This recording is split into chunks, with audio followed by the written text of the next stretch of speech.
Fortnite Pro-Am. Actually got second place, and Kurd was like, you know what? Then Kurd was like, you know what? As long as I place higher than LEA, That was a long time ago, Tokata. That was a long time ago. But you know, look, this duel is perfect for each other, right? Like, obviously the quiet nature of Cole, who's going to be kind of slipping in and out of players, builds, eliminate players, being a loud voice to distract people. I mean, you know, why don't we just hear what they have to say? You know, why don't we just hear what they have to say? The best content creator with the Fortnite Pro-Am. Content creator with the Fortnite Pro-Am. I got my player. I know my player. Who is Cyber PK. Who is Cyber PK?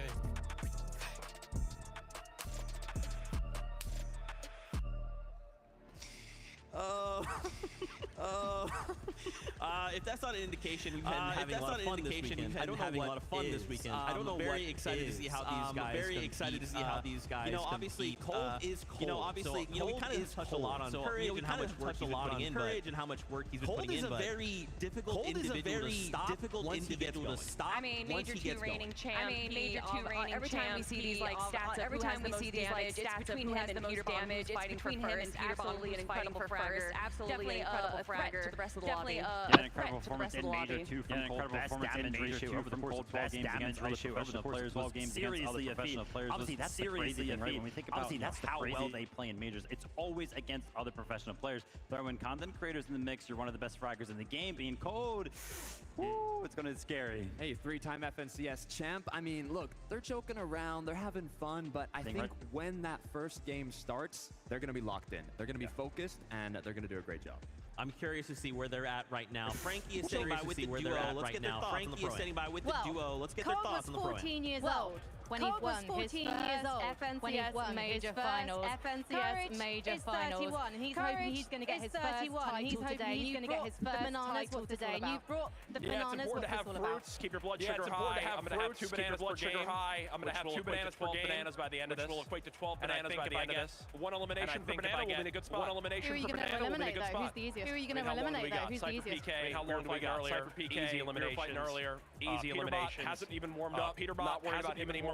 Not worried about him anymore. Typical Gamer might almost be 50. Typical Gamer might almost be 50. His reaction time and I got Cold as a duo, so what am I worried about? I got Cold as a duo, so what am I worried about? As a duo. The weird thing is, I would have thought it'd be him with the back injury, him with the back injury we played yesterday because he was carrying you quite a lot. How are you feeling about your partner? He's been grinding more than anyone in this entire building. I can tell you really wants it. I can tell you really wants to do well in this, so I'm going to do my best to give him my best to give him what he wants. How long have you been able to practice? I mean, you had the major 2 finals not that long ago. To practice for this? To practice for this? Yeah. Not much practice coming from me, to be honest, but I got courage for that, so well, you did have a little bit of trouble. You're dropping south with booming bass, and unfortunately for you guys, Mellor French are going there too. What's the tactic for dealing with them today? Because they gave you a lot of trouble yesterday. There is going to be no dealing with them. We're just going to let them do their thing. We're going to do our thing, and we'll see how it goes with them. Are you going to do what I call the Mongo strat? You're going to hide in a bush until the danger's gone. Are you going to do what I call the Mongo strat? You're going to hide in a bush until the danger's gone. Courage, do you think that you put quite a lot of pressure on yourself with this event? Because obviously you've been grinding quite a lot of pressure on yourself with this event. Because obviously you've been grinding, but back at the 2018 Celebrity Pro-Am, he put you in second place. You say you gave it to Ninja. He put you in second place. You say you gave it to him. Ninja didn't complete a story arc at the first Pro-Am. I love my boy Tyler, but he had to get that win. This time though, I love my boy Tyler, but he had to get that win. And if we win first place, I told Cold I'm giving him first place all my prize money. And if we win first place, I told Cold I'm giving him all my prize money. It's not pocket change to me, but maybe to this mad. But you could buy an awful lot of bananas. But maybe to this mad, but you could buy an awful lot of bananas with that Cold. Let's head back to the desk. Well, I think they broke Zeke. I'm fine. Everything is fine. Everything is great. Always a big fan of Courage JD, a true OG always a big fan of Courage JD, a true OG in the scene, and of course, I love seeing him paired up with Cole. Seem in very high spirits. I'm excited to see that means. I'm excited to see that means. We're going to be hearing Courage JD on that stage. We're going to be hearing Courage JD on that stage. I think that, 100%. I think that they are just here for the vibes, but I think that throughout those vibes, they also just might get a few wins as well. They also just might get a few wins as well. Yeah, I mean, the approach of Herman is completely different. I love how much practice have you guys kind of been putting into Herman? He's like, he's like, really not much. That's like a Courage for him. Really, like, Courage has put in so much practice that it's like, taking up how much Cold's supposed to practice. Like, Courage is practicing. From Nintendo. Nintendo. How much Cold's All I know supposed to is practice. Like, no other Courage player is practice going to have more than 12 bananas. Will that actually help Courage? No other player is going to have more than 12 bananas. Will that actually help Courage? All right, now, I don't think so, but the spirit of what I would like to see today is someone win their first land title. The spirit of what I would like to see today is someone win their first land title. Paired up with Somerset, which is kind of a terrifying duo, guys. I will go ahead and admit something to you now. Kind of a terrifying duo, guys. When Duo Day happened, obviously we were seeing the duos announce them together, and I kept going one by one. I saw the duos announce them together, and I kept going one by one. I kind of moved on. Then I had to kind of stop myself and take a kind of step back and wait. Well, hold on, Zeke. Did you read that right? Thomas HD and Somerset? I thought. Leading up to this event, a lot of people make sure top 5, and this duo pretty much every single top 5 list. And there's obvious reasons why. I mean, Thomas HD is why. I mean, Thomas HD is the never win an FNCS title. I don't even know how many second places he's won. And then of course you have Somerset, and then of course you have Somerset winner as well as getting third place, as well as getting third place at the most recent. I mean, they are incredible competitors. I mean, they are incredible competitive mindset is definitely going to set themselves up. Is definitely going to set themselves up. Oh my god,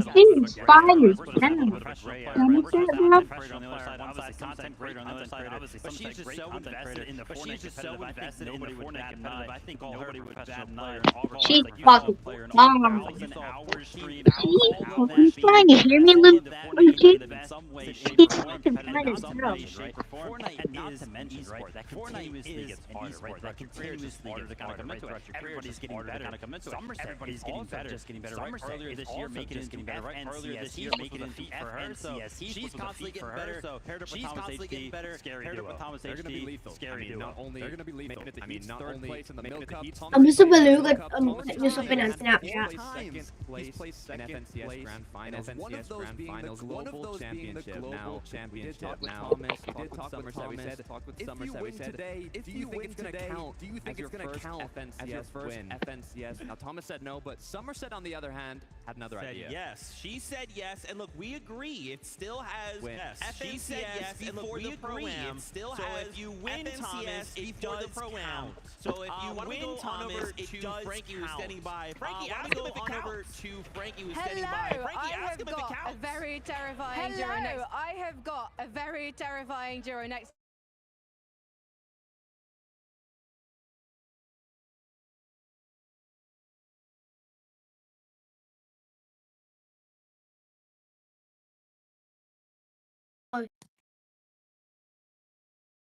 Oh boy.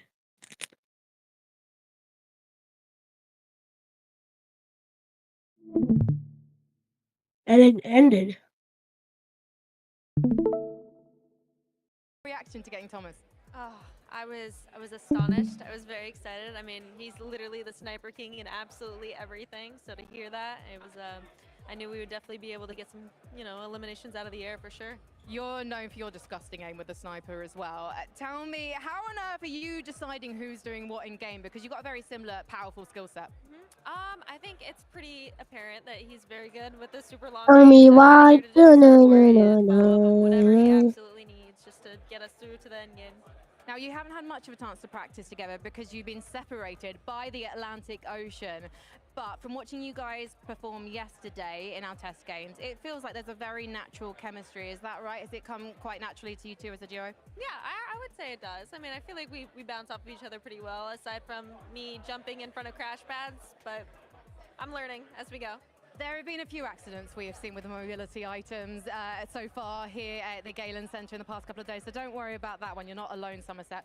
Thomas, tell me about the off-spawn situation. You are dropping south of Steamy Stacks, but there's a lot of very good duos landing either side of you. So what's the idea here? Are you going to stick around and try and get some elims? We might be contested, but I'm not sure. I think Seti and Dea was going to land on us, but yeah. We will see. We'll just claim the split we have there, and yeah, we'll just try to make it to end game. Well, all I know is it's going to be very, very entertaining watching the two of you. Thank you so much for talking to me, and good luck. Let's head back to the desk. Thomas HD said a word there, a phrase, called out a weapon specifically that kind of just got me excited. Mammoth pistol. Mammoth pistol being in reload.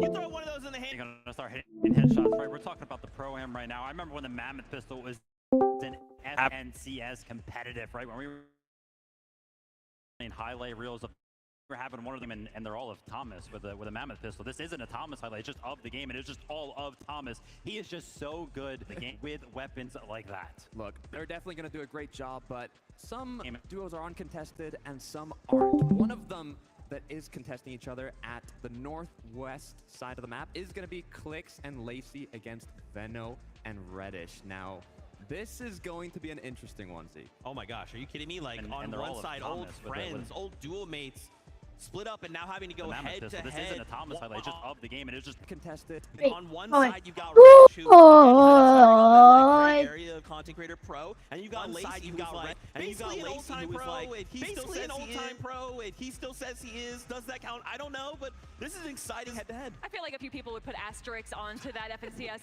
Pro. It Clix being one of them. I don't know, like you were saying, old teammates, exciting head-to-head. They literally played the last Clix and Veno Global Championships together. Teammates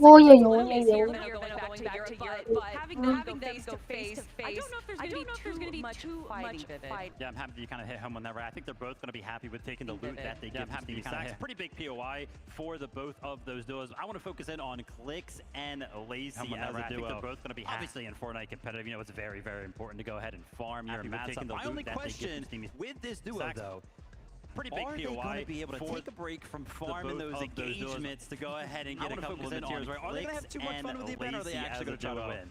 Obviously, in Fortnite competitive, you know, it's very, very important to go ahead and farm your mats. My only question with this duo, though, Clix and Lacey, are they going to be able to take a break from farming the event, or I'm the pro? Clix is like, what do you mean? No, I'm the pro. I'm the IGL. Lacey's like, no, I'm the pro. I'm the IGL. Lacey's like, no. So I think they will lock in when the time comes. Now, on the other hand, Veno and Reddish, they are locked in. One of the first in the practice room. Veno's going to be IGLing. They definitely have Reddish. I'm excited to hear from this next interview. Enjoy. I'm with. Let's go over. Thank you so much. And this is an interesting LAN reunion because the last time these guys were playing in person, it was at the Global Championships in 2024. You were playing together. You placed 11th. The Global Championships in 2024. You were playing together. You placed 11th. And now you're broken up. Do you prefer it this way, Veno? I don't miss them. I can't win championships. This man bought you. This man by the way, he was the reason we didn't win FNCS. I don't know if you've seen, and by the way, we got fourth place. We didn't win FNCS. We were first place 9 games in the last 3 games. He didn't listen to our coach. Did a dead side rotate, wrong rotate. Games in the last 3 games. He didn't listen to our coach. Did a dog. Thank you so much. Let's talk about the competition that's going to happen. Thank you so much. Let's talk reliably. We saw you guys performing really well in the practice sessions here yesterday. Reddish, tell me how this teamwork is working. I wouldn't say I'm necessarily a fragger, more of a support player. This guy killed Peter really well a couple of games yesterday. I think we're ready, and I'm there to support him. We know that you've also won a LAN. There was a LAN at the end of last year in London that you picked up the W4. So have you taught Veno anything? I'm there to support him. If there's ever a zero build tournament, he knows to pick me up. That was a zero build cup. If there's ever a zero build tournament, he knows to pick me up. Those builds, I know. That was a zero build cup. And Lacey, have you been practicing those builds? I know. And Lacey, have you been practicing those like riding a build? But is it really? It is like riding a bike for me. You know, I was born with the talent. It's like riding a bike. It's not really a skill I learned. I was born with it. But I've been VOD reviewing all last night. I was locked in. It is like riding a bike. Looking at the VOD, studying film last night, making sure that we're ready and strategize for today. And he is a former pro player, Clix, so surely he's going to be leading you in game. Yeah, I mean, he's, you know, a former pro player. How much earnings do you have? $5,000. 5,000. Surely he's going to be leading you in game. Almost like, what? I mean, he's, you know, a former pro player. You have 40,000? I mean, you know, I got like 40K. Almost like, I want to say, why's your voice so raspy, Lacey? You said what? She has how much? So raspy. You have 40,000? My voice raspy because last night we were VOD reviewing, and I was voice raspy because last night we were VOD reviewing, and I was screaming the call. He was doing all that. Well, I wanted to ask you guys about the showdown at Steamy Stacks, but you guys have been talking at each other so long. We're just going to see what happens in the game. Let's head back to the desk. Chocolate and height. He was doing all that. Well, I wanted to ask you guys they were VOD reviewing now. Lacey was definitely having a lot of fun. He was definitely having a lot of Fortnite though. I don't think it was confirm. Will that Fortnite turn out well today? Will it not? I mean, he was looking away. Looking happy. Will that you know, listen, when the lights come on, the cameras turn on. This is still Lacey, right? This is still Clix. This is all for show. This is the character they're letting out, but then the time comes. For show. This is the character they're letting out, but then let's move on to the next Ospawn situation happening. We're seeing And I just want to come back to you for this, Tokata. We have Zemi and Cooper going up against Gone and Flakes. You've been super tapped into the Spanish community, so kind of give us the rundown of what you're seeing. Yeah, this is interesting because when you think of Cooper and Zemi, you look at a majority of the predictions that have been made for the Pro-Am, and Cooper and Zemi, their top 3 are just set at winning the whole event. Yeah. Now, Gone and Flakes, I think, went under the radar the next a little bit. situation happening. We're just seeing qualified and I just want to come back to you for this Brazil. They are the duo representing Brazil here today. Kind of give us a majority alongside a pro. I mean, I was talking to Gorilon, who's actually here doing a viewing party in Spanish. Shout out Gorilon, and he was saying this duo is going to play aggressive on like Spanish. Shout out Gorilon, and he was saying this, both good in their own loot. But there's also been a surprise contestation. Gonna play aggressive on like a lot of contestation going on over there. And I was actually talking to Cooper specifically yesterday. I was like, yo, what's up, Cooper? How you doing, man? How you feeling? He was like, I'm feeling confident right now. And he wasn't talking about his own play. He was a lot of contestation going on over there. And I was actually talking to he's better than me in most of the end games that we just played through all the cups, all the practice we're getting in. Sometimes he's better than me in more eliminations than I am.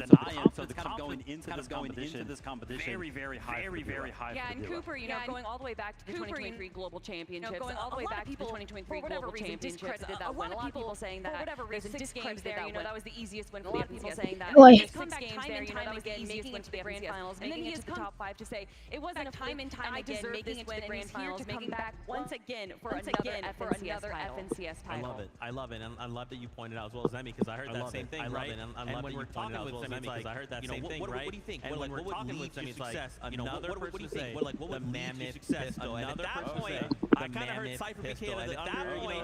I kind of heard Cypher PK at the under. You know, let him get that. So I'm excited to see, man. I do agree. I'm excited to be the duo that wins it all. 100%. Both of them are incredibly strong competitors. Cooper is incredibly intelligent, but also has a great fragging ability as well.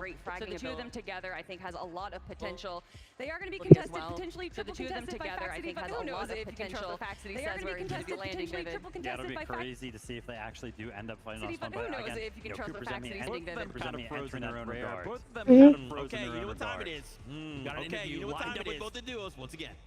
Yes, I'm so excited to have Cooper and Zemi and Flakes and Gone. We'll come to the Brazilian guys first. Flakes and Gone. We'll come to the Brazilian guys first. Because yesterday I was having a chat with you and you were like, this competition we're brothers. And it feels like this competition might have even brought you closer. Yes. I love to play with Gone. Yes. More synergy. And I want to see this again in Brazil, man. With Gone and in Rio. We have a lot of here we have more synergy. Like Brazil. We play a lot of tournaments together. Before a year, we play a lot of duo. I don't think we play trios, but I think we play duos together. We play duos together, trying to fall for maybe you can join my trio, man. Maybe you can join my trio, man. I will put Gone on my team. I will put Gone on my team. Well, they have been rivals in the recent major finals because you actually made the major finals. Well, they have been rivals in the recent major finals because you actually made the major finals. But Flex, you've been telling me that you're more of a support player. Yes. I take heals from my team, like a walking llama, help them to perform well. Well, let's head over to your rivals at Dirty Dogs because you guys are going to be having Osborne. Well, let's head over to your rivals. You've been grinding the game. It turns out 260 hours in Chapter 6. More than Flakes. That makes me feel like you're very, very keen to take. That's what I'm here for. I mean, as soon as I found out Cooper is my teammate, we started practicing every single day, pretty much. Every single tournament there's been upcoming to this tournament. Tournament there's been upcoming to this tournament. We're very confident, and I couldn't ask for a better teammate. Cooper is incredible at the game, and he's also down to put in the hours and practice, and it's been good, and I couldn't ask for a better teammate. Cooper is incredible. Come here, let me know what's it been like training with Zemi. How does he compare with the likes of your training with Zemi? How does he compare? It's been really good. I think he picks up things really quickly as he competes at a high level with zero builds. So it's been really good to adapt to, and overall he's been a great teammate, and I'm stoked. Overall, he's been. I like this event. This has been a little bit too nice. Okay. We need to. This has been a little bit too turn up the heat. Okay. And we need to find out who is going to be the dons of the Dirty Dogs today. And we need to find out who is going to be the guy you take the Dirty Dogs today. We're going to take it because again, I think we have slightly more practice than you guys. We're going to take it because again, I think we have slightly more practice than you guys, man. And I think it just comes down to the preparation. Best of luck though, but so he's had the practice, but you guys, what have you got? And I think it just comes down to the chemistry. preparation. Yes. Best of luck though. For a lot of time together, Gone. So he's had the practice, but yes, the Desenrolo from Brazil. The Brazilian Desenrolo. Chemistry, yes. Tournament. So it's the Kings of Desenrolo versus the Kings of Desenrolo versus the guys who put the work in. Who is going to raise an idea at the Dirty Dogs? Maybe the I love that Frankie's like, all right, guys, fighting words. And Demi's like, yeah, we're gonna win. Everything's cool. Everything's nice. I love that Frankie's like, all right, guys, give me something. Give me more, man. Fighting words, Demi, though. Obviously, we are very excited to see. Good luck. And not only just excited. Let's just go ahead. Let's talk about predictions. Who could walk away winning it all? We've made some. We've put our heads together. We made some predictions, and here is a little look here. Who wants to go ahead and start? Well, first of all, he says we put our heads together. We didn't. We all kept the secrets from each other because we're very competitive in our own right. And as you can see, Takada and I, we have the same choice. The French gentle mates of Nikov and Podesai. If you guys watch the practice games like we did yesterday, they would be your choice as well. Look, I don't want to leak anything too early, but when the program was announced, I think they went under the radar a little bit. They went in those top 5, top 3 predictions, and then we got here. We were seeing how much practice they were putting in, how well both of these players were performing, and everyone's like, wait, hold on a second. What's going on here? This duo is looking insane, and I do think that they have what it takes to come out on top today. And we joke about Lacey and Stable Ronaldo being these ex-FNCS pros. I mean, Podesai Nikov has been playing since the World Cup. He has been a competitor for a long time, and although he may have not been competing for the last few years, understanding what takes priority in a competitive mindset is so valuable. Who wants to I can't lie, that duo kind of made me bat an eye. But me and my boy Jacob we didn't. sticking to our NAC roots. We know who dominates over there in the majors. It's going to be Peterbot paired up with Aussie Antics.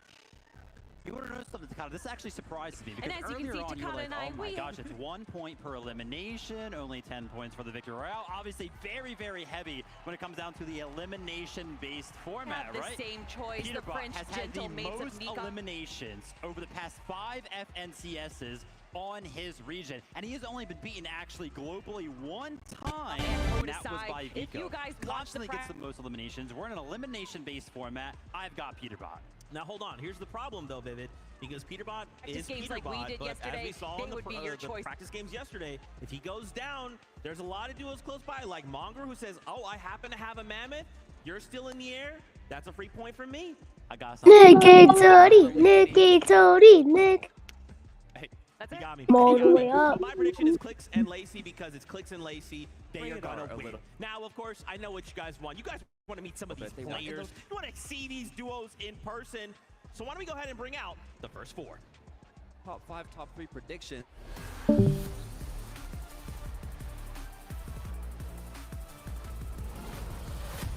some noise for Zemi and Cooper. 2 Titans from competitive and content are here to duke it out and reload, looking to take that top spot.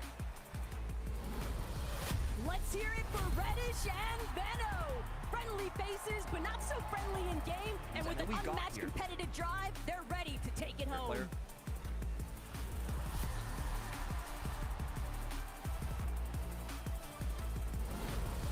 It's Big Baxity and Reason. Even though these guys are a last-minute duo, they will not disappoint today, mixing great content with brute force.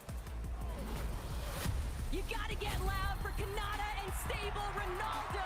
This energetic powerhouse is ready to get the party started.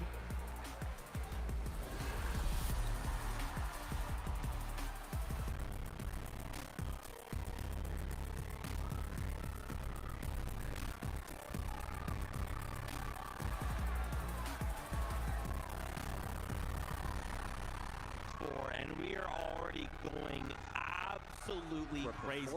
And yes, here's the problem though, Vivid, because Peterbot is they're just so excited to see him compete on this and grow. And I feel like he is so focused right now. And you pair him up with someone like Reason? Yeah, no, I mean, Big Fax City, a lot of people look to him as a viewing party, a little bit of content, very close with a lot of the players. But he is also pretty dang good at Fortnite. Yeah, I mean, a lot of his content actually revolves on being involved, being in calls with other pro players. So he's constantly in those conversations, right? Not to mention also doing all of those zone wars. Shout out to Fax City, right? Such a big career. He's got a lot of momentum going on in the content craze. You saw him throw up the X, rep the set, recently joined X set. Oh yeah, I love supporting my fellow NA West players. You mentioned the Zone Wars, also very good friends with Reason. The synergy is gonna be at an all-time high with this duo. You talk about synergy. I like the word chemistry. Kanada, Stable Ronaldo. This is the other duo that's competing for the loudest duo. They're not at competing. The prom. No, they win. They already won. I think through the player lounge, we've seen that they have already won that. I mean, honestly, when this duo was announced, I was very excited, but also a little scared. Not for the rest of the competition, but for the audience members. It is going to get very loud from this duo. It's been mentioned already that coming back to the game, and we were talking to Lazy, it's just like riding a bike. I think the person who's jumped back on that bike the best has actually been Ronaldo. His mechs look very, very clean. Oh my gosh, look, I'm getting word. I would love to keep talking about these duos, but we got next 4 to meet. Bring them in.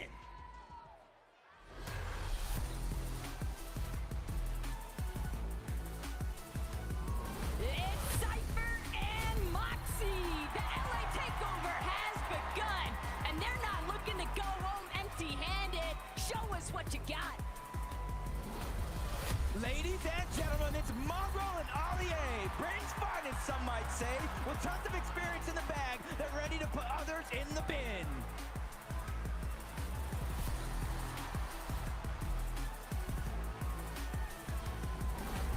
Viva La France, Sneakoff, and Podicide! The Gentlemates have entered the stage, and you know that trophy would look oh so good in their office. Let's hear it from Courage, JD, and Cole. Pretty bold to announce yourself as the champion already, but we respect it. Let's see you back up that statement.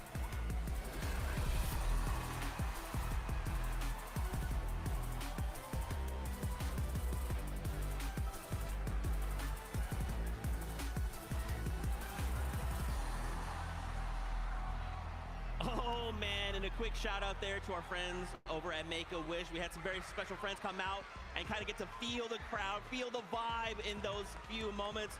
We wanted to highlight here Sneakoff and Podicide. I mean, guys, this is the duo that pretty unanimously everyone seems to believe these are the guys. These are the ones that are going to win it all. I mean, yeah, we already briefly talked about them just a few minutes ago. Absolutely incredible competitors. You know, ex-FNCS Pro joined by a current FNCS Pro is quite the dynamic duo. Yeah, I mean, always being involved in the viewing parties, knows what's going on with Fortnite competitive, staying in tune, grinding in the shadows, paired up with Podicide and Sneakoff. They're looking scary. We do have the Global Championships in France later this year, so, you know, maybe they want to give us a little sneak peek of what we might see. All right, all right. We also had a chance there. You heard the crowd go crazy. Cypher, PK, and Moxie coming together. I mean, I feel like the stadium, they've chosen their winners. Oh, yeah. I mean, landing over in East Slurpee Swamp right there, they have a great position, but also Cypher PK, even though he is a content creator, he is an incredible competitor. And then, of course, Moxie, winner of the Milk Cup, one of the best female Fortnite pros in the world. Yeah, a lot of potential here for this duo. Talked to Cypher, he was like, yeah, I love my duo. We got the same game plan. We're jumping in, feeling confident. I love it. And again, shout out to Make-A-Wish, Luca, Tyler. Thanks for hanging out, but it's time. Let's meet our next 4.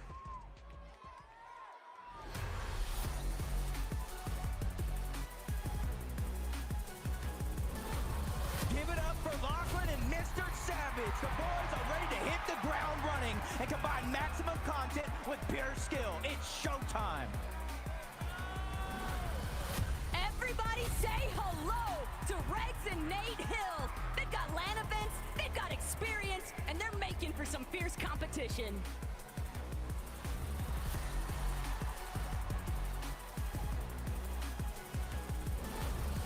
Make some noise for Captain Shota and Koyota, all the way from Japan. These guys are here to make their mark on the international stage with a big win. Next up, it's Booga and Typical Gamer, a World Cup title paired up with world-class content. This is the perfect recipe for success.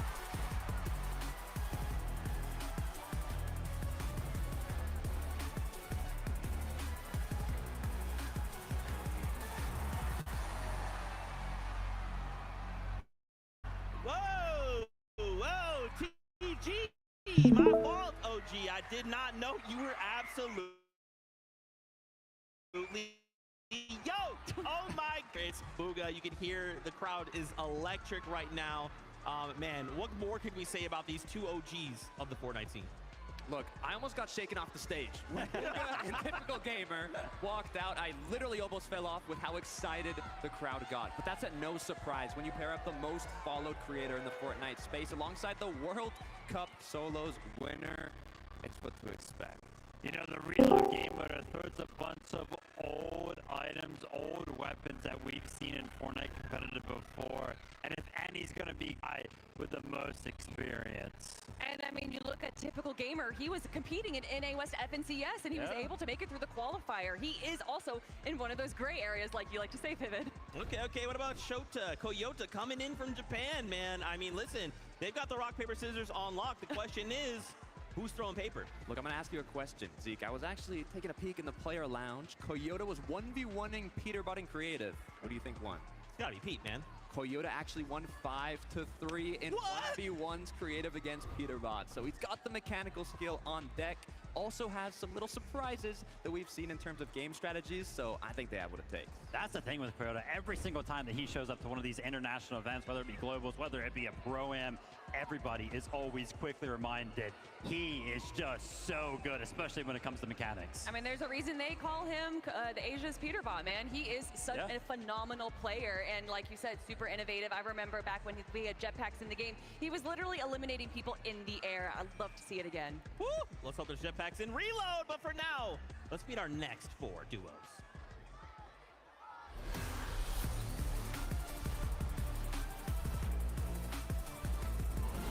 Their names are Alex and Loser Fruit, but there's no losers in sight. It's time to represent Power and Oceania. Give it up for Daya and Seti, both land winners with a bunch of experience, ready to give it their all in the FNCS Pro-Am tonight. Good luck.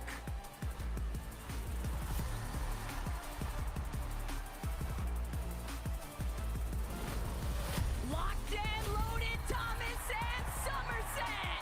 This lobby better watch out, because with these two around, first is the only thing on their mind.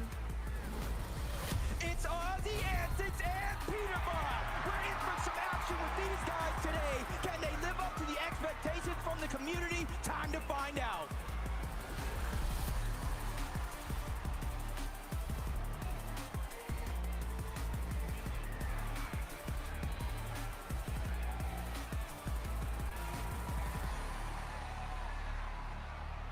I mean, I'm feeling it. This is insane. We still have one more group left to go, but let's talk about Daya and Seti. I mean, Seti's an invitational champion, a legend in the EU scene. You pair him up with Daya, who just recently won the Milk Cup LAN. I mean, you know, Viv, this is looking like a really strong duo. You mentioned it, right? Both of them have that LAN experience, not only LAN experience, LAN winning experience. I mean, I swear this duo should be good on paper. It'll be interesting to see if they can actually fulfill all of the hype coming into the weekend. Yeah, when you think of EU competitive and a new season starts, the pros, the players, the duo, the players that they look at first is Cammy and Seti. They're always ahead of the game in terms of meta, in terms of how to play this season also going to be ahead of the meta. They are going to be contested at Logjam by Thomas and Somerset, but honestly, if there is a duo and Somerset, but honestly, if there is a duo with how to deal with that duo, it is going to be Daya and Seti. Real quick with how to deal with that duo, it is going to be Daya and Seti. But we got to talk about our OCE players. That's right. I mean, in the yesterday's practice games, guys, Alex, I mean, in the yesterday's practice games, guys, Use a fruit. Use a fruit. Use a fruit. Yeah, when we were watching the games, there I am seeing a player with like 8 eliminations. I'm like, there I am seeing a player with like 8 eliminations. I'm like, Alex, Alex is going crazy. Oh wait, no, that's Alex. Alex is eliminating everyone. One of these international players is where we're reminded by one of these international players kind of mechanically here on the stage. They are just so good mechanically. I was talking to Alex just before we started. He was like, I don't need to. You were, dude, what are you talking about? I don't need to. Just do that again. Everybody will be hyped for you. Just do that again. Everybody will be hyped for you. 4-time FNCS champ on OCE. He had the highest amount of eliminations in any amount of eliminations in any very small insight from Loserfit as well. Very small insight from Loserfit as well. What do you want out of the weekend? She said, I want what do you want out of the weekend? She said, one elimination onto lock. One elimination onto lock. With that being said, one final wave of duos. That being said, one final wave of duos. Bring him in.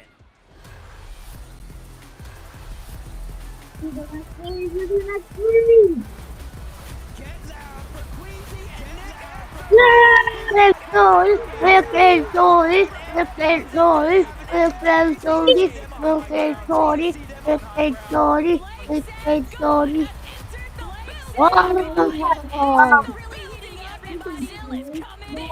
These people suck.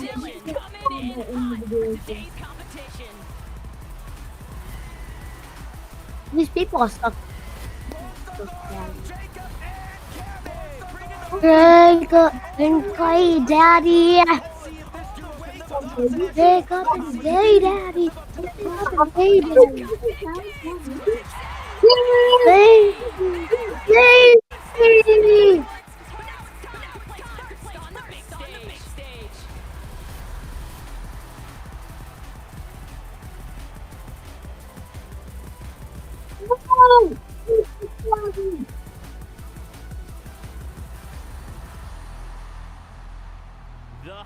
The hype is real. The players are now taking the getting ready for our first game. Getting ready for our first game. We wanted to talk about here for a moment. So not that long ago, we kind of talked about SETI, right? And I feel like what's happening right now is when you look at this duo, SETI and Cammy, they kind of come into tournaments, real quiet, under the radar, real quiet. And now you're telling me Tokata. And now you're telling me Tokata. SETI already doing that. And now SETI already doing that. And now on the other end of Hammy and Jacob doing the same thing. Hammy and Jacob doing the same thing. Right? They are literally on the complete, right? They are literally on the side of the map side of.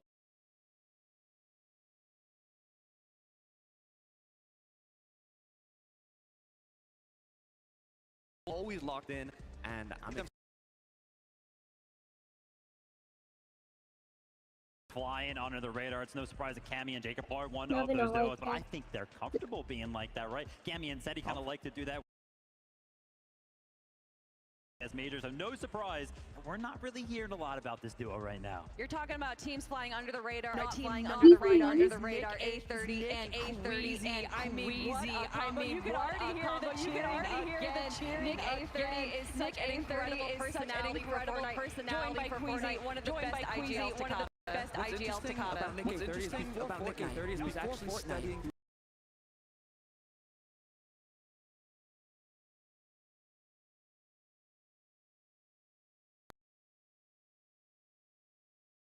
Obviously, Queasy, one of the GOATs when it comes to the IGL category. Talking about Fortnite, are they going to be able to pull off the typical surgical procedure that is take height, don't die? I love it. You know, and after yesterday, we had these practice games to look at, and unfortunately, Nick had a moment where he kind of crash patted Queasy back in the zone. So I said, hey, Nick, I kind of walked up and said, hey, Nick, what?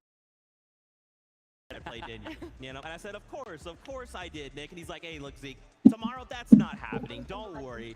And of course, the fact that we saw this happening, don't worry. And of course, that you're kind of saying that kind of clinical, surgical precision, bro. I love that you're kind of saying that kind of clinical, surgical precision, bro. I was like, wait a minute. I mean, it's going to be a guarantee. We're going to see Queasy. We're going to see Nick A30 guarantee. We're going to see Queasy. We're going to see Nick A30 up on the high ground. Are they going to be able to control it, right? Difficult part, right? It did get taken from them in last moments, but it did get taken from them in last moments. But it was play. So, you know, they had moments to practice. It was good. It was a practice. So, you know, they had moments to practice. It was good. It was a practice game. The one concern I have for this duo isn't about being contested, isn't about being able to play well, isn't about being able to play well. Nick A30 going to deal with Queasy's language. We know that all the people competing here are going to be streaming their perspectives. So we know, and streaming their perspectives. So we know, and also there's going to be some listeners as well. We got chaoticness for the family-friendly players. Absolutely. And you're going to, chaos, right? You know, chaos, that's what Reload's all about. We're taking a look at some of the items that we might expect. Some of our competitors that go ahead and pick up today, being one of the most important things whenever we talk about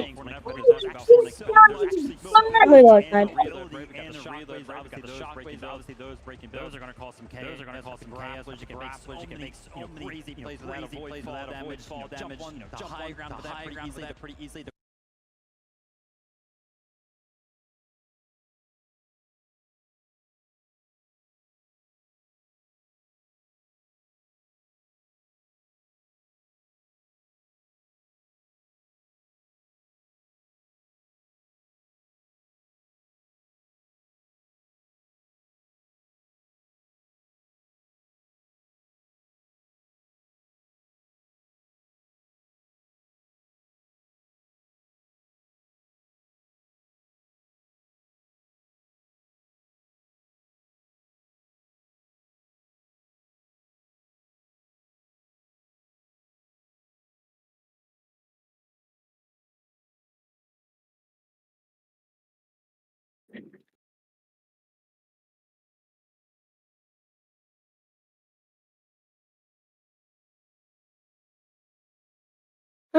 No,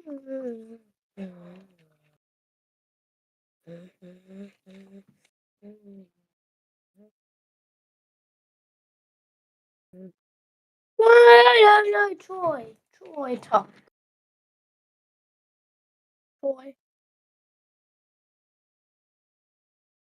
Troy, your stream is not loading.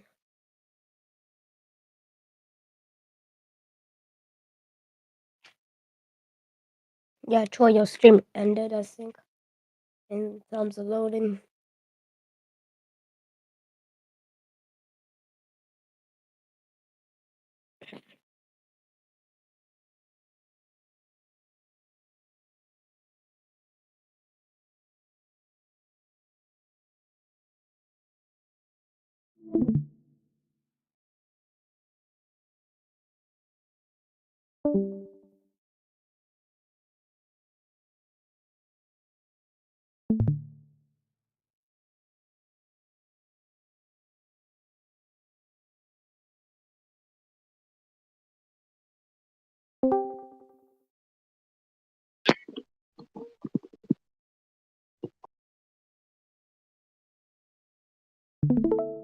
Changes, but maybe we've had a little bit of drop spot baits, right? I know Mongrel Ali 8 said they were landing on Peterbot and Aussie Antics. Will they actually do that now that it's game time? Reason Facts Vidi said they're landing on Cooper's Emmy and Gone and Flakes. That's like 3 of the most powerful duos in the same POI.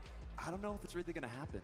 I mean, did you see Aussie Antics video of Ali A watching Peterbot build? I don't know if they're going to be dropping, and if they are, they're going to be doing it very carefully. But like you guys are saying, it's all about the vibes. We've had so much fun. There's just been so much content going out. We also have a lot of co-streamers up in the audience right now. There's people representing so many different regions. This is what Fortnite is all about. Yeah, 100%. Very, very excited to kind of jump into the action. Gosh, Zeke, you know, I got a question for you, Zeke. You know, obviously you kind of punched in your ticket, Clix and Lacey yesterday, you know, Lacey after his extensive VOD review session last night. How you feeling about your pick? I wasn't aware of the VOD review session personally, but listen, this is still Clix, this is still Lacey, you know. Clix is looking really good, right? Again, we had kind of 3 practice games yesterday we got to watch. We got to kind of clue in, see how things are kind of going. Clix, to him, it looks like I'm just watching Major 2, right? It looks like I'm just watching the same Clix I just got done watching. And of course with Lacey, like, yeah, this guy loves content, of course, but he knows how much Clix wants it. He knows what this means to Clix. So when the time comes, he will lock in. We all know the ongoing joke of the 4th place curse from Clix. Unfortunately, getting 4th place again with Veno back last year. And then this year, getting 3rd place in Major 1. Major 2, he gets 2nd place. We were already talking about if Thomas HD wins, would this officially be his first FNCS title? Well, what about that question for Clix? Yeah, I mean, a lot of people are kind of, I've seen it on socials a lot. Clix is actually in his prime right now. And definitely those placements, they're kind of backing it up. We're talking about storylines when it comes down to primes and everything like that. Why don't we go ahead and focus in on Mr. Savage and Lachlan, right? Mr. Savage was retired from Fortnite Competitive earlier this year, and it did not take long before he kind of rejoined us for Major 2, joined another trio, got right back into the action, so I think he's locked in right there. The thing that I love about Mr. Savage is that, you know, I remember competing in Sky, and he always had his supporter creator code. It was always like 200 IQ, because everybody always kind of coined him as the smartest player. Of course, now we could see it right a couple minutes ago, right? He changed his code now to code Mr. Savage, but still has those smarts. Has the IQ from retired to qualifying grand finals to now competing here at the Pro-Am. And you were talking about, you know, does it count as an FNCS win? Well, if it does, you know, if Mr. Savage Aussie Antics, Aussie Antics is an FNCS win. He does it, and Clix does it. You know, that is definitely a funny ongoing joke. I mean, how can you not be entertained, right? And again, the fact that this is Reload, you know, obviously never. Sure, but I'm gonna make you what? What my kind of approach this new situation? Troy, I can hardly hear you. Halfway across the map, did he catch you coming from the sky? Like, there's so many cool things, and of course the loophole that is Reload. There's so much. Yeah, I'm just even find something real quick. I think it's important to kind of talk about, yeah, you're going to kind of get reloaded, right? Obviously, you're going to be flying in the sky. You're pretty exposed. And we kind of see how that kind of works out in competitions before, whenever there's like launch pads in the lobby, in the loophole. But there was a change not too long ago to kind of avoid some of that, right? Make sure you can kind of glide down further, closer to the land, have a little bit more immunity.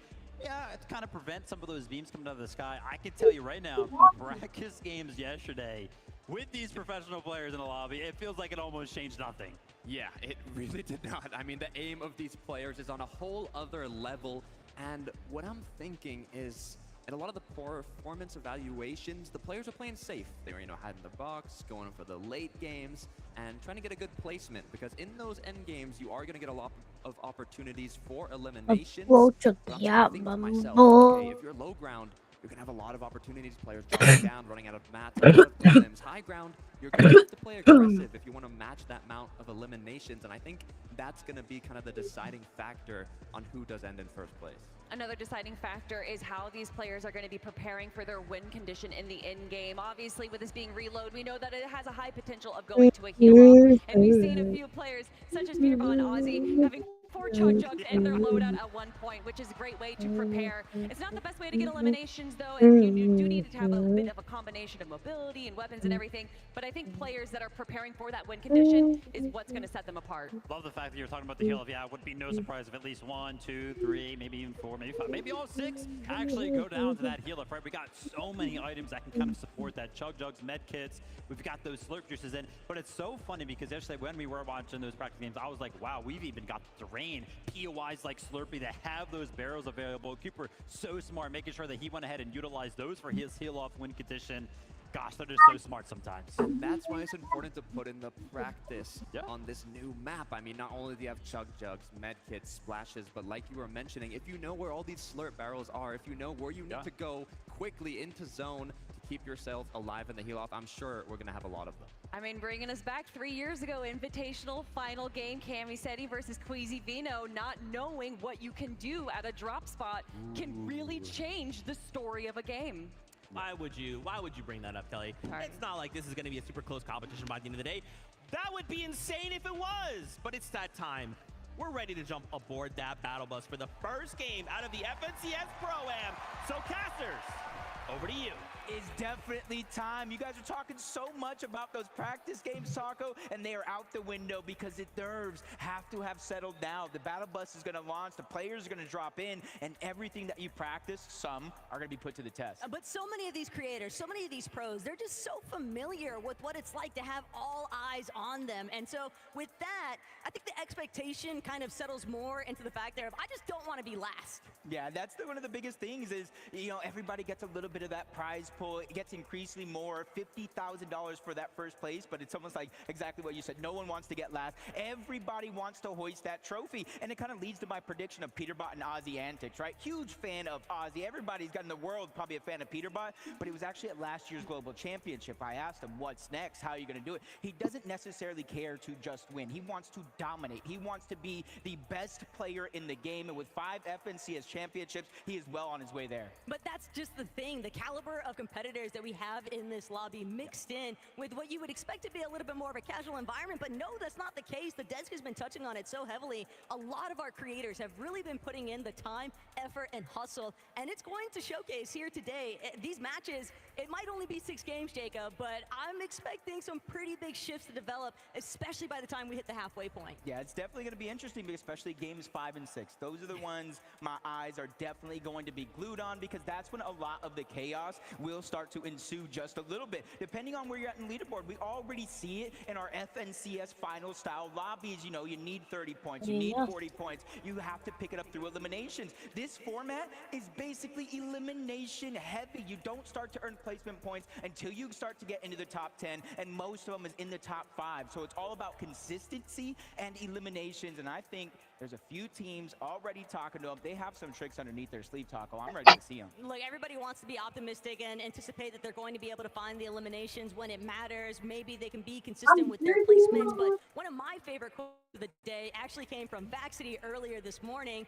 because he said, if by games 5, 6, it looks like it's not happening, guess who I'm crashing out on? It's going to be Peterbot. If I'm not winning, he's not winning it either. And that kind of mentality, I'm going to be surprised to see take place amongst multiple duos here today because it's all about the pride sometimes, Jacob. No, it definitely is. And, you know, coming in and watching some of the practice games, you know, right out of the gates, Peterbot and Ozzy landing at their Slurpee Swamps. But then I saw Faxity Reason. I saw Alex as a solo while Loser Fruit was uncontested at her drop. I saw Booga and TG actually get aggressive and take the top of the Slurpee building. So honestly, I feel like it's anybody's games, and these zones are going to be so pivotal because by zones 5, zone 6, just one zone before the reboot, that's when it's going to get interesting. But you guys heard the battle bus, and it is going to be ready for game number 1.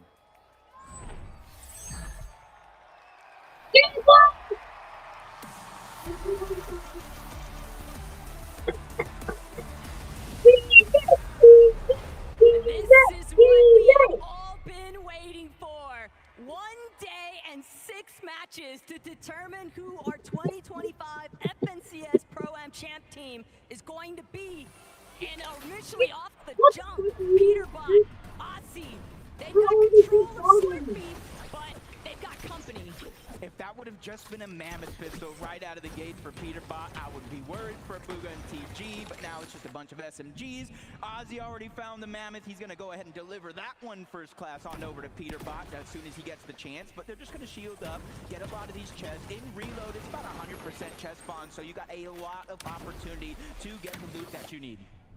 Keep an eye on where Allie and Mongrel are actually going to be headed. Clake's Lacey, a little bit of pressure coming out from Veno and Reddish. And typically, you could expect that some of these POIs, you can just split them even 50-50 for the most part, but I don't think that a 50-50 clean split is the intention here. No, I don't think it is for the most part, but because of those 100%, there's a lot more loot and stuff that you can split it rather safely, or you could choose to fight it later once you do get that full loadout. But I did see in the feed, typical gamer taking down Courage. Now Cypher PK is going down, so a lot of these players already just going right at it to try to get those early elimination points so they don't have to worry about a deficit later on. Sniff my dear. For the rest of the lobby, Alex, if he had that reload online, we might have even expected to see him fire a shot out of that Mammoth one more time, but Slurpee Swamp getting a little bit encroached upon, and this is Ozzy and Peterbot's territory, but more so Peterbot's. Everybody kind of switching things up. It does look like Seti is just away from where we thought he was going to drop initially and put himself in a 1v2 situation against Savage and Lachlan. But Savage just gets Mammoth, and I believe it was Peterbot from on top, and already he's moving in for the straight elimination. Down goes Savage as Peterbot is instantly getting busy here in game 1. Peterbot sees action. Peterbot wants his own part of it. Finding that first elimination now means everybody else is left scrambling. Lachlan trying to escape. He knows Pete is on the hunt, but Peterbot, watch your Yeah. It's like the Peterbot hit list, and it scores 38 players, every single one. He's trying to get at least a single on everybody in the game. Here in Savage getting rebooted, and these are the big warnings that we were talking about. It's just like a flare in the sky. They know exactly where you're at, and Peterbot is just on the hunt for Mr. Savage yet again, who luckily finds at least a shockwave to create just a little bit more distance. But how far can you run when Peterbot is chasing you down like this? He still has a couple of shots, one more left inside of this Mammoth, and it'll be up close and personal. Thunder Shotgun pulled at the ready, Savage clip, but he doesn't have enough HP to tango, and that's gonna be another elimination for Peter. Who needs a warm-up when you've got game 1 to get things done? Yeah, I don't know if anybody knows, but Savage kind of just helped the lobby right there because you saw Peterbot only had one more Mammoth pistol shot left, so he's not going to be able to do that much damage from far away anymore unless he finds his loot llama in the fact of Ozzy Antics to see if you have any more of those that I can borrow. Thomas HD, Somerset, just moving north from their original drop spot, and you can see they have a pretty decent loadout, but when we're looking for Thomas HD, no sniper, no Mammoth pistol, he doesn't have the firepower that we expect him to have yet. A little bit of, you take this, I'll take that, from Somerset and Thomas. But Aussie, Peterbot, they're not done. Pete especially, he's just keying everybody. And Mongrel, this is a conversation starter. Peterbot annoyed even that these two would have the audacity to challenge them at Slurpee Swamp.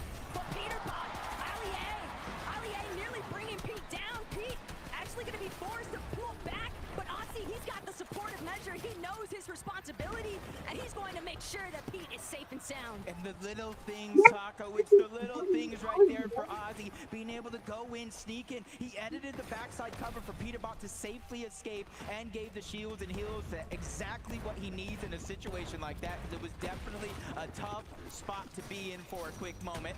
But relatively early, third zone, only one tick of damage. You could still stay and stagger yourself back if you need be. But you see Aussie played back up and then immediately goes right back to the farming. It'll be a test of endurance for those two making their way out of Slurpy Swamp. But Nikoff, Podesai, can't even classify them as a dark horse because these are two very high-tier competitors. But with the way that they're kind of trying to position right now, Jacob, looks like they don't want to get caught up in too much of that early commotion. They'd rather prioritize the positioning. Yeah, talking to them in the player room before it started, they're just going to play their game. They're not concerned with everybody's drop spots. They're not concerned with everybody's strategies. They're not even concerned with anybody sleeping on them. They say, hey, that's a blessing because they're not going to see what's coming. And I think they're just focusing on prioritizing the rotation this time around. That's why they're going towards the north, but towards the eastern side of the zone is going to be gone. And Flakes, they've had a rough time. That surprise triple contestation could delay your timing so much. And even with Baxity and Reason kind of calling out the fact, hey, we're just looking to take the dockside entirely out of Salty Docks, but Cooper made a great point. He called out that those two are eventually going to have to rotate in, and guess where they're going to have to go through? Both of these duos opposite ends, so the fight was inevitable from Salty, and it's kind of left everybody a little bit more scattered. Take a look at this, though. Typical Gamer, one of the most viewed Fortnite creators in the world right now. And he's carrying the World Cup champion Bugha 2 eliminations to 0. He has 7 crash pads, the legendary Slurp Juice. He has a very good loadout. Right now, the only real concern for them is how they're going to make their way in towards zone. They did let 1 or 2 teams already pass them on that rotation, and there's a third towards the north. Hey, you can't sleep on TG, though. You have to remember, this is someone who's been playing alongside Quinn even out of the West region on NA, and they've been able to have some pretty strong performances. He's definitely a strong competitor. I'm excited to see how they continue to cook in this lobby, but Kanata, Ronaldo, they already got a little bit clipped, a little bit tagged up from Typical Gamer and Bugha, so they are very much aware they might be getting pressed here soon. Mammoth pistol is going to be in Kanata's hands. They Ronaldo, kind of like clean up loadout, the Stinger. Kanata can land a good amount of damage with that Mammoth pistol. Whether either one of the shotgun or the SMG, he's going to be able to clean that one up easy, but they're just on the side of the mountain. A lot of teams already pressing forward in that rotation. They're just kind of biding their time. They're a team with 2 FNCS champions, by the way, on it, that know that patience is a virtue, and just being able to just slowly let other players make the mistakes that you can capitalize on. And hey, Alex kind of carrying over that performance from yesterday's practice lobbies. Already 3 eliminations. He's definitely keeping in mind just how impactful those individual elim points will actually amount to. And he's got Gone and Flakes in his sight. Poor Nate Hill doesn't even get a chance to respond. Threw up an attempt to defend himself, but Alex just way too quick on the trigger. And that's what we were talking about in those practice games. Alex going punch for punch with the likes of Peterbot in terms of getting simple eliminations. As we're seeing the zone, it is going to close up just a little bit, but it's a 50-50 with the whole south side being in the zone, and that's why you see Peterbot and Ozzy just trying to rotate to the north. It's not a ton of damage by any means, Taco, but you can see they're trying to save and utilize their heals for as long as possible. And the problem is that Chug Jug that Ozzy's holding onto isn't for him. That is got Peterbot's name on it. And the longer that Aussie can hold on to that without having to actually use it on himself, probably the better off they're going to feel with these rotates. And the direction that they're headed, though, Somerset, Thomas HD, they might have an opportunity here to try and cut off some teams, play a little bit of spoiler to this edge of zone. Yeah, loadout's looking pretty good. They got that Chug Cannon, so that's basically infinite heals. You just need the timing to let them charge up. As Cold and Courage find themselves all the way toward the north, Steamy stacks, but there's about 6 teams on this side of the map. They find themselves in the zone, though. That's a luxury they know they can count on for now. This is still a nice readjustment in comparison to a lot of the troubles that we saw them encountering in yesterday's practice games. Courage, Cold, they'd rather bide their time. They don't actually have to throw away their position anytime soon. They will not stay alive. He'll get a little bit too close in their space. Oh, Yeah, and I feel like it's All I know is a storm is coming. just get a little bit more up there because those reboots are about to turn on in Zone 7. So most of the teams have already rotated. You can see them meeting that in close proximity of one another. So even though you go down the 6 zone, you will reboot. Where are you going? A lot of these teams taking it just a little bit more serious than some of the games that we saw yesterday. You gotta keep in mind, Cooper, Zemi, they were grinding all morning. They've gotta be feeling very warmed up, doing non-stop up against Kanata and Stable Ronaldo. And the way that they just shockwave towards that center zone, they're bound to get caught up in a little bit of action. But Reddish, Veno, first, they want to be the ones intervening. Gon and Blake, they've got an exchange up against Kanata. They took out Ronaldo. Oh yeah, I see Ronaldo's cooked. They don't want to let up any pressure. They're just going to continuously spray into where that action's taking place. I just feel so bad for Ronaldo right now.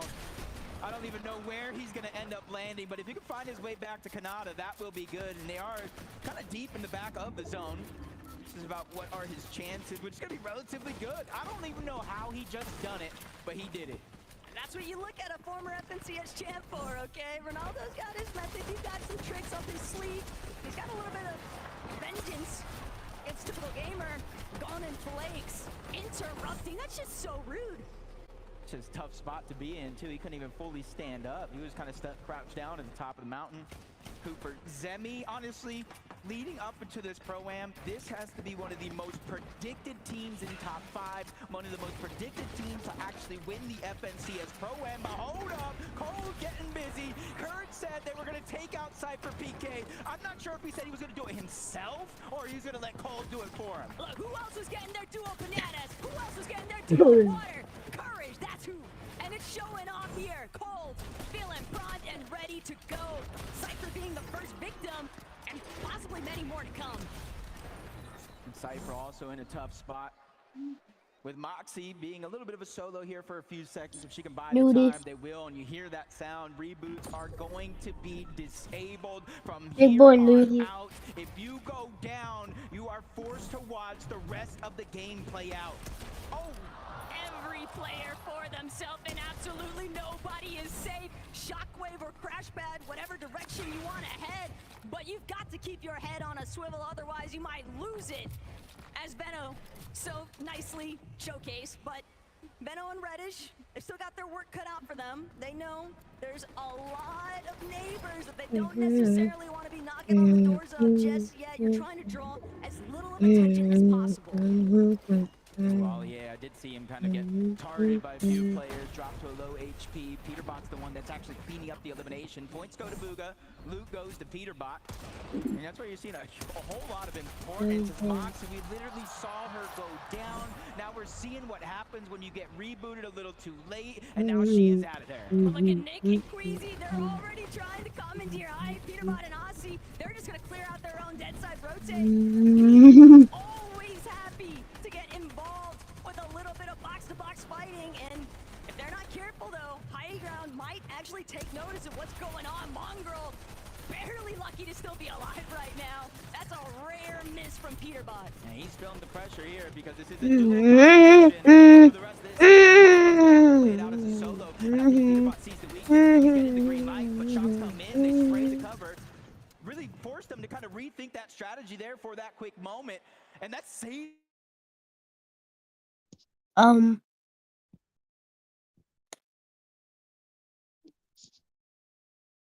Just pause.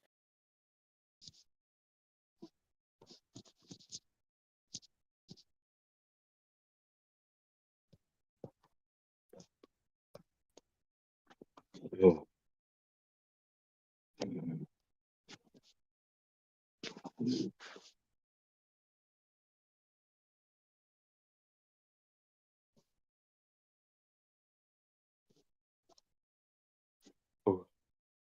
All right, guys, I'm gonna take my mom out. I'll talk to you later.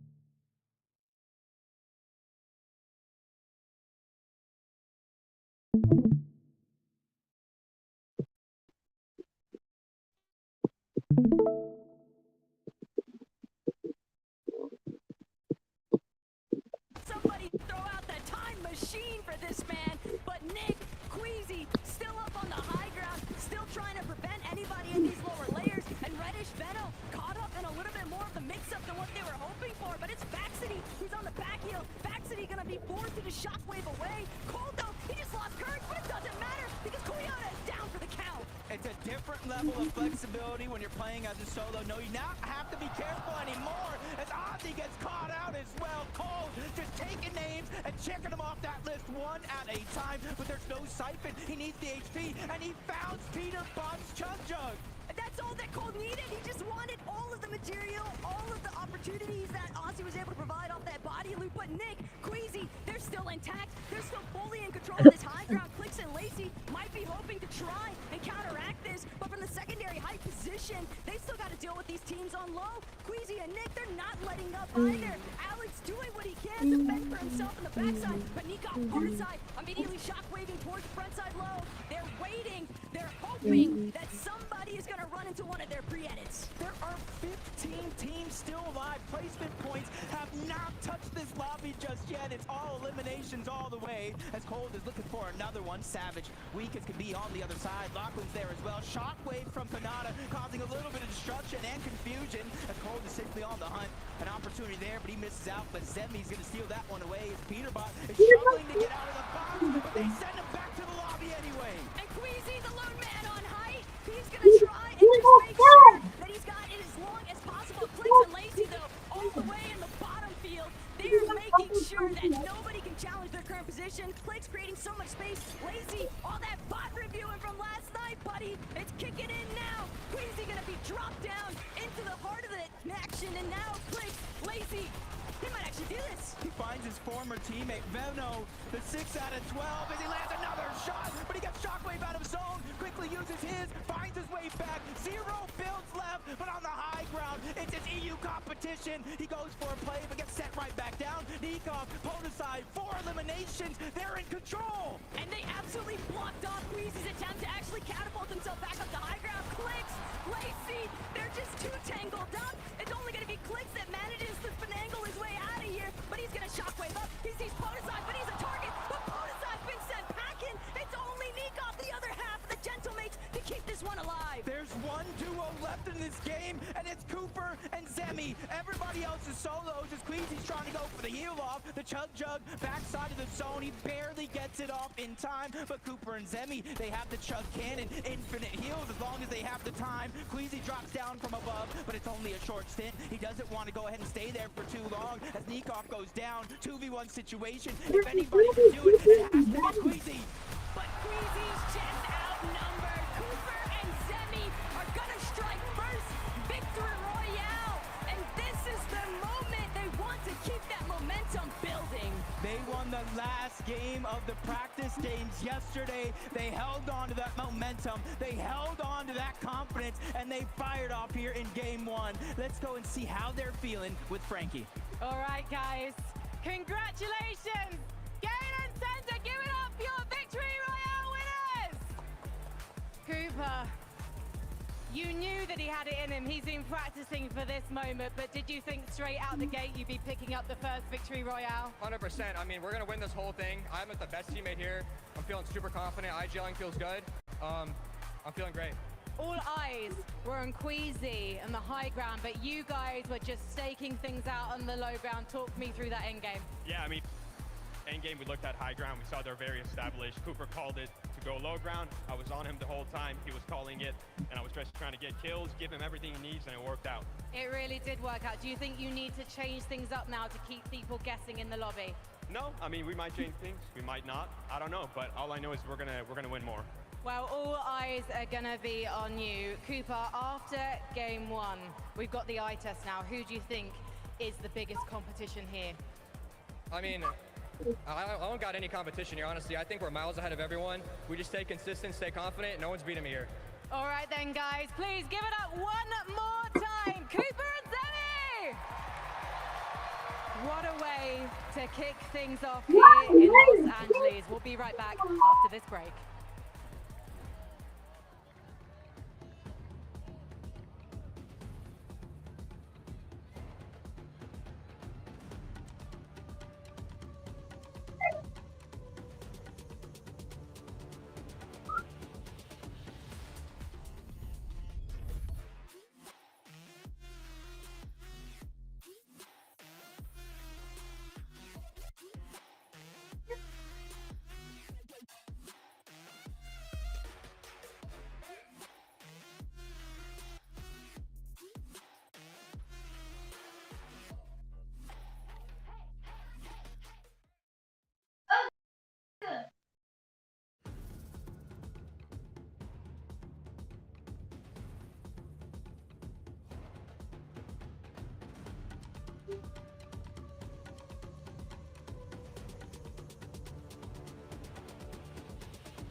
Welcome back, everyone, to the 2025 FNCS Pro-Am. Oh my gosh. Game number 1 was crazy. So many developments all happening in that single chaotic moment of a game. And at the end of it all, Cooper and Zemi come out as Game 1 winners? Yeah, I mean, again, that wasn't too much of a surprise, right? Everyone had Cooper and Zemi winning the whole thing, and it looks like Cooper and Zemi are feeling the same way as well. Going on the low ground aggression definitely is working out for this duo right here. But what I love from it is Cooper. This Major 2 that we just had was one of the first times that he really tried IGLing. And honestly, he's done such a good job with it, and I love to see him bring that into this competition as well. I mean, Cooper was telling us, he said, let's drop low ground. That's what he was telling Zemi. Zemi's like, should we go for high? Should we contest it? No, they wanted to play by the books, go low ground, get those extra eliminations, and it ended up at a 2v1. Quick cleanup, got the dub. I love, too, that, you know, obviously Zemi is saying, like, hey, it's all Coop, and I'm listening to him, but we just watched Zemi go crazy, right?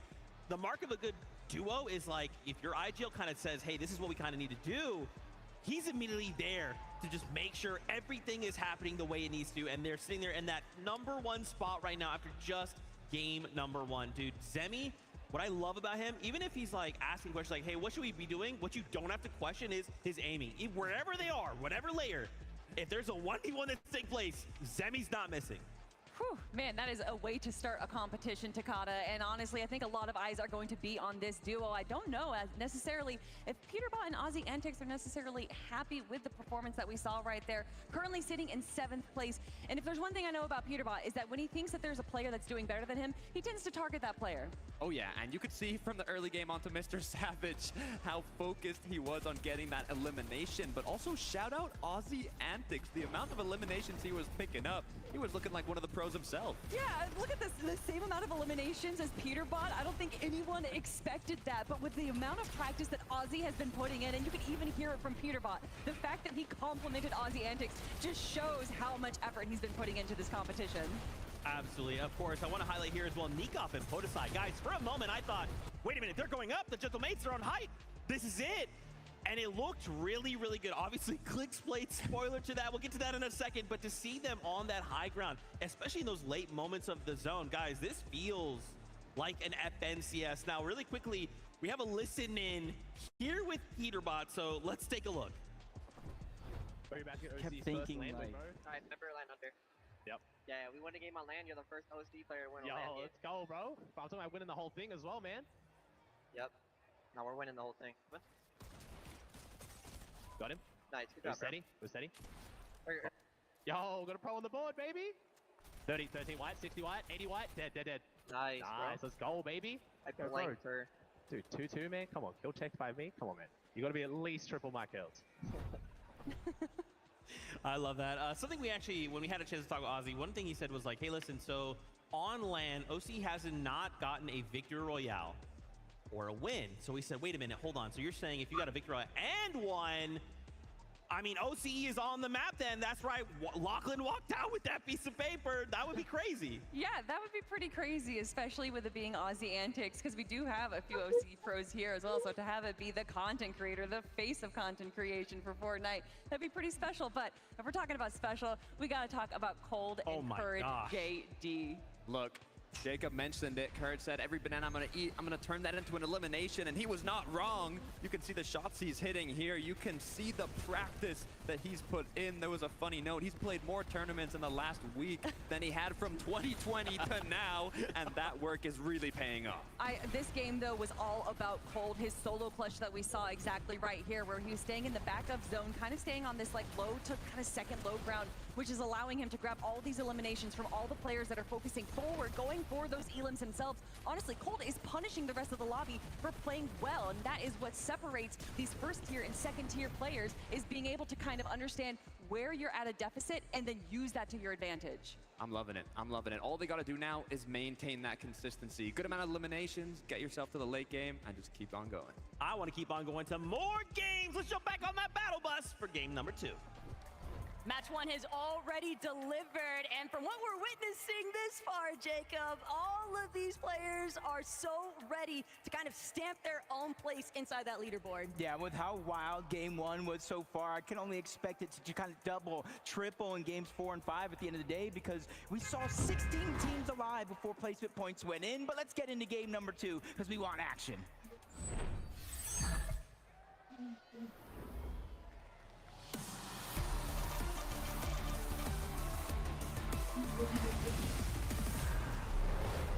Look, any game 1 jitters that might have existed, it's got to go out the window. Everybody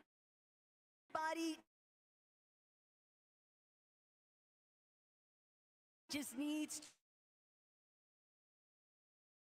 to have equal opportunity to find those eliminations with the way that things are getting so chaotic in these end games.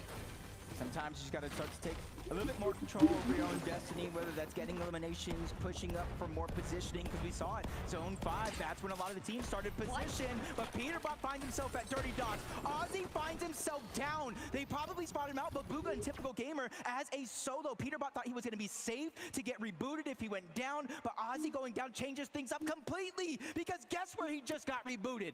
Cooper, Zemi, Flakes, they're all looking up at the sky. Ozzy doing everything he can to try and knock it out, but he's gonna get knocked one more time. Somebody's sure to clean him up. That'll be gone, but Alex and Loser Fruit, they've recognized, hey, if there's gonna be somebody getting eliminated this early on, we wanna make sure that we could possibly get involved, and everyone's starting to creep up now into this Dirty Docks area. Even had Faxity and Reason going on over there as Seti and Daya with 2 eliminations. 19 teams left in the game, which means they sent one of them packing early here for game number 2. And that's got to start to boost the confidence right there for Seti and Daya, because now they got position on one of the high hills here on the map, and they can kind of just play it by ear. Aussie is so used to watching the pros be victims, but now he's on the receiving end.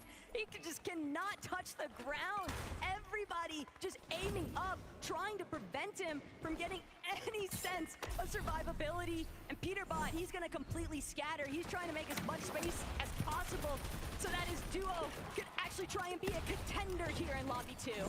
I kind of know what this feels like right now. Getting put in the blender, you're getting put into a smoothie right now. But they figured it out. Peterbot was able to create enough distance so when Ozzy got rebooted yet again, they're more closer towards Slurpee Swamp. But you got to remember, it was Bugha and Typical Gamer that got those early eliminations onto Ozzy, and they already moved into that POI. Ooh, Alex getting mixed up here with Nate Hill, but Nate Hill, that's going to be a fast elimination. Who won the last round? Just looking to pull back. She needs to disengage.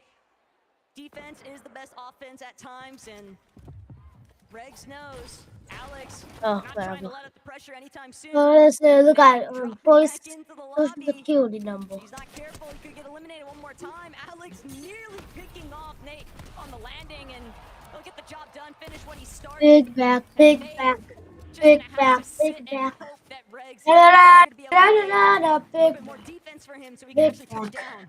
Big back, big back. These are the fears. Talking to Alex, even Kanata, you can't split and play that way because it's you're like a flare in the ocean. They know exactly where you're respawning at, and now Alex has found the actual player keeping the whole thing alive with all the loot, which is Regs getting pressured in by Loser Fruit on one side, Alex playing box to box on the other. The top was already taken, and now he's moving in to try to clean up this elimination onto Regs, and he does so with ease. The numbers game is just too much. Okay, so the attention of the Gentlemates, Nikov and Podicide. They're starting to kind of move their heads on over. They've got a good idea that maybe there's a survivor trying to scramble into their area. Peterbot and Aussie, though, they left Slurpee Swamp wide open. Fucking hard this year, man. Oh. Peterbot letting him know what's good. That looks good. Times since yesterday's games, and Peterbot 2 eliminations already.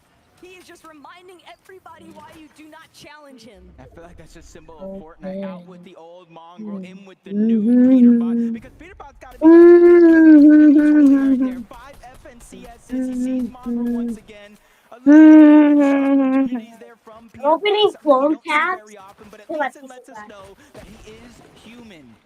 But it's just crazy to think about the fact that Aussie and Peterbot could land at Dirty Docks, and yet no other duo was able to take Okay, getting of moving into a optimal position at I'm hot that close to home.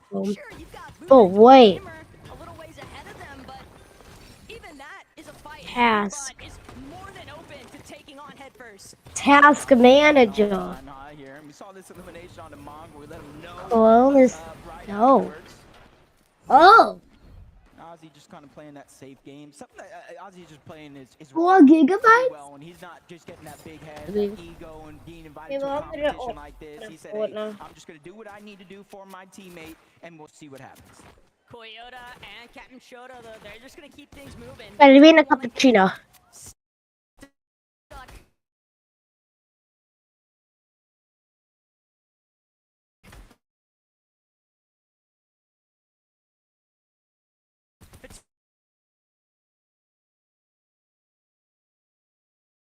Come on. Teams, they're trying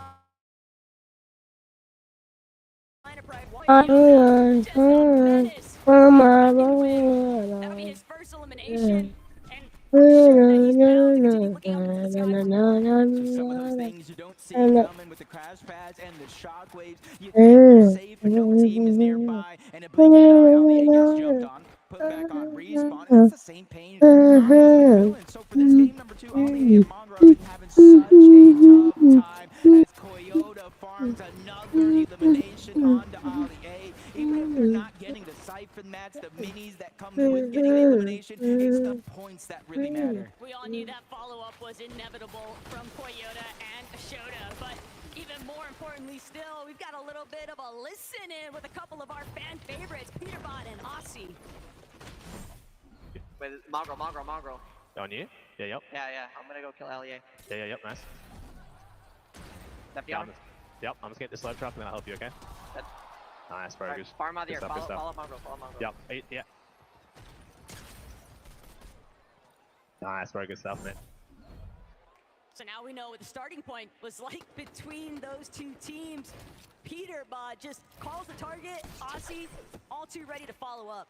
If they were just a couple of seconds sooner on getting that elimination onto Mongrel, that would have been another team down and out of the game, but their strategy is not working so well because it's actually Zemi who steals away the elimination, Alex getting all of that loot. As they're trying to base up over here just south of Boomin base, you see a couple of teams outside of the zone, a couple more inside of the zone, and you're seeing it's Podesai and Nikov, the ones that actually land off in this position, that are trying to take most use of it. But we just saw Alex with 6 eliminations, 6 points already, Jacob, and yet there's only been one duo fully eliminated from this lobby.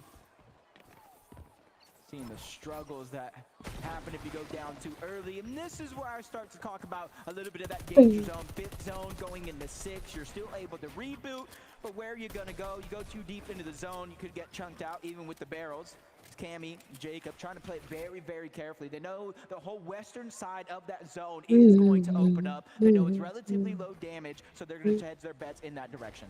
But with all that early motion at Dirty Docks, Lineseed, Faxity, and Reason are still kicking in this one. They're looking like they might be able to get a nice flank opportunity onto a couple of our teams that are pushing a little bit further inside this edge of zone.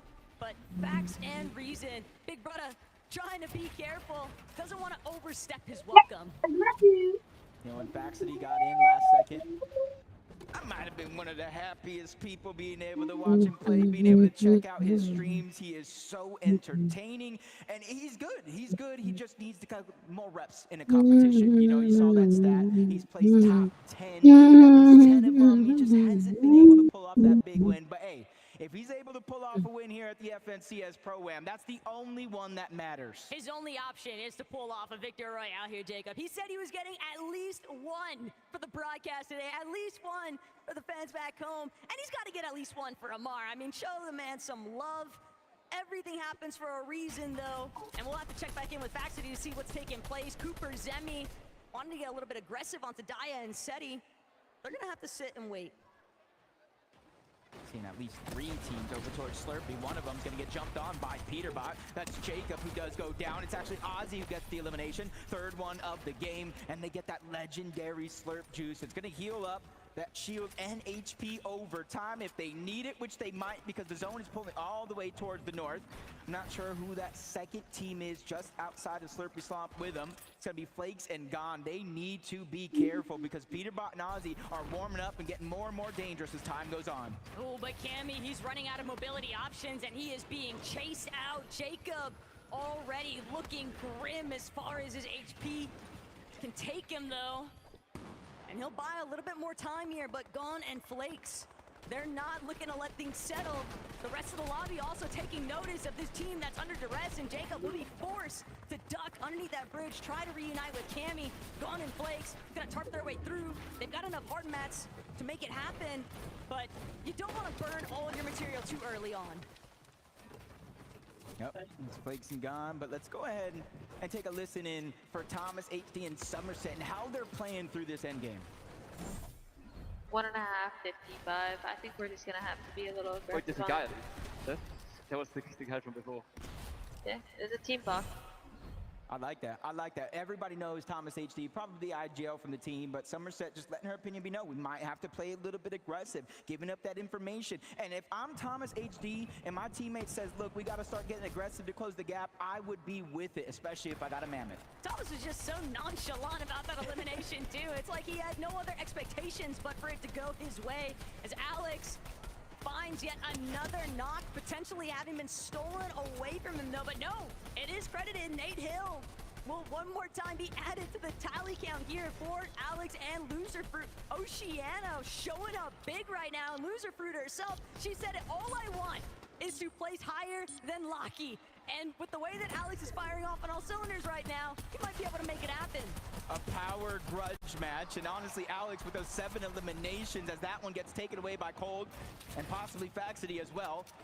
I think this might be the most eliminations we've actually been able to see. I know it's only been 1.5 games so far, but with reboots turned off, that's where the pressure is really going to be felt.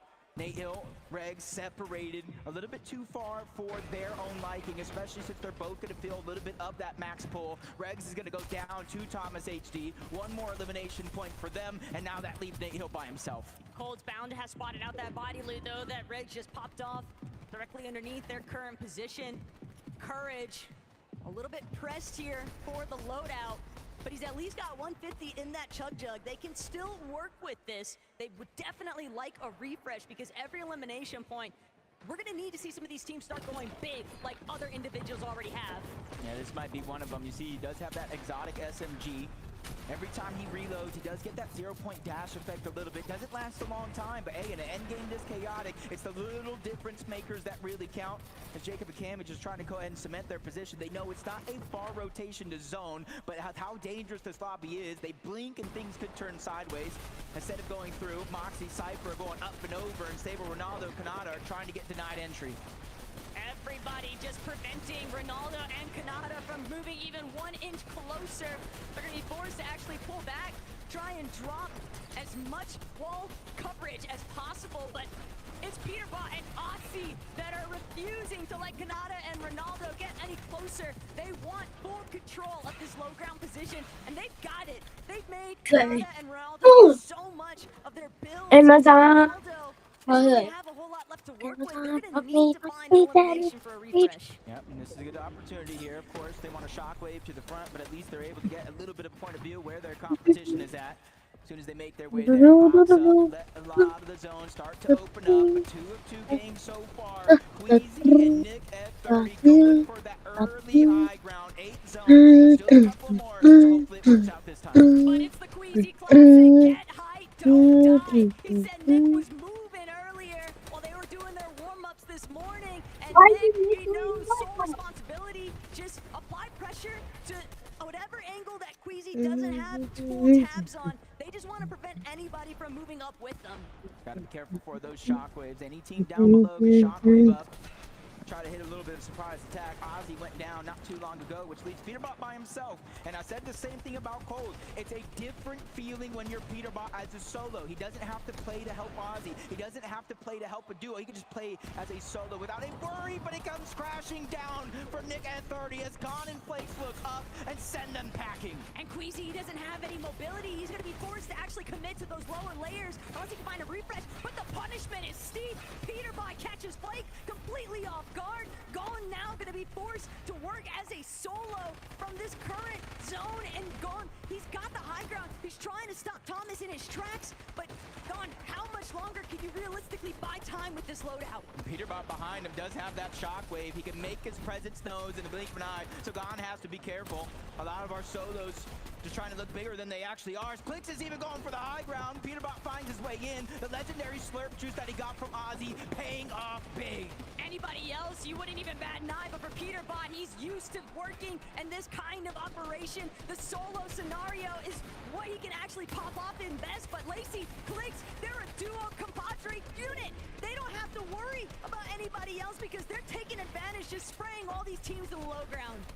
They have the Chug Jug, they have the Slurp down below. Peterbot is trying to hold on to his position, spraying to the backside of the zone. That's Faxity that's feeling a little bit of pressure as they get Shockwave up and off. Clicks, Lacey do not have Joy. anymore. In fact, they're going to get sneak off for it. I sent an application to join the 2 a.m. Academy team.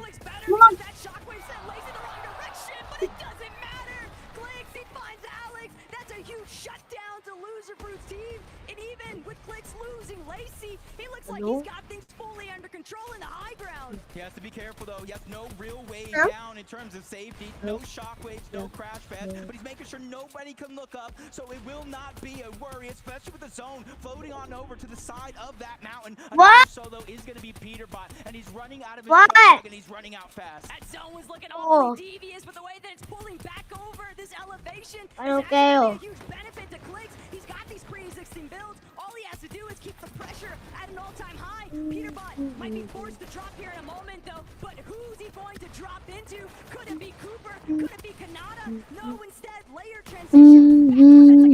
Benno sent to the abyss off that shockwave, and Gaia, she'll meet her end, though. Now, every single person left alive in this game is a solo in this competition, and Seti's just trying to work his way through. All he has is the bare minimum, the Siphon match, but if you look up, no, that's not an angel, that's Clicks, and he has more legendary slurp that he knows what to do with.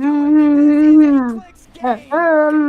He's reliving the practice moments currently. Any heals this time, though. Seti, don't know if he's in the same kind of position, but look at Clicks. An absolute menace in the high ground, just causing so much mayhem for the two down below. Seti finds Kanata. Now with all the trying to make sure he just doesn't get shot down. He's got a way to make his way towards the drop. He has still has a couple of seconds. For Seti, he wants the finishing shot. He doesn't need the heal up, but he might just look to play it safe anyway. Siphon mats are so important. That changes the game completely from the situation we're in. Double slurp juice pop. He sends Seti flying outside of the zone, but back he goes. And he does it. Clicks and Lacey win game number 2. They said they were up all night, and it doesn't matter what anybody else might make of it because they came prepared here today. The performance is peaking, Jacob. A victory royale in game 2, and Frankie, even more to say. If there's anything we learned from that last game, it's that America's sweetheart never plays it safe. Clicks, the two of you take the high ground. Lacey goes down. What's your reaction? I might have shockwave You mean? the zone, and I knew that would have been a big sell, but it doesn't matter because I won it, so it's all good. Is that why he sent you into the zone? Because he wanted to do it as a solo, Lacey? He sent me in his Wait, what did you say? Oh, wait, I never had a doubt. He was winning that. And while he is... Luki, can you screen share FNCS Pro-Am instead of me because mine's laggy. Well, I have a supervised account for YouTube. I can't because I have a supervised account for YouTube. Yeah, but I'm pretty sure you can still watch this on a supervised account. That's not watch live stuff. Can't watch live stuff?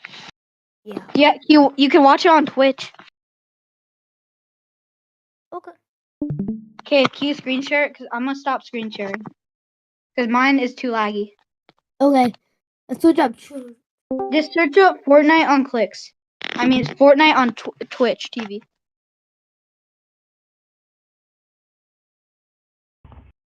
Yo. Yo, what's up, Roy? We're gonna start screen sharing. Ludkey he's gonna screen share it. Since he has a cracked PC, it'll be less laggy than mine.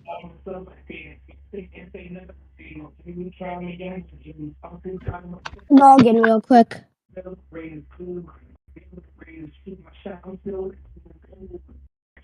Just give me a couple minutes. I know you're missing out on some, but Sure, we should play Mission Impossible. oh, I actually gotta go now. I'll be. Oh, I gotta go. Actually, bye.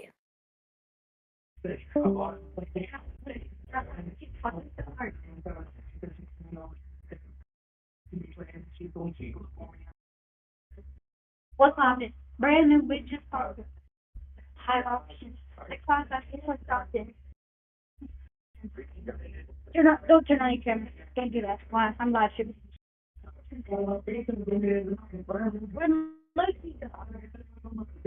Let me start screen share.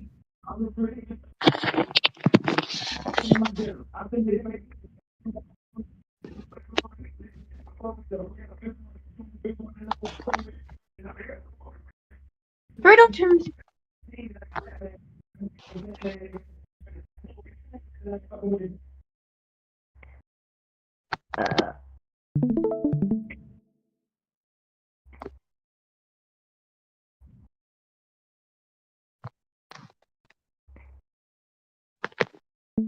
Bro, I can't even play Fortnite because it's so laggy.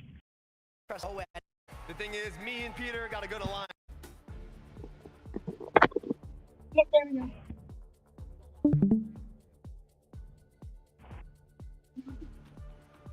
I saw notifications.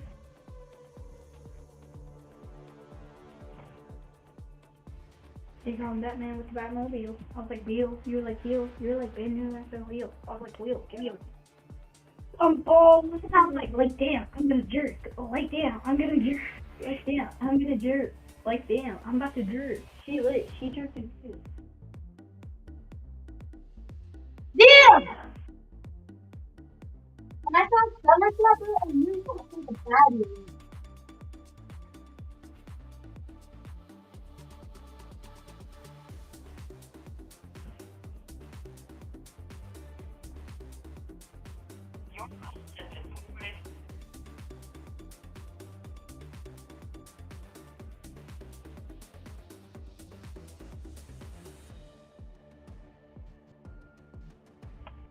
Ugh.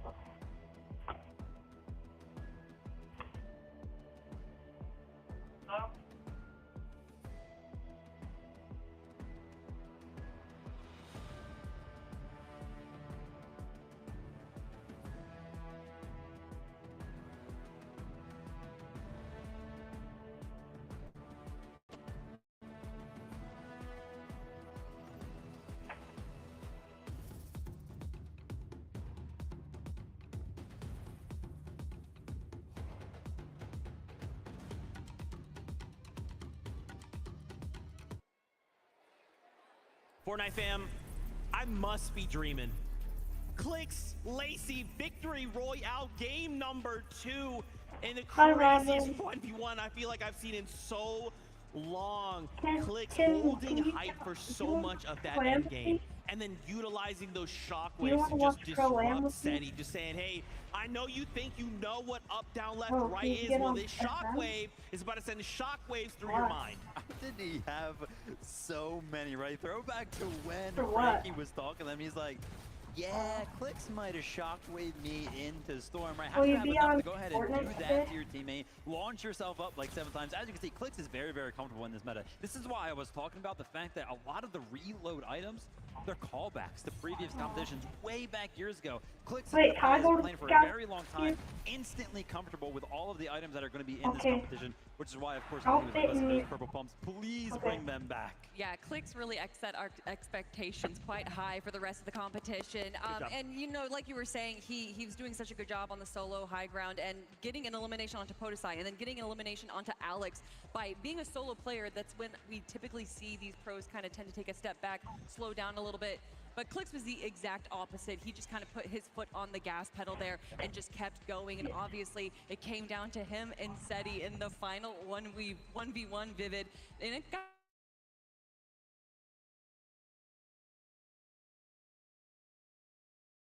He's like, how do you have so many, right? Like I was mentioning, Clix just kept going up and up and up. I get cinnamon style. I don't know what I don't know cinnamon style. He had nothing to work with. For some reason, there's like a loop down there, a little llama for him to go ahead and help him clutch that game up. I love to see it. I also love to see Lacey running around the arena right now, getting everyone really hyped up. That's what you want to see. If you do go down, and if even your team goes down, you gotta keep your mental. When we saw that moment, we saw Clix get up, get excited. We have that. Listen in. Let's hear from what this game happened and how it all went down. I'm shockwaving. You're good. Well, you got more to do than that. Done. I'm going on height again. I'm going on height. Platoon! Kill 3 on height! 5 shots. Have 3 nuts. How was it in the kitchen? Let's go! Let's go! To be fair, Zeke, Clix did come that he was shockwaving. You know, we all know how chaotic Fortnite games can get. Technically, he did comment. We'll just let it slide because, you know, he got a victory royale. So at the end of the day, it's all good. And now they're currently holding that #1 spot, 27 points. It is looking so good, but look right behind them, right? Cooper and Zemi, they're still holding strong as well. Whoa, whoa, whoa, but right behind them, tied up 24 points there. I see Seti and Dia.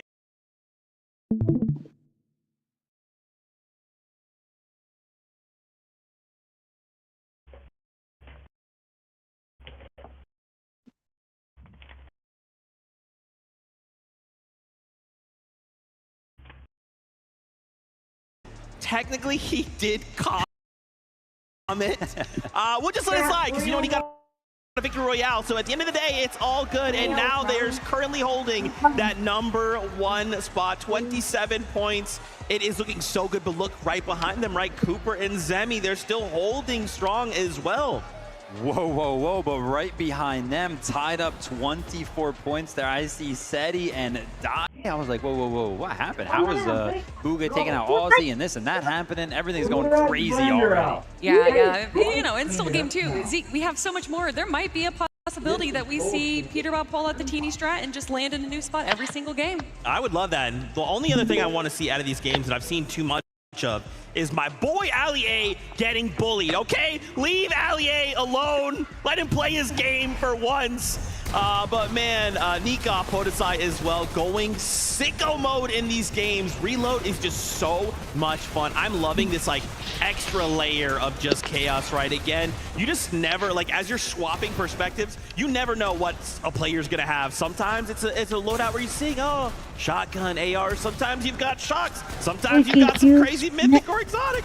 You know, you mentioned layer, and I really like the layer that they're playing here. They're kind of going for the second high ground. You can see even in those clips right there that they're paying attention to high ground. They're peeking behind. They're going for those chops because they understand that although eliminations are great on low ground, there's just so many question marks on if a player just pops in behind you and gets an elim. But high ground is a little less contested. Because I feel like yours would work better. Let's get back up on that battle bus. Taco, Jacob PR, what? Over to you. Games. We want more games, and I'm honestly keeping my ear to the street. The whole Fortnite community is saying this is fun. This is what it's all about, and I can agree. That leaderboard was looking crazy, though. Seti and Dia, you cannot sleep on their performance so far today. And Jacob, we're about to hit the halfway point. Because game 3 is ready to ride.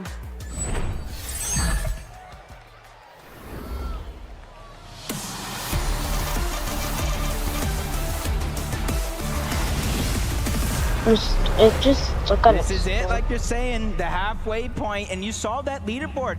And it's not necessarily going the way that I thought. It's not elimination heavy. It's been consistency in the placements and making these top 5s, making these top 3s. So this is what it's really all about. Maybe you could close the gap in the last half of the day, but who knows? One thing's for sure though, Baxity and Reason playing that third-party contest at Dirty Dogs has made it very difficult for Flakes and Gone to find that level of consistency in comparison to Zemi and Cooper.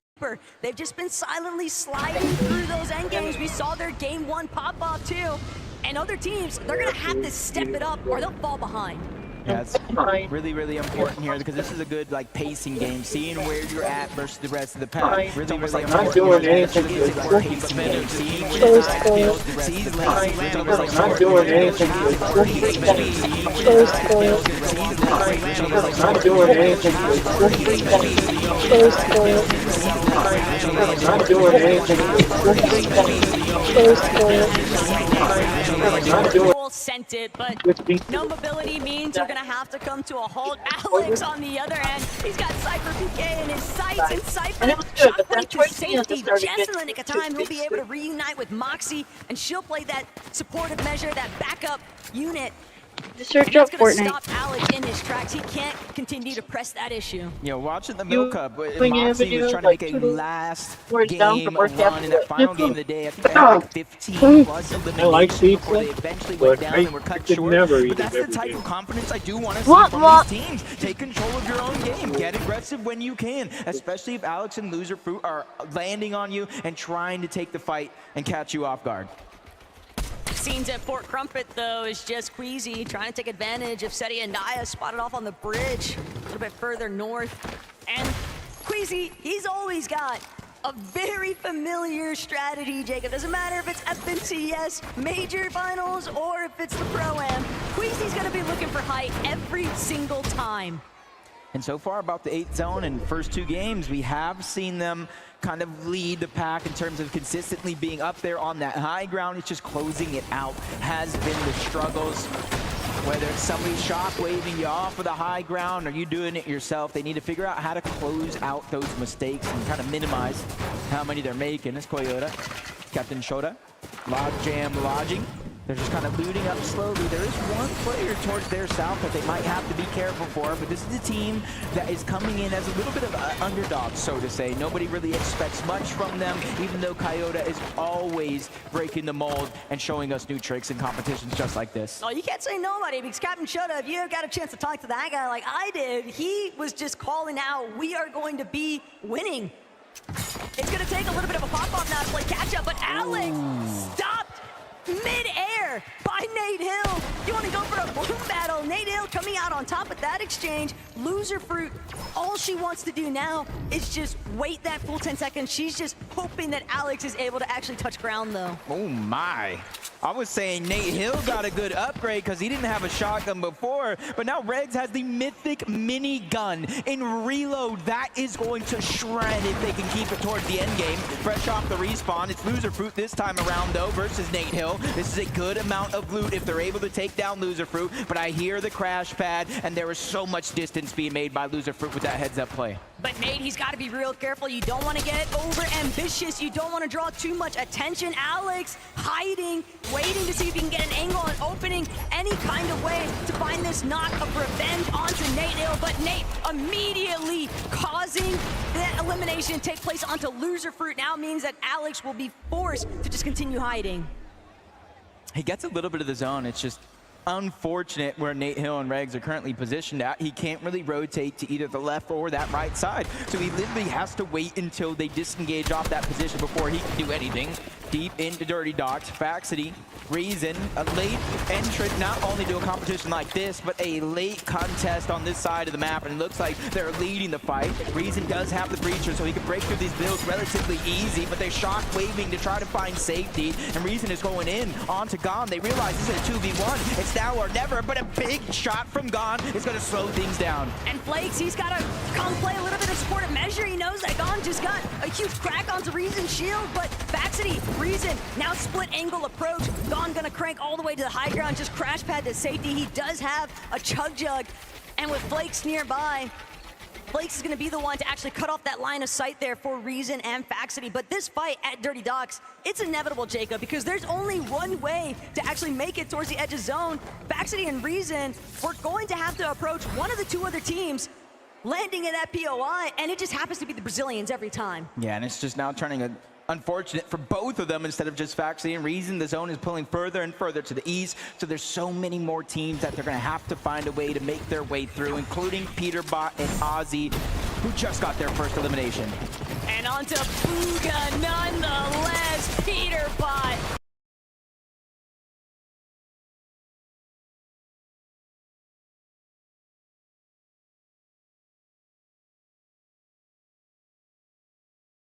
The moment that he sees anybody, he's so down to just key them immediately. That's brimming with confidence.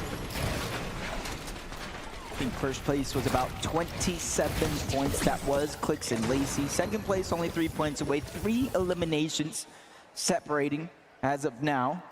But you can see that 2 teams still over here. 1 damage per tick in the zone. There's a lot of chug barrels, a lot that you can go ahead and recuperate the HP, the bandages as well. So it's not too much of a worry that they're staying here, but look at all the resources that they're using. Reason is almost out of those small bullets. You see him just 5 shots left in the shotgun. Luckily, Faxity is there to finish off that elimination and give him the loot he so desperately needs. That was a great snipe by Faxity, making sure to cut off that escape angle.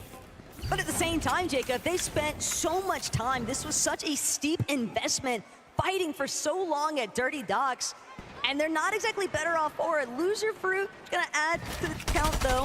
1 more elimination for Faxity and Reason to take advantage of. But they are still out in no man's land compared to where other teams are already positioning inside of the zone. And with the amount of time spent, they might as well just continue to play exclusively for eliminations. Yeah, especially since, you know, if you're in full control, you have all the loot, and you hear those players just getting rebooted over and over and over. You know that solo player is staying by, and you can just continue to farm just like they're doing so far. Cold and Courage rotating through Slurpy Swamp. They have to be careful. Seti and Daya right above them. Mongrel and Ollie A just close to the zone, and there's still 1 more team as well. All of them have a little bit of priority over them on this rotation for now. A lot of bodies, though, at Slurpy Swamp, and we all know Peterbot does not like anybody in his territory. Might only be a matter of time before he looks to start clearing out some of those teams and playing a little bit more aggressive, but peeking back in with our Game 2 winners, Lacey and Clix. If they can continue to replicate the level of success they found in the last lobby, Jacob, they might start to run away with this one. They have that calm, cool, collected demeanor. They have the chemistry, best friends, some would say, as Ozzy's on the other side, putting pressure down from above. Peterbot's to have a crash land. He's trying to make his way up with that shockwave. Meanwhile, that full duo that they were going up against quickly made their way on out. You said it yourself, Taco. Slurpy Swamp, that belongs to 1 man and 1 man only, or boy. That would be Peterbot. And he's just really wreaking havoc all around the lobby. And you see, and he's going to pack a punch in his loadout. It's not just the Thunder Shotgun and the Mammoth. He's making sure that he has the SMG as well. That way he can just end a fight in the blink of an eye. But with the way that Peterbot and Aussie essentially just reclaimed Slurpy Swamp, they forced every single one of those other teams that were trying to take advantage of some of the heals surrounding Slurpy completely away. He's not allowing anybody else to utilize those resources. It's only Peterbot and Aussies to take advantage of. Ronaldo, Kanata, they're one of those teams a little bit stuck on the outskirts of Slurpy, but they got a decent little loot pile next to them. See, I knew this was the only team with 2 FNCS championships, but with a Chapter 2 Season 1 win, Ronaldo is the only creator with an FNCS champion. Hey, that's got to give a little bit of confidence for someone like Ronaldo. I know we were kind of watching him practice in the rooms. His mechanics are there. It's just kind of like the outside factors that change when Fortnite and the meta changes. But Ron doesn't even need the championship title. Ron would have that confidence regardless of the circumstances surrounding his competitive history. Allie, though, Zeke was asking for it. Guys, please stop bullying him. And it seems like it's worked out so far, but Mongrel, Allie, they might be running smack dab into Cammy soon. Gotta keep an open eye out. Flix has lost Lacey though, and we are rapidly approaching that no more reboots territory. This is best case scenario though with Lacey going down because you got a max pull to the south, which means a lot of those teams are already going to start their rotations on over. Just need to figure out how you're going to get the loot. And if Flakes and Gon are going to push up on you, but no, it's actually Clix the one looking to get aggressive. If he can win this 2v1 fight, that's the loot that they need. And there's a big shot on the Gon. He goes back to back. Flakes is feeling the pain as well. Clix is not slowing down as he does get the knock. Gon is gone. He is out of here. And now that is Lacey's loot. And Clix, he's still looking to chase him out. He wants to get this duo fully eliminated. Flakes barely managing to survive. He's trying to run every which direction. One more shockwave to create some space. Lacey with the tag from overhead. They're crash padding in. They've got Flakes on the run, but he's gonna sit and hide inside of the bush. They don't have any idea where he's actually scurried off to, and they'll be forced to just head right back to the zone. Flakes did his job. He gave Gon a chance to get rebooted back up, and with him staying alive, there's going to be a second chance as well. But I wish them all the luck in the world because look how stacked that side of the zone is when the reboots finally turn on. Luckily, there's barrels. There is Slurpy Swamp, so there is going to be some chances. But you got to give credit. All the credit in the world to Clix, not only making that opportunity possible, getting Lacey back in the game, but getting him loot. Isn't that the creator's job? But it's just not enough loot, and Clix, he's gonna pay the ultimate price. They're victims now to the rest of the lobby. Everybody holding into their position, and they're down and out for the count, Jacob. They'll go back to the battle bus for game 4. That is just 8 placements too short to get any placement points. At least he was able to get some eliminations to keep the points flowing. As Faxon and Reason just getting targeted. Luckily for them, as of now, they're on the front side of the zone, so eventually teams will have to start to rotate their way in. Just how long can they keep a hold of this pressure? And it seems like things have settled for them, so it's about assessing the situation. And you can see they're using everything that they have, every resource. Bandages first, then the Chug if needed. And this is how Gon is just getting put in the ringer right now. Another elimination, and it's after 7th zone. He's not coming back this time. And Gon and Flakes just caught in the crossfire for way too long. First it was Faxity and Reason, but Veno, Reddish, they're looking to keep the ball rolling here.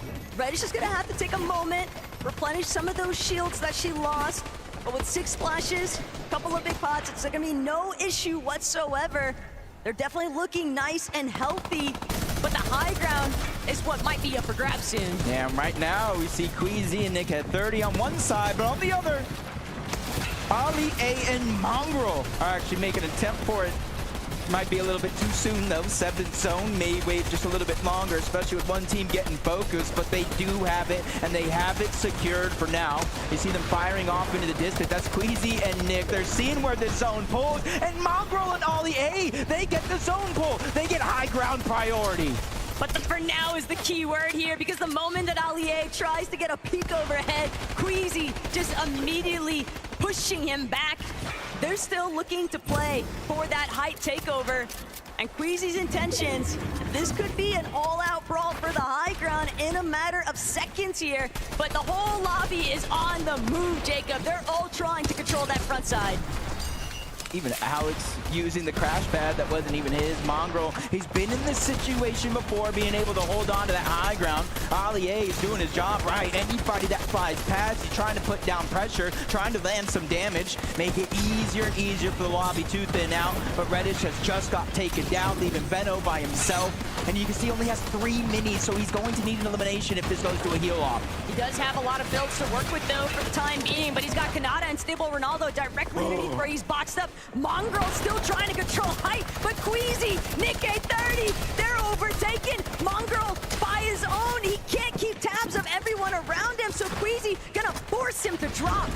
That was a 200 IQ play. You had Nick at 30 pushing up, being the actual aggressor. Queasy in the distance landing the damage. Ollie A is now down. Mongrel's by himself. 90 on the Chug, only 25 builds left. He's trying to keep his position in the front side of the zone to attack. but for how long? With more and more players starting to put pressure, you feel and hear the shots firing onto his builds. Oh, but Cammy just got shockwave deep into the heart of the storm. Peterbot, one more time, as a solo. He's gonna have to use the slurp juice. He's gonna have to find some more eliminations if they want to make up for the placement points with those individual elims. And Mongraal might just be the target in his sights. Mongraal doing everything he can, working his way through the low ground, but he doesn't have enough. Peterbot, though, getting caught up in more action than what he bargained for, trying to get the layer switch over, and he's going straight for the high ground tackle. Might not take it all. He missed that opportunity. Goes straight down to the low ground. Thanks to that elimination on Mongraal, he does have some Chug Jug left. Veno's doing the same thing, getting aggressive, forcing players lower and lower on his current position. Queasy and Nick, third time could be the charm. We've seen him on high ground. Let's see him close it out. But Kanata, Ronaldo, they just been skirting by. Peterbot with a fourth elimination now onto Nate Hill. And it could be disastrous for Savage. He's trying to see if he can make his way forward, but Peterbot actually going to be the one caught off guard. Rex from behind, just taking him out. A menace to the lobby, no lore, but Rex paying the ultimate price. She's also been eliminated. Thomas bringing down Mr. Savage, and it's all by himself that he's got to keep this one alive. Oh no, Shockwave just a little bit too far into zone. Only 10 on the Chug Jug, so that's essentially going to be a non-factor. Down below, one of the few duos left in this game, Ronaldo and Kanata. They are the ones on the hunt. They are the ones causing complete chaos down below, especially for any team that crosses path, and the Gentle Mates have just been separated. Nikoff is down as Ronaldo picks up his third elimination. But Ronaldo, he's running slim as far as the builds are going, and Seti, he might have to drop. Seti might have to get involved, getting a couple of tags. Kanata's shield's so incredibly low, but Seti, he's all by himself. He's just trying to stay out of the line of sight, and he can't go much further. He's gonna have to block his view. From a top 2 to a top 3, at least he's staying consistent. As Nick dropping down from above, no builds. Queasy taking a huge amount of damage, 10 HP each. They're scrambling to try to make a play, and Nick Elboni is amazing with that elimination. But it's Ronaldo, it's Kanata, the thieves of the night. They steal away the game.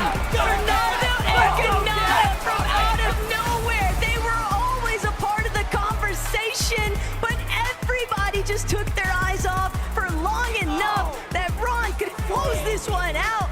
That is what we expect of a former FNCS champion. Hi boys, don't lose your voices before you've had a chance to talk to me. Pretty excited about that one. Everyone had their eyes on you going into this competition. Game number 3, you finally show up. How does it feel? I mean, this guy right here is the GOAT, man. This guy's the GOAT.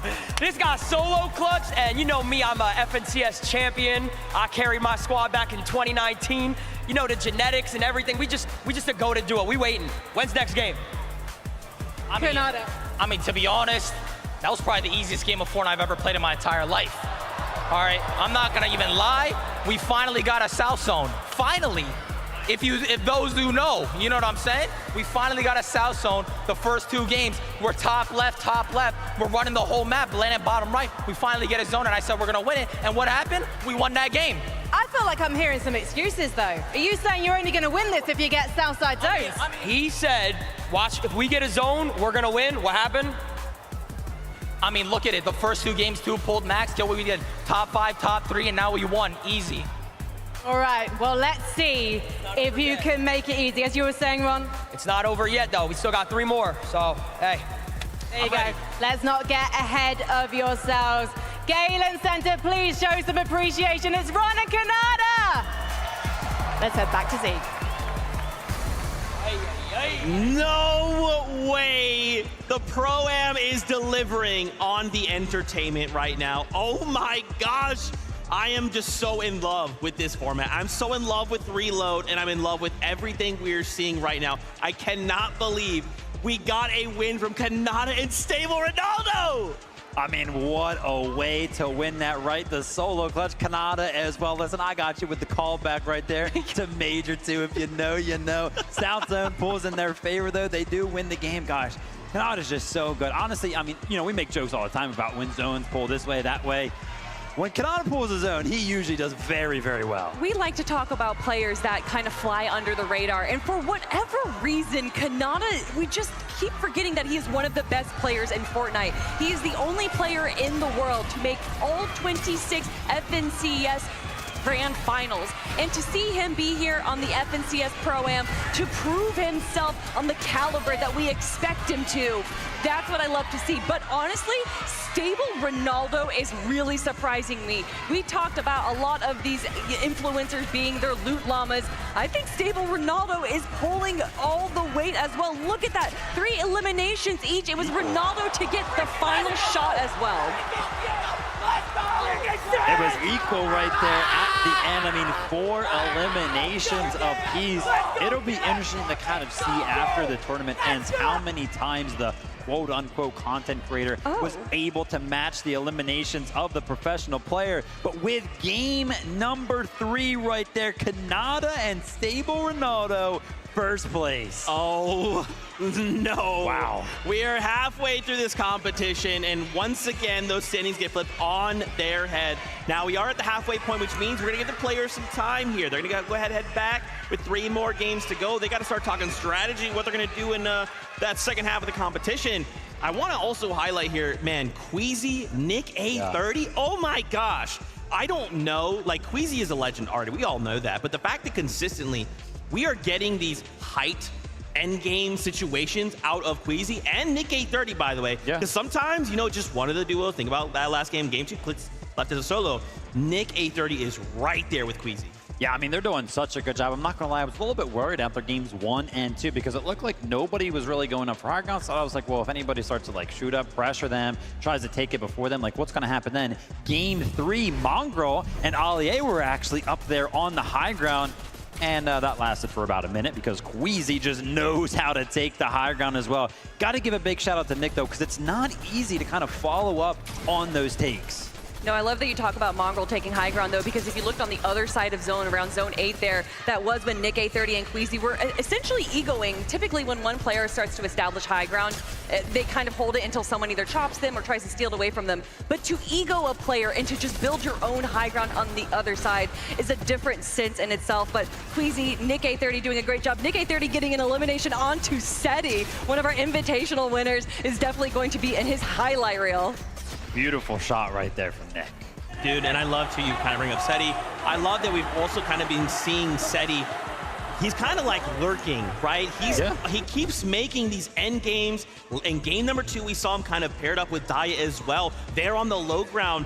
I mean, Seti is like, he smells blood in the water, right? Like, he's that shark lurking in the depths, waiting to strike. And the problem is, we kind of keep letting him make to end games. Yeah, I mean, I'm going to pat myself on the back a little bit here, right? We were talking about the duos, having a little bit of a conversation. I was like, I swear, Seti and Daya, they're like good on paper. Everybody's like, what are you talking about? I'm like, I swear they should be good. They're like, nah. Shout out to KXR, though, because I saw KXR put some respect on Seti and Daya's name as a duo in this competition. So far, though, I think they're proving everybody wrong. I mean, you called it out, honestly, that we have a lot of FNCS competitors here, a lot of people that make it to the grand finals, but this is a team that has won multiple lands to both of their names, between the Milk Cup, between the Invitational. These aren't just land competitors, these are land winners right here, and that's why we are currently seeing them in their second place spot. But for me, I'm looking at eliminations, and I have to look to Ozzy and Peterbot. 16 eliminations, the most in the lobby, but of course, placement is where they're falling short. Yeah, I was actually, looking towards that as well. No surprise that they do have the most. It's also kind of crazy looking at that leaderboard, how close, like top 7's very, very close. I think it was up to like 3rd place. There's only a 6-point difference right now, so it's still pretty much anybody's game. Yeah, that's really scary. We kind of missed out there at 2nd place, right? Cooper Zemi still also hanging on there, making sure that this 1st place spot doesn't get too far away, right? I mean, just to see like the I love that reaction. The variety of talent, really, from every single duo. It doesn't matter who we tune into. There's excitement. There's plays being made. Like, man, Reload is just so much fun. Yeah, it really, really is. And shout out to Alex, right? Because Alex kind of putting on an early game clinic right now. Definitely going for those aggressive pushes. That game, though, definitely got a little bit of a pushback. Nate Hill was moving a little bit. Actually took out Alex on a push and was able to pick up a couple more eliminations kind of following up on that. Yeah, we like to talk about kind of these micro adjustments that players make during the tournament, because although you can prepare for reload, playing at home, playing ranked games, there's only so much that you can really prepare for a tournament. The meta kind of evolves as the tournament goes on. So to see Nate Hill kind of respond to how Alex is playing, because we saw Alex, like you said, going for those early aggressions and then just kind of punishing the players near him. Making those small adjustments like what we saw from Nate Hill is what allows you to stay at the top of the leaderboard. I'm curious, right? Now that we have kind of this halftime, we're kind of going to give these players time to think and kind of take a step back and collect themselves. I'm wondering what they will bring for the second half of the competition. For now, though, we will go to a little break. When we return, more action here from the FNCS Pro-Am.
What is going on, Fortnite fam? Welcome back to the FNCS Pro-Am. Again, we're here during the halftime, waiting for our players to kind of take a small break, and then we'll get back to the action. But first, we got to introduce you to David.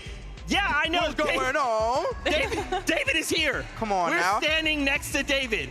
The internet will never forget this happened. David, welcome. How are you feeling? Bro, I feel ecstatic. It's Fortnite. It's Fortnite. Come on. Let's go. Oh my gosh. So, David, you know, what brought you to Fortnite? Why Fortnite of all games? Listen, in 2017, I found a game on the PlayStation Store. I downloaded it, and I got into it super early, maybe like season 2. And ever since then, I've been addicted to it. I can't lie to you. Ever since then, I've been addicted to it. Crazy, bro. Okay. So we was talking a little bit before we obviously hopped on here. Tell everybody what you told me. I was like, you know, have you been keeping up with Fortnite competitive in general? Yes. I'm coming for that. I want to be a pro too. Look at that. My journey not done. I did the music. I got to get back into the Fortnite, bro. Come on now. That's awesome. You know? So watching the competition today, then, who are you going to be rooting for? I think Ronaldo, bro. Okay. He's going crazy. Peter Bart going crazy too. He's literally clip farming right now. He's literally clip farming. So, you know, yeah. I mean, you brought up your music. You just released a new album. I did. Congratulations, first of all. But I gotta ask, man, listening to your own music while playing Fortnite, is there a song in your new album that you're like, it's go time, WTV, end of the game? I think Feel It. Yeah, are you feeling it? That gets me in the mode. Yeah, Feel It. That's the one. Dude, I love that. What inspires you, man? I mean, obviously you're like kind of a prolific musician. You know, you're coming in. Obviously, Fortnite loves you a lot. So, what inspires you? Right now, it's a lot of movies, television, and just life experiences, bro.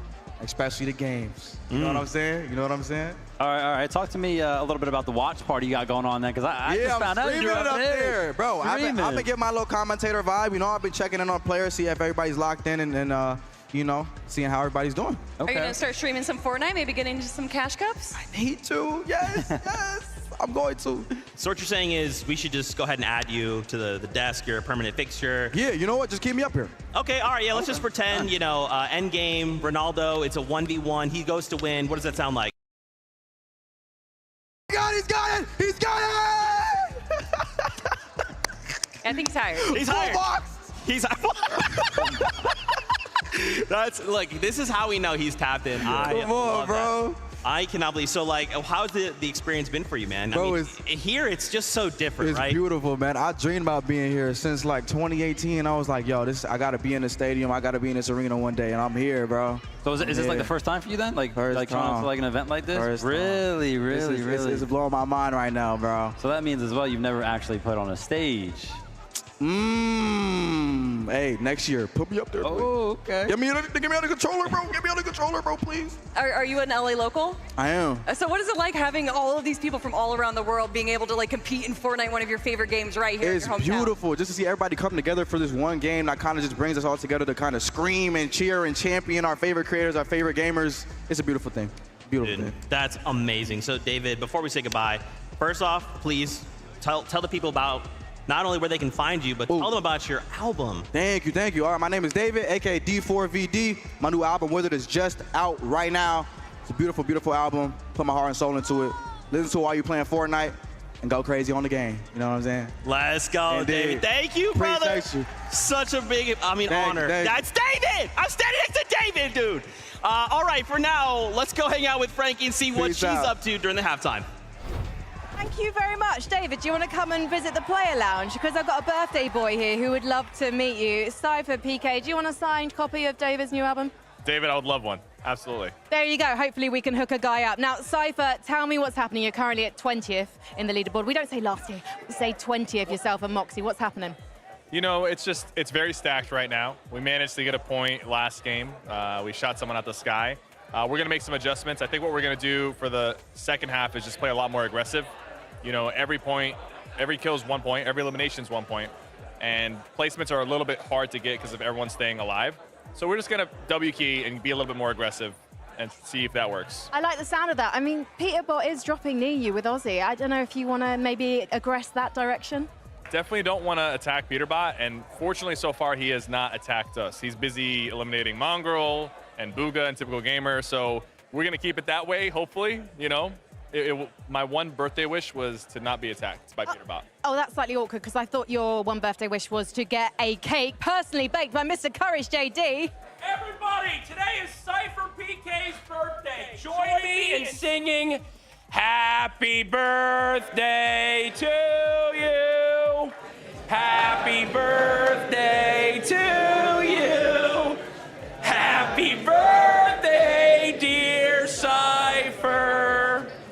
Happy birthday to you. Yeah, you gonna eat some of that? I don't like the way he's looking at my cake.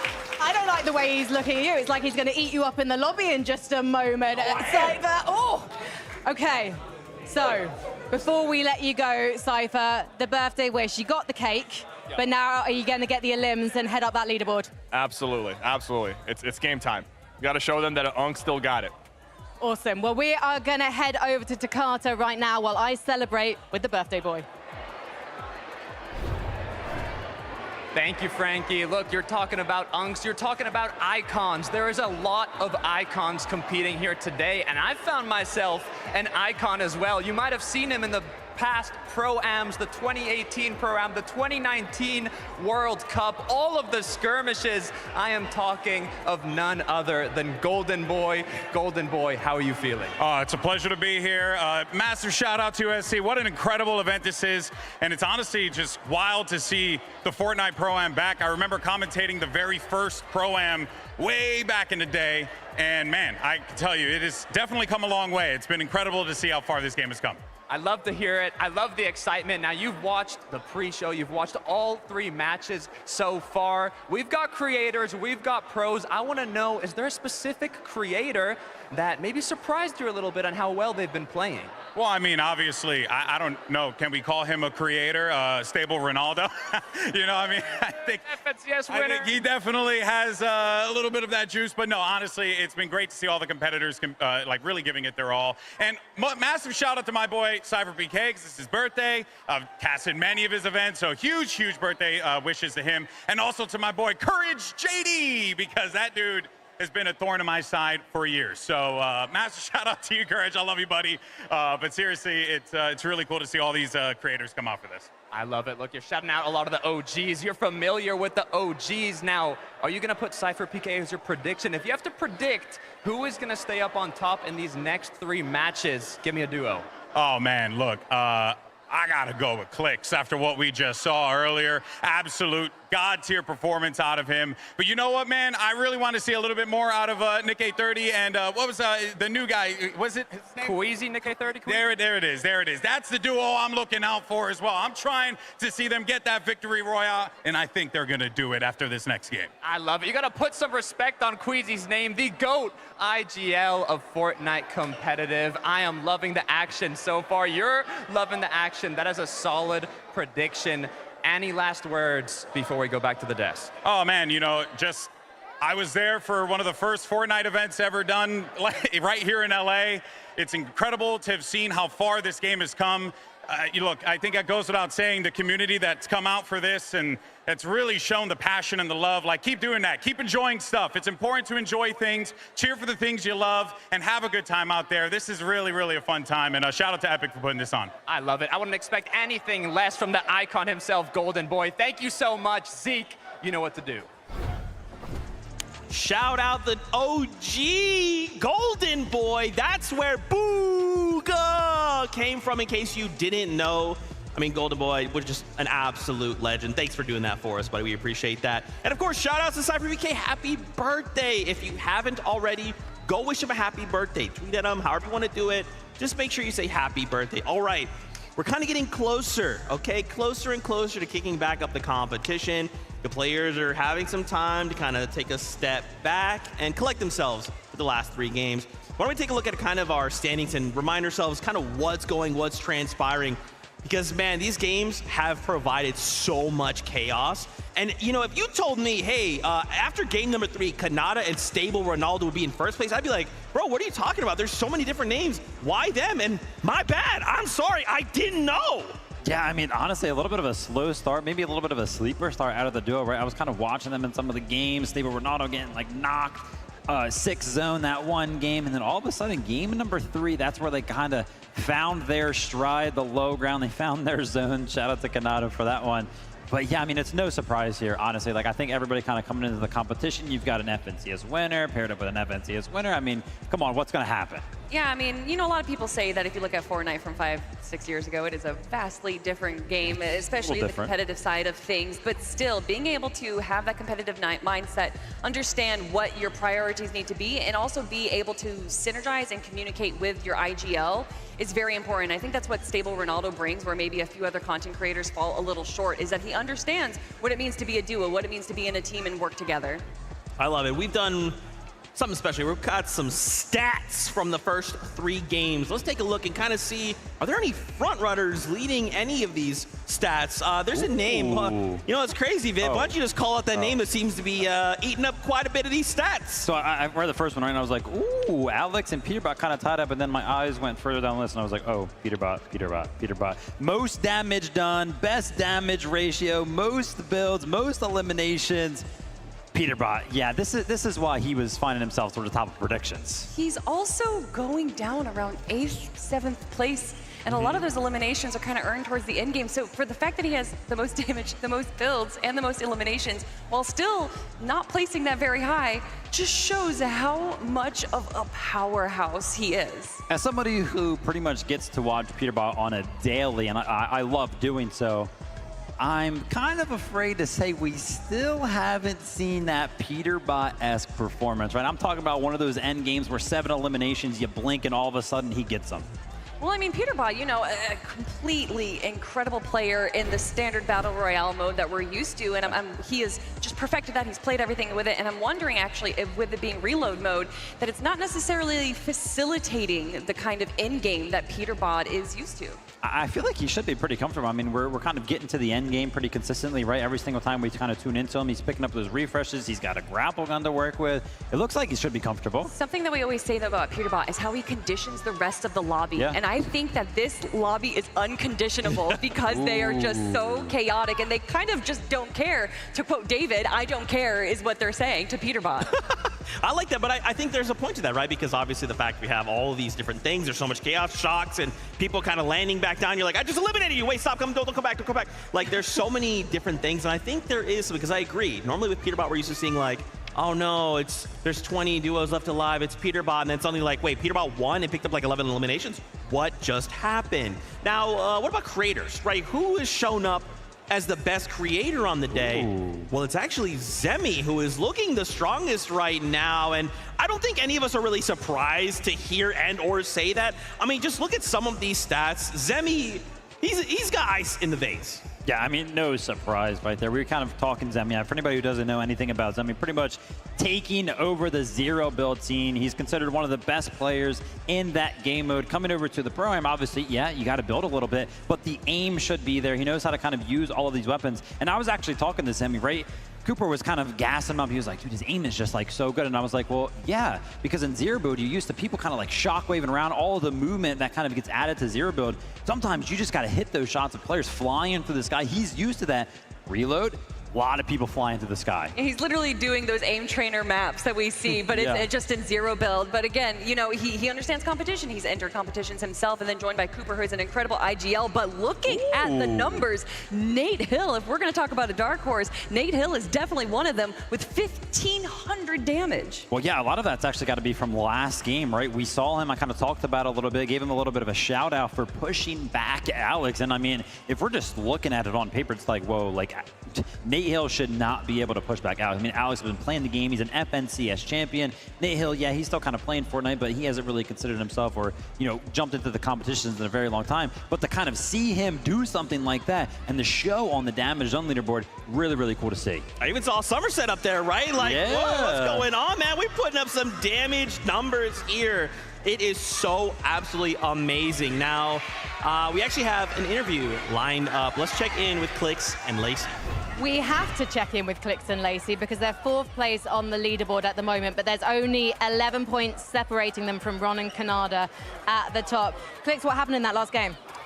You know, there's a bush in front of us, and unfortunately they had a mammoth pistol and hit a headshot on Lacey, so he got hit 170. Not a good look. It was hard, but really can't come back when zone's that far, you know? Yeah, and I mean, Thomas and Somerset, they're going to do that to you once they get the mammoth in their hands. Lacey, what's the strategy going forward? I'm landing on Somerset. She out the air the entire game. Well, maybe Somerset's listening to this and she's going to be ready for you. It's a W key situation though, isn't it, Clix? It's anyone's game. All you need is one good game and you can dominate the top again. Yeah, I mean, these next 3 games are going to be really aggressive, so it's about just staying on par with the aggressiveness and trying to get many kills as possible. And what's it like knowing that the crowd is on your side? They're always on our side. You just gotta love the crowd. You love the Clixers, you know? Yeah, I mean, you got used to them being on your side, but you never take it for granted, right? Never take it for granted. Super grateful for them. And what's it like for you, Lacey? Obviously, the former pro player, now in front of the crowd again. Are you loving what you're hearing? Yeah, you know, as a former professional player. He's got like $5,000 for his name. That's a former professional player. Current professional player. You know, it's fun. It's my first LAN. The adrenaline up there on the stage, it's a lot of fun hearing the crowd and seeing everybody cheering us on. So maybe Major 3, Clix might make some changes to his very successful trio and bring you in? I don't know. I might have to drop Yamzo. Need a new fragger? He would literally physically weigh down our team. Like, it's not worth it. That's such a shame, but you know what? We got a game, we gotta go out. Let's call this the last chance to head back to the desk. I need to sort this situation out. Oh, God. Wow. That is crazy. There's the engagement form we were looking for. There it is. There it is. Obviously, you know that they're excited. Obviously, that's a character. That's being characters. That's them being characters. What did you say? Oh, it has to do with the VOD review. Okay. Well, okay. I'm gonna be honest. You know, you're talking about excitement, and we just saw Clix and Lacey backstage. A lot of people are coming to the stage right now. I'm guessing that they might get a little bit more excited in the audience when we do see Clix and Lacey come out. But I just love to hear from Golden Boy that Clix really surprised him, and I think you know, a lot of people kind of just, for whatever reason, see Clix as a content creator first and then a pro player second, but he has just brought so much to the table in Fortnite competitive over these last years. Absolutely. Let's take a look at some of the stats. I mean, you know me, I love stats. It makes things very, very simple. Peterbot leading the charge right now. 2.8 damage ratio, almost 5K damage done. Look at the eliminations and, of course, the current place. But again, Kelly, you kind of called out. Yeah, they're kind of hitting these good stats, but that placement isn't there. Yeah, and I think a lot of that, again, goes down to their game style is going for these like early game aggressions and then translating that into this end game. And I just think that typically we can see them go for low ground aggression and then go for the high ground right when the moment's right, but they haven't been able to find that right moment. Peterbot, obviously with Aussie Antics, just seems to be struggling a little bit in that end game there, Vivid, but I think that there is definitely a possibility in these last 3 games for them to recover. Yeah, I mean, no surprise that we see Peterbot kind of at the top of, you know, being that quote-unquote best player right there. He just always is so good. It's pretty much like that sole reason why he was, you know, finding themselves towards the top of some of these prediction leaderboards. Yeah. Hey, Lucifer, what are you doing? Did you want to come over? Did you want to come over and say something? Did you want to? Oh, cool. Yeah, I know. Yeah, do you want to hear? Why don't you throw this headset on?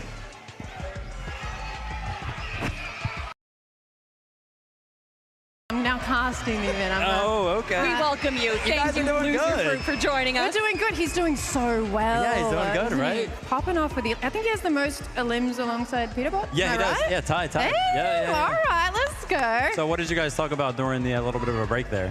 About, you know, continuing to get the most elims. You know what I'm saying? Nice. Like placement's cool, winning is cool, but like elims are fun though. Is there a player that you're looking to eliminate in particular, though? Me personally? Yes. Somerset. She's wearing my Thomas, yeah, so maybe I'll get a bit of revenge. Hopefully. Anyway, guys are doing great. Yeah, thank you. All right, thank you, loser. Thank you so much. Oh my gosh, I can't believe Lucifer just came up to the stage. Oh my gosh, can you guys tell we are having so much fun right now? Oh my goodness. Let's take a look at the standings one last time before we jump back into the game. What a day. David and now Lucifer. We're so cool. Anyway, again, reminder at the top, Kanata, Saber Ronaldo, after game number 3, again, shocked us all. Just a crazy game. And now I got to ask, Viv, what do we think is going to change for the next 3 games? I don't know. Is anything going to change, right? We've only seen one duo kind of willing to change up in the early game, Peterbot and Aussie, right? Switching up their drop spot. Maybe they're kind of going to do something like that again. We just heard from Lucifer that they're kind of expecting to continue to kind of go for the most eliminations. I'd love to see Veno and Reddish kind of enter the conversation, right? 11th place. Haven't seen a lot from them. Yeah, we've seen Veno in the end game as a solo a few times, so being able to just kind of have Reddish there probably, you know, as an opportunity to be a support would really change up their end game there. But for me, what I think we're going to see in game 1, we saw a lot of shockwaves. We saw a lot of shockwaves in the end game, and then games 2 and 3, it was a little bit less. I think in these next few games, these end games, especially with the mobility items, are going to be shaking up that high ground a lot. I'm curious, will Loserfruit get the elimination onto Lachlan? The single desire she seeks, the single elimination, will we make that happen? Speaking of course, of other conversations, could we see Thomas HD and Somerset get a victory royale? I mean, Loserfruit's talking her up. I mean, will we? I think we definitely can. I think Thomas HD and Somerset, we saw Somerset on the leaderboard there for creators when it comes to damage done, so they're obviously playing pretty well. I would be curious to kind of see the leaderboard for damage done amongst the pros, because I would be not surprised if Thomas HD kind of found himself there. So, I mean, they're doing good in that department. They just got to kind of find themselves to the end game, kind of stick together as a duo. Yeah, definitely going for that kind of early game aggression stat instead. But you know, Zeke, I just want some more Fortnite. That's what I'm here for, and I think that's what everyone else is here for as well. I think you guys want more games of Fortnite, right? Are you guys ready? Casters, take us in the game. Look, we've had enough of a break. The players have all had an opportunity now to revisit some of those first 3 lobby strategies, Jacob, and the revisions have got to come through heavy because some of these teams outside that top 10 leaderboard, you know they're going to be looking to overtake. Yeah, no, during that break, I got a chance to chat not only with some of those players, but with some of the spectators as well, and it's been an agreement. This has to be one of the most fun tournaments that we have seen in a long, long time. The action for the first 3 games were absolutely impeccable, and I expect it to heat up even more because even Cypher PK in one of those interviews said our game plan probably get more aggressive. It's definitely a sea of Dream and Merge and Xset out there. So Clix, Lacey, they've got to continue trying to deliver some Victory Royale, see if they can hold on to that first place position. But we've got Game 4 on lock and ready to go.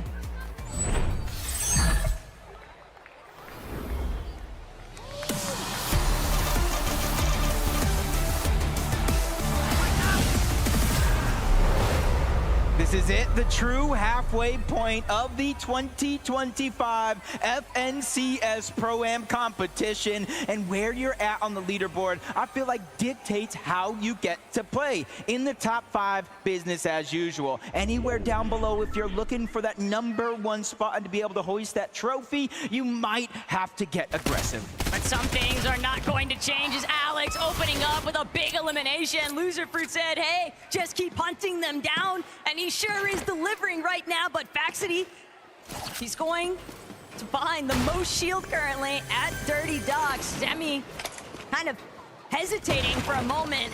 Didn't want to take that mammoth pistol shot. Didn't feel like he was going to be able to actually close that gap. Cooper might actually be looking to take the charge though onto Fax. Just kind of taking their time, feeling things out. They don't want to go ahead and make any decisions that they're going to regret later on. You've got to imagine you take that shot, you annoy them, something you do to Peterbot, and then he kind of hunts you down the rest of that game. Is Alex able to get that first elimination and kind of reunite side of the map? The dust has settled just a little bit until somebody makes a mistake. Gun and Flakes just seem like they can't catch a break though. If it's not Faxity and Reason, if it's not Zemi and Cooper, now they gotta worry about Oshi with Alex and Loser Fruit. And another team that the desk kind of called out, hey, we'd like to see them enter a big part of the conversation for today's competition. Peterbot though, completely taken down. Out of nowhere, typical Gamer and Bugha, they just got up close and personal. They're tired of waiting for the action to come to them. Oh, and that is a big loss. Not just the point that they give on over, but the Chug Jug and the legendary Slurp going on over to Typical Gamer. And it's Typical Gamer himself, boxed up Peterbot. Oh, you know Pete's mad. You know Pete's not gonna let that slide. Bugha, Typical Gamer, y'all better watch your backs, because if Pete gets onto the playing floor, it's going to be disastrous. But Mr. Savage, absolute catastrophe for him too. Toyota, Captain Shota, they're opening up big swings here. One elimination onto Savage now means that the exposure is so detrimental here if Savage doesn't get a chance to actually touch base. Yeah, especially since he just rebooted right in front. They know Lachlan is going to be nearby, focusing on that one. Alex does go down. Great shot by Moxie. It is going to be a trade, but Alex getting taken down by the Storm. Cypher PK being the hero, making sure that they get the revive. They don't want to waste any time sending Moxie onto the reboot, and they do get to keep their loot. A great heads-up play by Cypher PK closing in on that. It's exactly what they needed. Alex, on the other hand, probably wishing that this exchange wouldn't have been so even. Good backup, though, from Cypher. At the same time, Captain Shota, Toyota, they found Savage yet again, and they want more, but Savage and Lachlan, they're on the run. It's Lacey. Actually, no, cancel that. Lockie. I'm so sorry. No, don't worry. You know that story about Lacey and Lachlan in the code. That's not the first person to make a little bit of a hiccup there, but They just know Savage and Lachlan have been running around. They're just on the hunt constantly. But now Savage is moving in towards Steamy Stats, and he's hoping with more and more teams over on this north side of the map that this could be a chance for them to get back up. But Benno with the all-seeing eye know that he's a solo and is immediately going on the hunt. Waiting for that perfect moment. Savage knows he can't glide up. That would leave him open to getting taken down, but Benno's gonna go ahead and seal that deal anyway. It's just so unfair. Savage has no shield.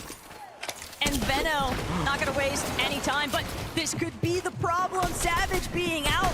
Lachlan's gotta buy time now, but Somerset just aggressing so heavily, barely managing to stay up long enough for Savage to be brought back in, but now the question is, will he be able to do the same favor for his duo? Because Somerset and Thomas are keying him heavily. And this is just disastrous. Koyoda, Captain Shota is there as well. They were the ones that originally taken down Savage and Lachlan as a part of their game plan. Thomas and Somerset just taking advantage, but first place right now, taking down Ali A, Kanata and Stable Ronaldo.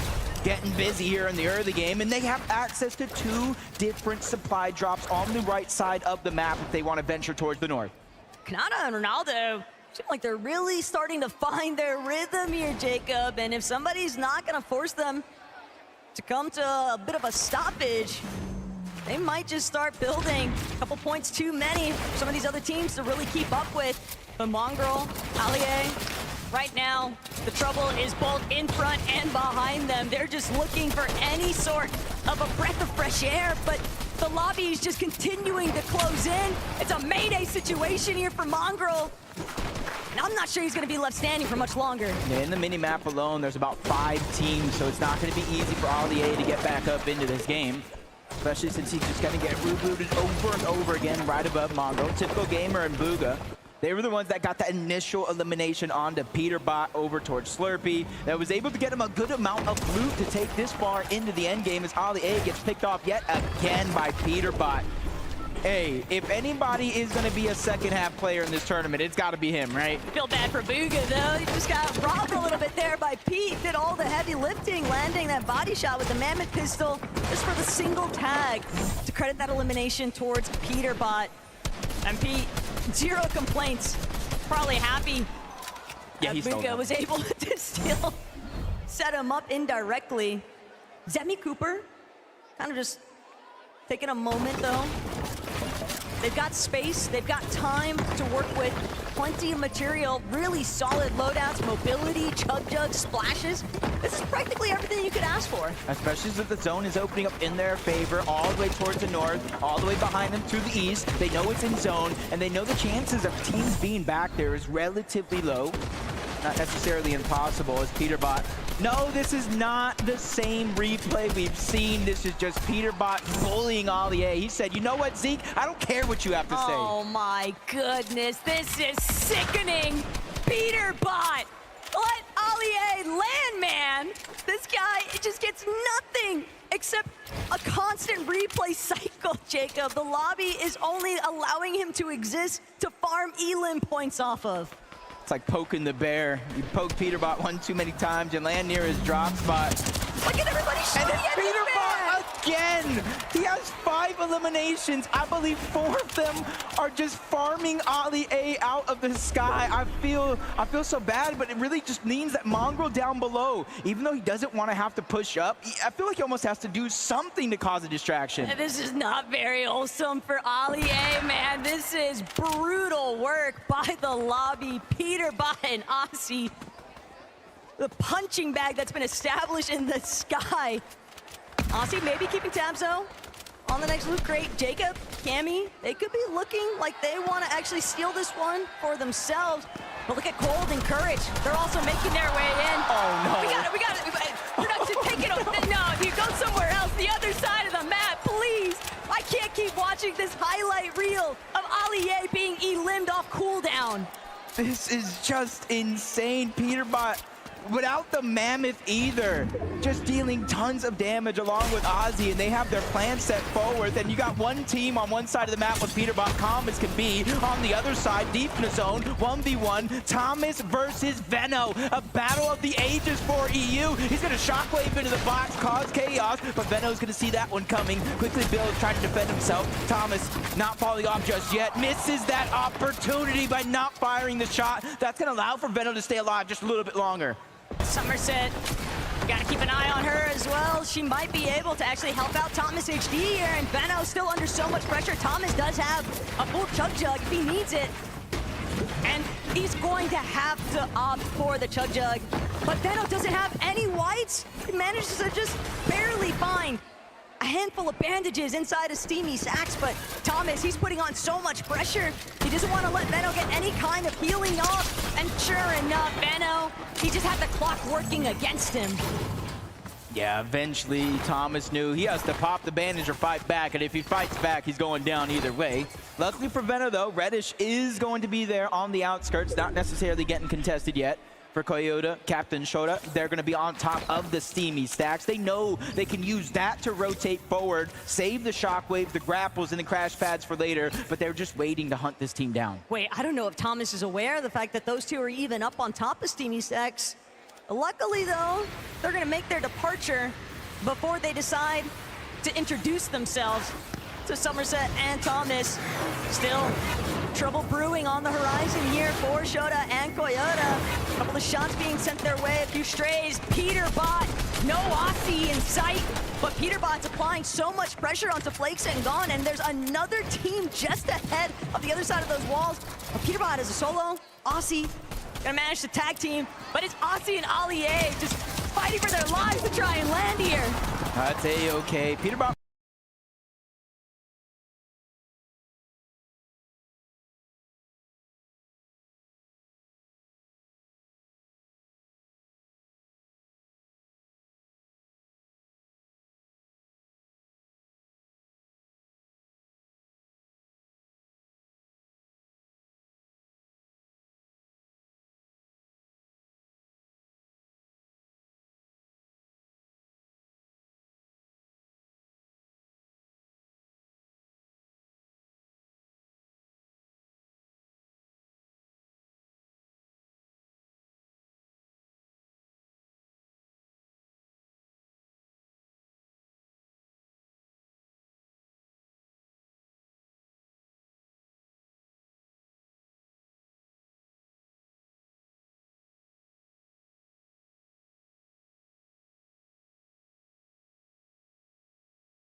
just fighting for their lives to try and land here. That's A-okay.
are like campers. So unoriginal. You can see them coming from a mile away. But I let my gameplay do the talking. Respawn by Razor. Get lost in the game. We wouldn't settle for Bateman when there's Batman. Come on, Batemobile, don't die on me now. So don't settle for just any insurance when there's State Farm.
from the light in the trophy room, thinking about the wins and the struggles too. Will it ever be enough for me? Don't you know it's when I'm impending, take you down just like a sonic boom. Wanna live on in your memory. Is it right? 'Cause there's a long fall to the bottom, so tag along. This isn't what you thought it was. The break of dawn is always where the darkness ends.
Dirty this time, taking down Peterbot early. Mongrel getting taken down by Nikov, and you're just seeing a lot of these contested fights break out relatively early in some portions of the map. But for Zemi and Cooper, they are one of the few teams that have the most practice as an entire duo. They know how they want to play. They know how they want to approach the situations. So no matter what happens in and around their drop, I don't think they're going to get too antsy too soon. Gone and Flakes.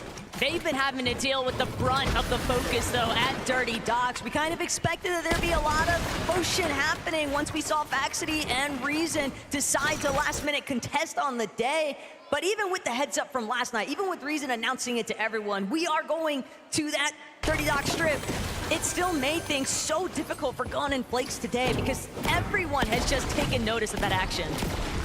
That's kind of the thing, is everybody just kind of feeling each other out in the first couple of games and kind of realizing any strategies that kind of pointed out. Notice we've seen a lot of players solo dropping, letting their teammates keep them alive. It's about a 12-second respawn. You lose time on that respawn for knocks, eliminations, and full squad wipes. And hopefully they're able to kind of utilize it as Peterbot looking for a little bit of revenge, but it is going to be on Mongrel at the outside of the zone.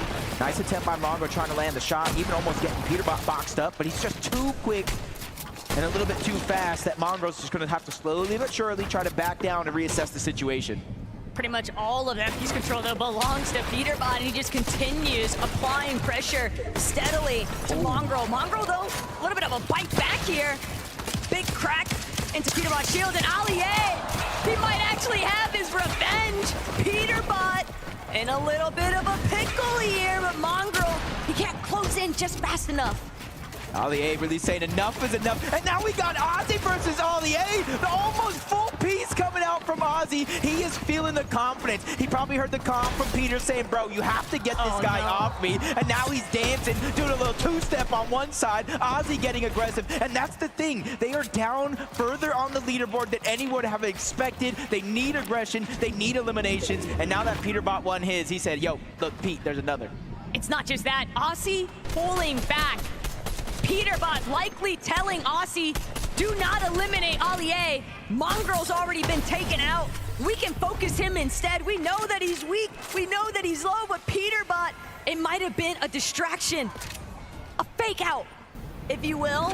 As Aussie continues to try and chase out Mongrel, Peterbot is still watching, lying in wait for Ali A to expose himself. I'm just saying, this is the Ozzy I really wanted to see. It feels like he's feeling himself right now. Four shockwaves, breaks into the box, and he almost, oh, he does! Ozzy takes down Mongrel! Woo, this is what I came to see this weekend. Peterbot was gassing Ozzy. I'm considering it a compliment when Peterbot says he's not as bad as I thought he would be, and hey, Aussie backing that statement up. He is popping off. The fact is, Mongrel is going to have some serious difficulties. He is being the punching bag now of match 4. Ali A might have just passed the torch along to his teammate. He's just been hiding down underneath. Peterbot misses the shot, but now he has him full boxed up underneath. This is all over. As long as Peterbot can land the shots necessary, Ali A is not able to get out as he lands continuing shots after another. 3 straight back to back to back. But at least Ali A, you see the smile. He's a good sport for it. My heart hurts every time Ali A gets eliminated at this point, Jacob. You gotta feel for them, but Mongrel's at least still alive. Aussie has opted to pull back. Slurpee still a little bit in zone.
way to kind of seal the deal on some of these eliminations and not let them slip through their fingers. And look, I understand that you're going to keep being brought back into this match so long as your duo is alive, but for Lachlan, for Mongraal Alie, we're looking at some of these teams that have just been struggling non-stop because they're not really getting an opportunity to farm anything up, Jacob. They're just trying to avoid being some of the first teams eliminated as Koyota, Shota now applying so much more pressure onto where Savage and Locky are actually at.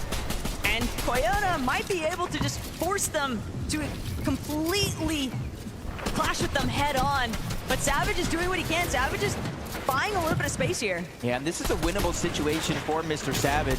He has the pump. There's a Maven and attack on the other side. Not as hard hitting, even if you are a duo. So if Savage can figure out a way to wiggle in and out of some of these builds, draw out a 1v1, and maybe Lachlan catching somebody off guard, dealing some damage, it is going to be doable. They have the crash pad as well, 6 of them to be exact for Mr. Savage. So being able to disengage, also an idea in the back of their minds.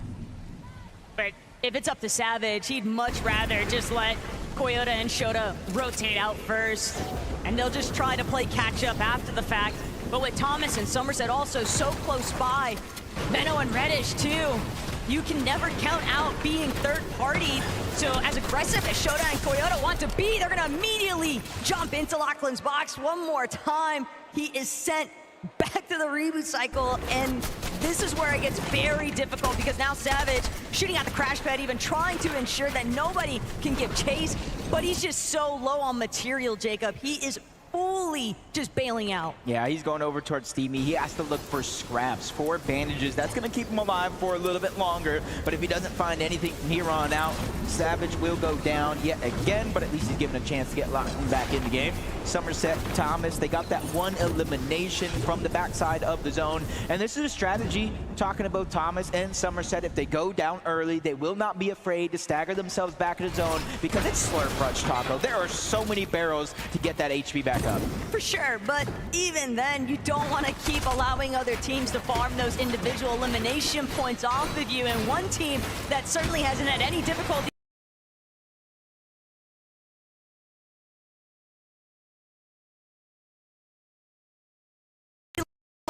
might just be Peterbot. Okay, yeah, sweet. Come grab this. Okay, I got the pulse rifle. Wait, the pulse rifle? Yeah. Yo, we win. All right, so you want the great? Here, take. I think it's coming out. I got his back wall. I'm in his box with him. Nice.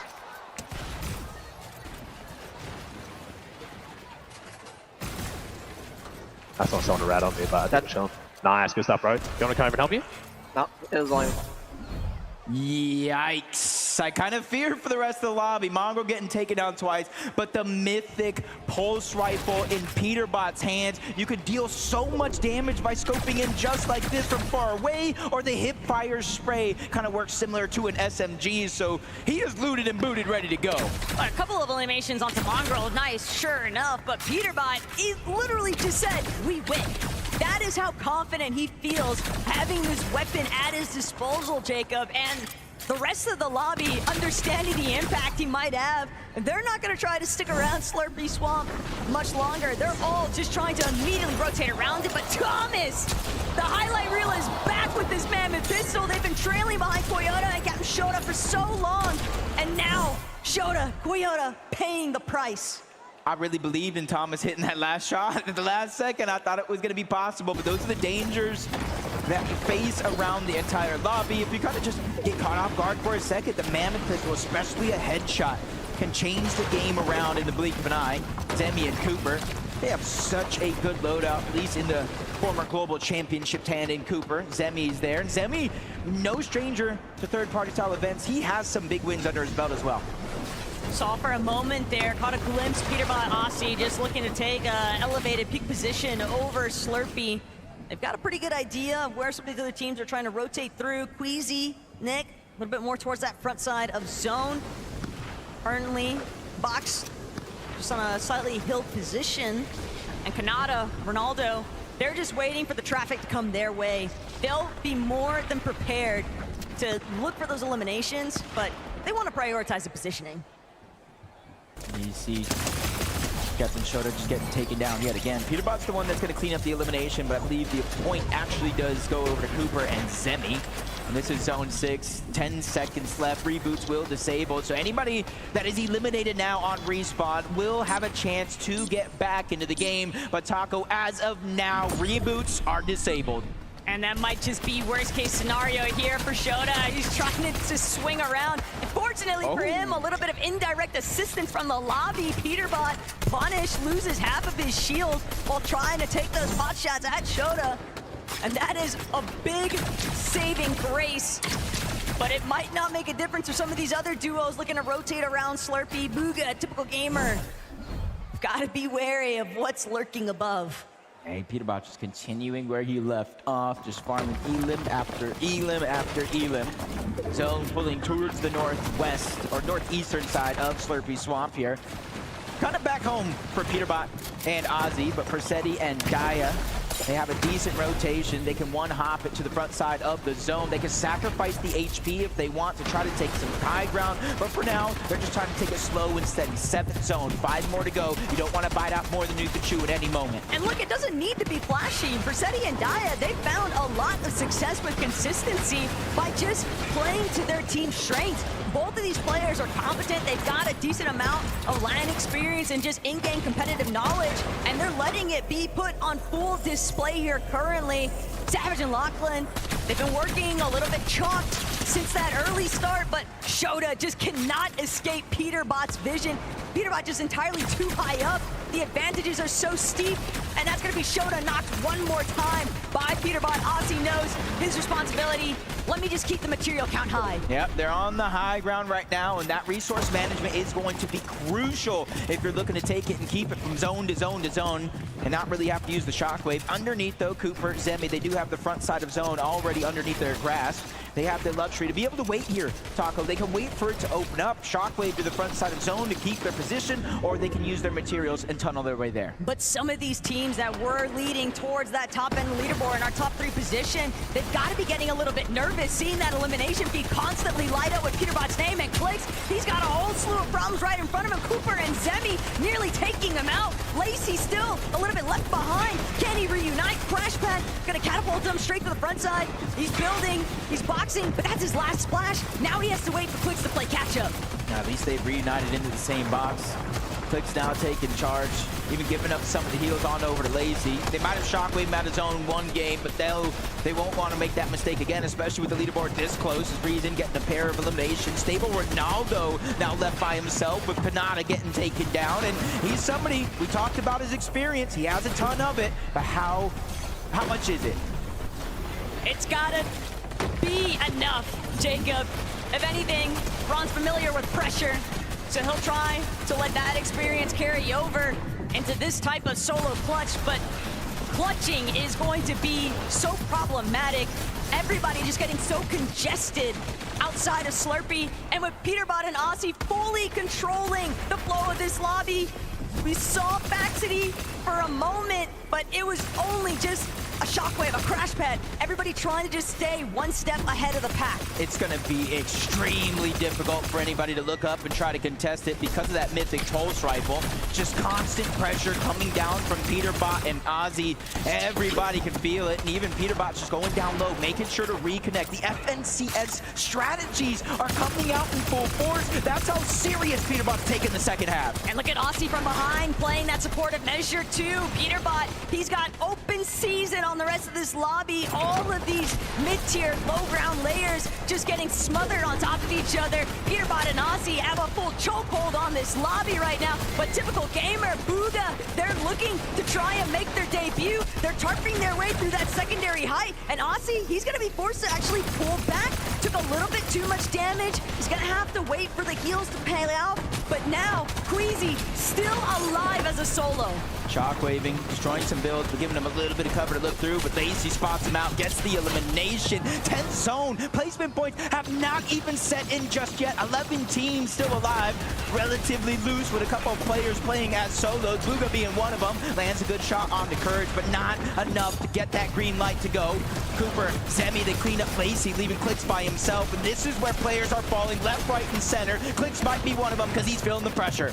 and clicks. He only has 2 builds left. Make that one build and a dream. Doesn't even get a chance to heal. He's gonna be taken out before he can continue trying to build up those placements. Zemi, Cooper though, one of our few healthy teams on the low ground, but can they escape Peterbot's vision? That's been the real deciding factor for so many of these teams. Courage also scrambling right next to them. Cole taking out Reason though.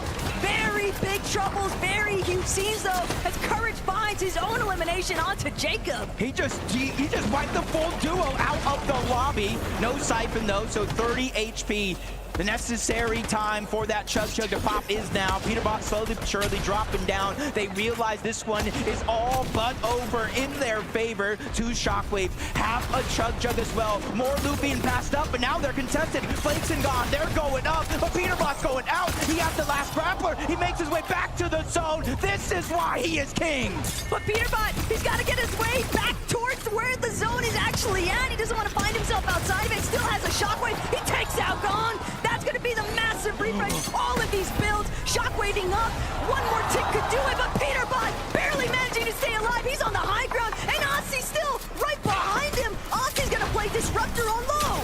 You don't know who he is until you realize that is Fragger Aussie on the low ground, causing chaos. Peterbot's chopping down Cooper, sending him all the way down low to that low ground, and now that's his chance to put down pressure. Only 3 teams remain, and only one of them is a strong duo because Courage has just gone down. Cooper has no choice but to try to make a play. Everybody left alive is going to be solos. Cooper versus Cold in the backside of the zone as he takes down Courage. But Cold, he's right there in the mind of Peterbot. Cooper trying to do what he can. Peterbot doesn't have a whole lot of HP to work with. He'll at least have the opportunity, though, from the high ground to play off these small shield potions. Cooper goes up, but Cooper gets knocked down!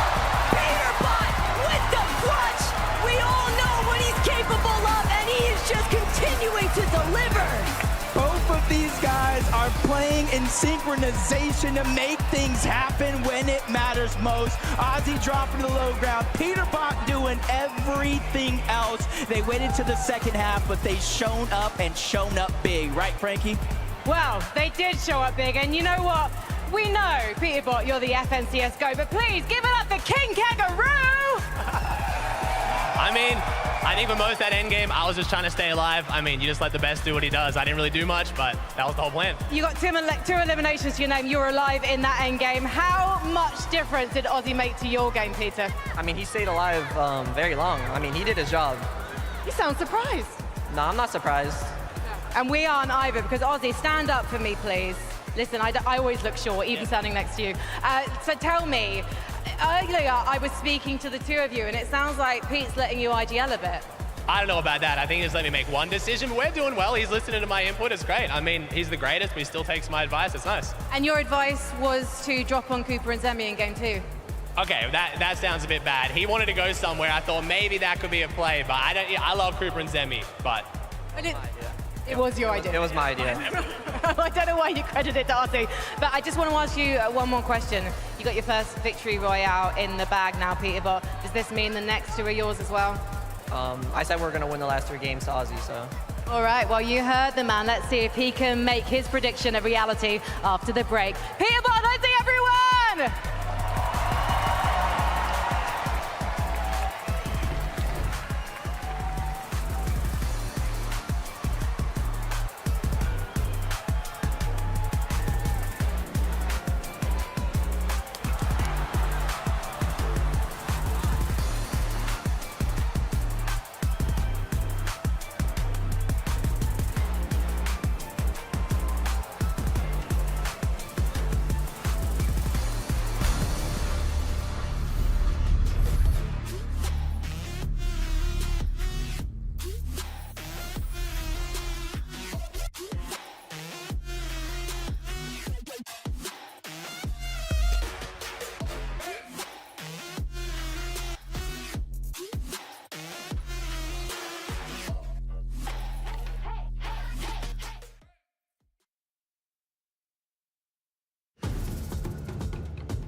Fortnite fam, welcome back to the FNCS Pro-Am, where Peterbot and Ozzy just got a victory royale! Yeah, Zeke's voice is a little rough if you can't tell. He was quite excited. I'm gonna pass out, that's crazy. What in the world? Okay guys, I knew Vivid was up here during this little game, all right, while we're off camera, and we both kind of looked at each other. There was a very key moment in this game. We tune in to Peterbot very, very early, and I said, Vivid, what's that yellow gun there? He's like, our dog, are you talking about the Mythic Pulse? I'm like, wait. They start the game with a Mythic Pulse? Game over. GG's. I love that you bring up the start of the game because honestly their domination was all the way from the beginning. Peterbot going after Mongraal, Ozzy also going after Ali A, but there was a moment there where he could have gone more on the aggressive of Ali A after Mongraal was down, and you could see them talking to each other. I'm guessing that they were saying to back out, that we want to try and go for more elimination points. We know that's where Peterbot's the strongest, so instead of getting them both down right away, let them reboot, and then we can get more points. And that is exactly what they did, racking up elimination after elimination, but this is what they needed. 7th place is where they were going into this match. They needed a big game to have a good shot at lifting up that trophy. It reminds me of the 2024 Global Championship. You see Queasy win a game, Peterbot in the background kind of eyeballing him down, cold-blooded, and now he has gotten that victory royale once again. I'm sure he shot himself up that leaderboard, and we can actually take a look right now at the standings. 2nd place from 7th to 2nd place in a single match. Just a couple points, few points separating from Cooper and Zemi. 3-point difference between 1st and 2nd, 2nd and 3rd. Zeke, we just have 2 more games left and things are so close. Oh my gosh, we have a listen in from that game. Let's take a listen. We're putting on a flippin' show. Let's go, bro. Let's heck and get him. Oh. You can come with me if you want, but like I don't think you'll need to. No, dude, you're chilling. You do you, bro. You do you. Okay, be great, man. Be great. You good? Yep. Yeah, I'm gone. Bro. I just want to put myself between. I'm just going up, bro. Kill him. Did he go underneath? He went underneath. Try I'm chopping on him. Killed him. Nice, bro. Good job. Let's go, baby. I'm sorry, Mongraal. 2 slurp.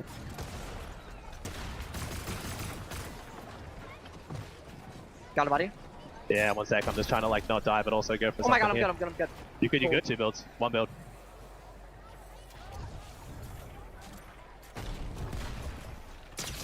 Bro, you're crazy. Let's go, bro. Oh my god, insane, bro. I just cannot believe in that moment when the shockwave back up to high ground.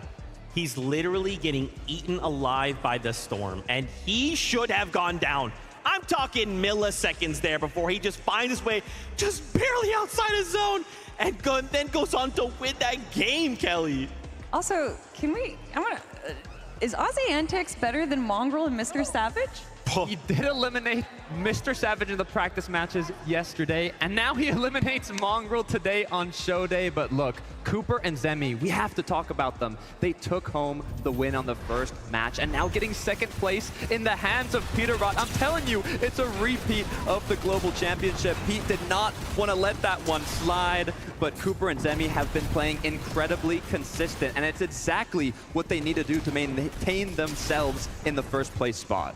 To be in a final 3 teams and to literally be a solo player against Peterbot and Ozzy and Cold and Courage and to still have your composure, that is why Cooper is a global champion. And to get 2nd place as well, to get these eliminations, just leading them to victory. And although it is a 2nd place, if you are going to be in this solo situation, this is a best case scenario. Any other player gets hit by that shockwave, but it had to be Peterbot. It had to be Peterbot, and it took Cooper half a millisecond to get eliminated. This is going to be interesting. Guys, I don't know if you remember this. Hold on, that's right. So Cooper's a global champion, yes, and he won when it was a 1-day format. So could we see history repeat itself? I think that is definitely a likely possibility, especially looking at the stats there from Cooper. An average placement of 3.8 out of 20 teams is a pretty dang good placement. definitely good odds. We do have 2 more matches to be played out, so you know all they have to do is keep it up. But look how close it is. You said it, 3 points from first to second, and right behind them, we can't put them out yet. Seti and Daya in 3rd place with 41 points. This is still anybody's game. Where are they? Like, what is going on? We're never seeing them, and yet they're in 3rd place? No, we see them. We see Seti a lot in the end game as well, and obviously Daya being an incredible competitor. We do see them, honestly, frequently in the end game, so it doesn't surprise me too much to see them in 3rd place. I think what we should have seen is their names a lot earlier in the people's predictions. A lot of people just kind of overlooked them, and obviously they're not going to be overlooking them now. They are so stealth mode right now. I mean, this is crazy. Also, Cold encouraged JD in that last game. Courage said, half break? All right, I'm waking myself back up. In case you guys didn't see, he was out here doing push-ups not that long ago and then goes on to put on a performance like this. Okay. I think he needs to do push-ups more often in between games. I think that might honestly get the juices going because he was doing such a good job there following Cold T to T, box to box, doing such a good job running that low ground, getting so many eliminations and kind of just pushing everyone else out of the way. I'm actually loving this so much from Courage. I want to repeat what we said before, but Courage literally played more tournaments this past week than he had from 2020 to now, and he is keeping up with Cold. He is staying together with his teammate. The chemistry is looking amazing, and I am honestly incredibly impressed with how they've been performing. Look, Courage is an OG, all right? This guy has been around competitive play for a very, very long time. And I can just, you know, we definitely appreciate that he's been putting in that work, and it shows. Like, obviously, when the camera comes on, he's gonna be Courage, right? Loud, funny, gonna make you, you know, laugh every single time. But when that bus launches and he jumps out, it's serious time. No, I mean, we saw it from even 2 weeks ago. He immediately started practicing as soon as we saw, I think he got a little nervous when he saw that Cold, you know, the reigning Major 2 champ, was announced. And he wanted to bring the energy that we're seeing right now to all of you to prove to not just himself, but to everyone that, yes, I might have been the 2nd place Fortnite first Pro-Am, but I'm here again, and I haven't dropped anything. It's what you love to see from the 2018 Pro-Am 2nd place, now once again here in 2025. He talked about eating 12 bananas. He talked about the push-ups. Maybe it's these routines that are helping him out, but all we know is we've got 2 games left, and they've got to make it happen. Dude, I don't even know how this ends, right? Again, with moment to moment, this could change. This could be mad chaotic. I mean, I'm still, you know, where is Clix and Lacey, right? We kind of saw that last game. Lacey did kind of get picked off, kind of got cornered there for a situation, but Clix is still being Clix, right? This is still looking like Major 2 Clix. You could not put anybody out of the competition. We saw what Peterbot and Ozzy just did. They went from 7th to 2nd place, almost first in a single match. They're still in the top 10. All they need is 1 good game again, and they are more than capable of getting it. Yeah, still being in 7th place right now. I mean, if you look at the points, they're about 18 points below, which is obviously a big chunk, but we know that Clix can really lock in. We've seen Clix go for those W key games, so I definitely think there's a possibility of them to jump up the leaderboard, just get a few more elims and points, and set themselves up in the top. I'm curious, do we think that with 2 games left to go, I mean, clearly the competition is fierce. Do we just say, that's it? Everyone swap up your drop spots. We're going for the 1st place. We're landing on them. We want to win. Let's take them out. And then suddenly we're feeling like that invitational once again. I mean, if everyone changes up their drop spots, then no one changes up their drop spots, right? I don't know if that just kind of makes everything. I'm up for it. I'm up for it. Okay, Alex kicked it off, kind of splitting up with where Loser Fruit was dropping. So maybe, you know, in the last game, I don't know if this next one, but maybe the last match of the day, we'll see something interesting. How have you guys been enjoying this? I mean, this is just so chaotic. What's crazy, too, is like no 2 games have felt like the same. And sometimes in the FNCS, you forget that, right? It's like, oh, high ground win. Okay, high ground win. Oh, low ground win. You know, and it's similar, but this is just like, you look over and you're like, okay, I guess Peterbot just has a mythic pulse. I don't know. I mean, we keep talking about these practice games, and what we saw was a lot of heal-off potential. And I think a lot of these players initially in games 1 and 2 had a lot of heals going into the end game, but I think they're starting to realize that this is more, I don't think we've actually seen a heal-off just yet. It's been way more aggro. I honestly thought there was going to be more heal-offs, especially looking at the practice games from yesterday. It's what I thought might happen, but we haven't seen that. Even Cooper and Zemi in the first match were saying, Cooper said, you know what, we don't even need to go high. Let's just drop low. We'll get more eliminations. We'll get more opportunities, and it's working out for them so far.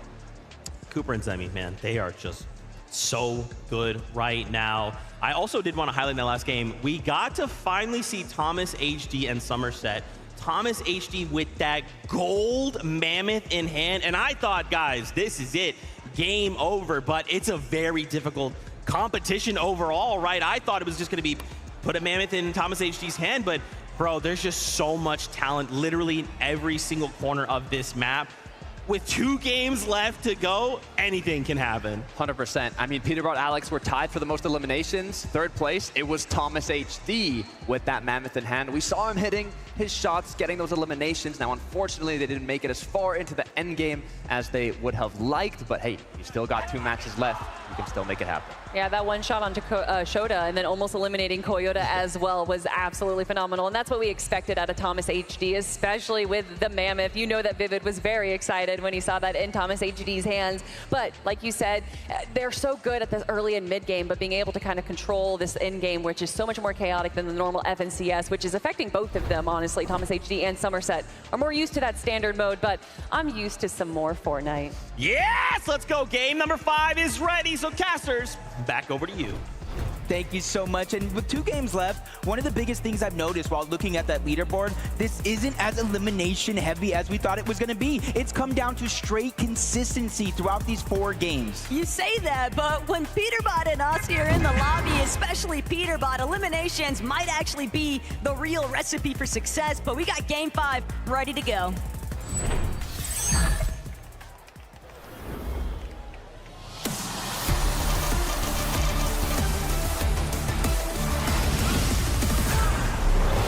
This is their second to last chance to figure out a way to make up for lost time when it comes to that leaderboard. You go ahead and find yourself in a situation to where you can take more chances, get a little bit more aggressive, figure out a way to close that gap with eliminations, because Taco, it's been the 10th zone more times than not that has been granting the placement points because teams just won't go down. But if you think about it, with Cooper and Zemi leading by just 3 points on that leaderboard in the penultimate game before today's final lobby, that's a lot of pressure, Jacob.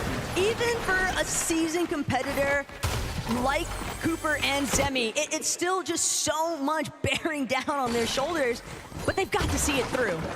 Yeah, especially if you're in first place, trying to play your game calmly, cool, collected, and then you just see the name in the feed lining up with eliminations. It's almost going to force some teams to get more and more aggressive. Contested drop, though, this time around. Veno does look like he was getting aggressive over towards the boom and base onto Podesai and Nikov. Nate Hill's in the distance as well. And these are the type of strategy I expected to see. Game 5, Veno is able to land a good shot, but he is going to go down. We already saw Reddish at Steamy's stack, so we know where he's going to get rebooted at. For a moment, it seemed like that was going to be turned on its head there for Podesai, but Nikov still had the backup necessary just in case things went south. And now, Frenchie's just looking to try and ensure that they have boom and base completely locked down. Veno dropping back in, though. Probably just happy about the fact that he wasn't beamed out of the sky like we've been witnessing so often here today. Yeah, and I've already saw on the feed, we got Mongrel, Olliade, both going down respectively. But there's just so much action going down. Let's jump into Vaxity and Reason. Nice. Oh my! What happened? Oh my god! I got the luckiest thing ever! Of every exotic weapon! Okay, nice. Oh my god! Oh my gosh. Is that like a 0.00001% chance to get every exotic in that one chest? They gotta be the ones to look at for this game. Not even 1 in a million, like 1 in a billion odds there, it seems like, Jacob. But that is everything just completely dropped at Reason's feet. Him and Vaxity have got to pop off this lobby. There will never be a clearer sign that this is your game. And remember, Vaxity said it himself earlier when we were talking to him. We're gonna bring home at least one. Please let it be this one. This is their best chance with the loot that they have, as Alex just getting aggressive time and time again, fresh off the reload, but he gets taken down yet again. Loserfruit barely have gotten enough time to reload back into this game before Alex going down. They're just kind of hoping, they're praying that they got some sort of landing spot to go ahead and land at. And then maybe they can worry about loot, but Regs saw the reboot. She's going fresh after Loser Fruit. And Regs, she might have even alerted Flakes and Gone that their prey has now been fully intercepted. They're gonna opt to just prioritize farming up a little bit of material, taking a moment to pause here, really scope out the scenery. But a little look back season on what was taking place with Ronaldo and Cypher PK completely cornered by Kanata and Ron. A real strong tag team effort. Yeah, and you see that box was literally on fire. There was no way for Cypher to really escape besides going at him, and almost looks like he got farmed again by Ozzy this time around. Moxie's trying to stay alive, get these reboots, but this is the last place on this entire island I would want to try to stay alive to get the reboots, because Cypher is getting the Ollie A treatment. But Cypher will manage to escape Peterbot for the time being. How much longer, though? Ozzy just gonna continue the conversation instead of pick up where Pete left off. That's some heads-up awareness from his duo mate, and that's the kind of chemistry that we've been witnessing come out really strong for Ozzy and Peterbot at times. And Jacob, 5th matchup, 3 points away. I cannot emphasize on it enough, because that is such an easy striking range. Only 3 eliminations, and they've already got like 2. And right now, you started as a 3-point game, like you just said. Well, guess what? It is literally a 1-point game, barring if Cooper and Zemi don't got elims, as Moxie lands a good shot onto Ozzy, but it's Peterbot the one you have to worry about. He dives straight in, gets the elimination, and he's just showboating yet again. Peterbot is putting on a show today.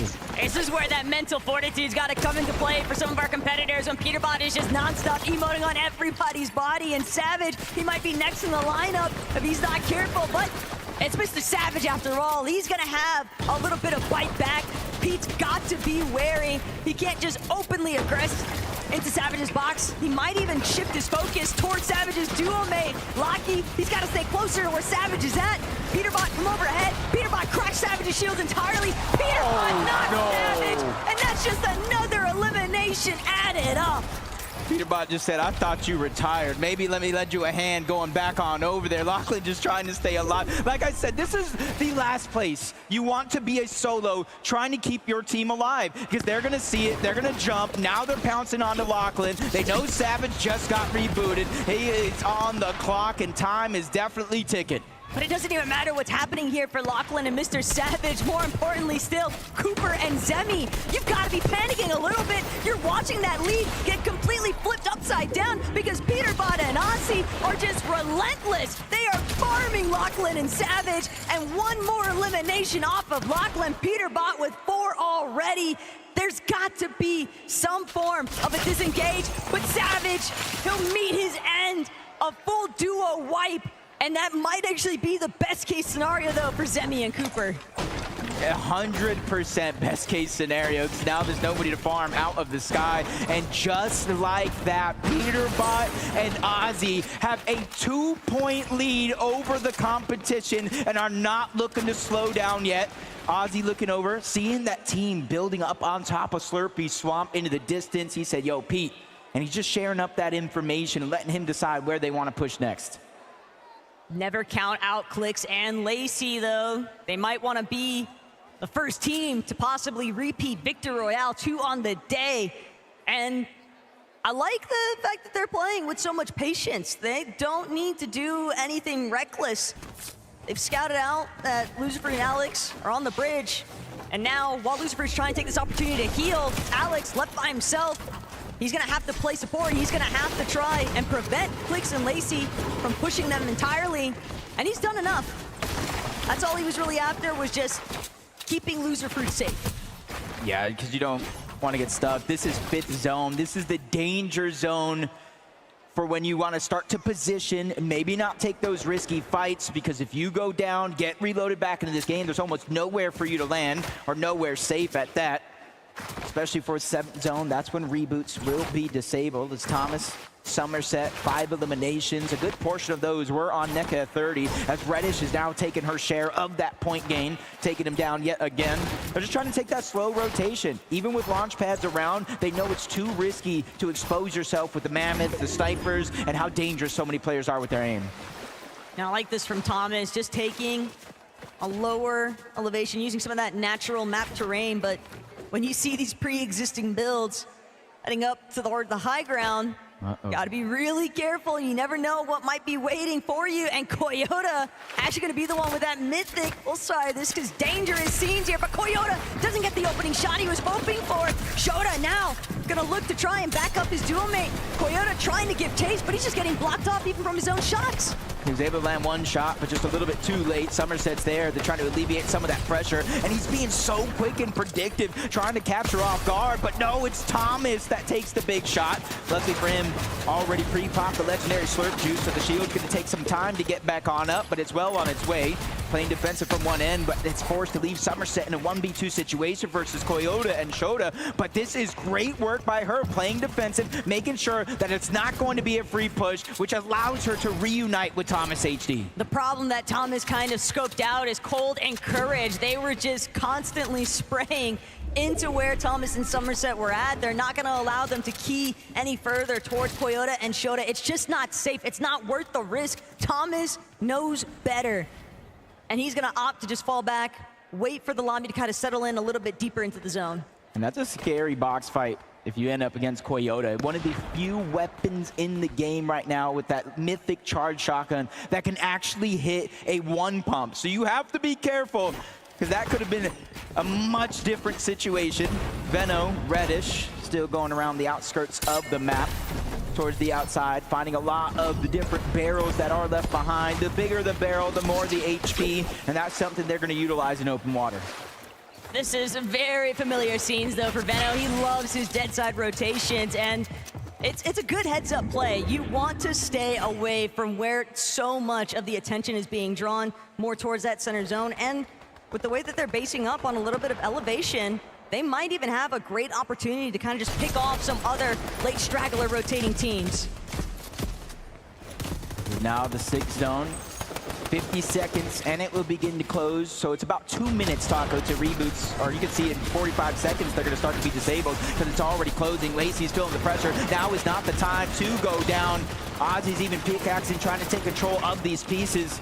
They know danger is looming around any one of these corners, and as soon as they drop down, they start to feel that feeling of safety, but it doesn't slow down there. They focus up the lobby as of now. They're barely getting just the smallest opportunities to try and restore some of that shield, but Clix, Lacey, they're just going to shockwave out. They're going to take their odds, just catapulting themselves further, but the lobby is not letting up. Clix so incredibly low. Lacey cracked as well. Queasy on the other end of things, but Flakes, he sees the white ticks. He wants to keep barreling them with pressure, and Clix, Lacey, they are just at their wits' end. They're practically out of material. If anybody else even spots out the fact that they're under so much heavy fire, they might just look to steal this one away from the rest of the lobby.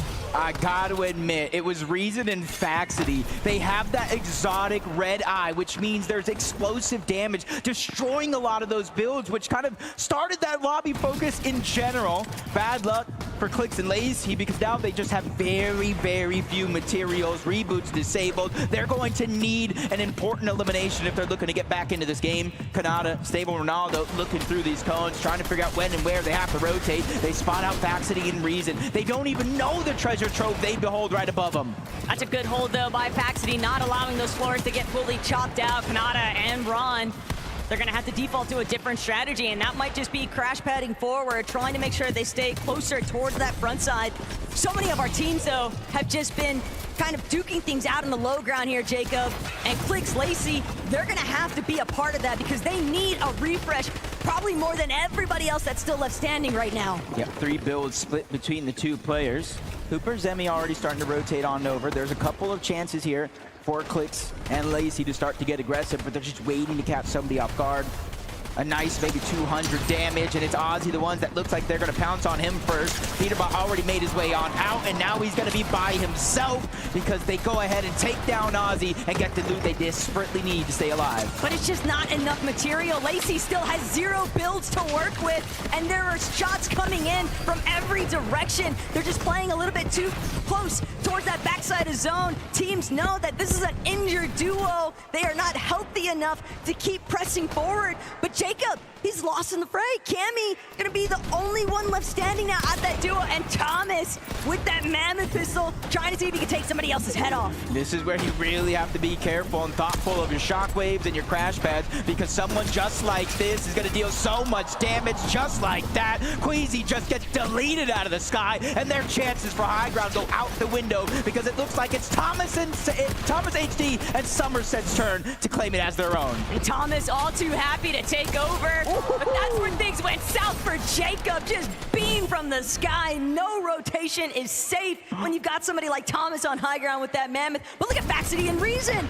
Reason said he's feeling lucky, but he's gonna need more than luck to make his way up this hill face.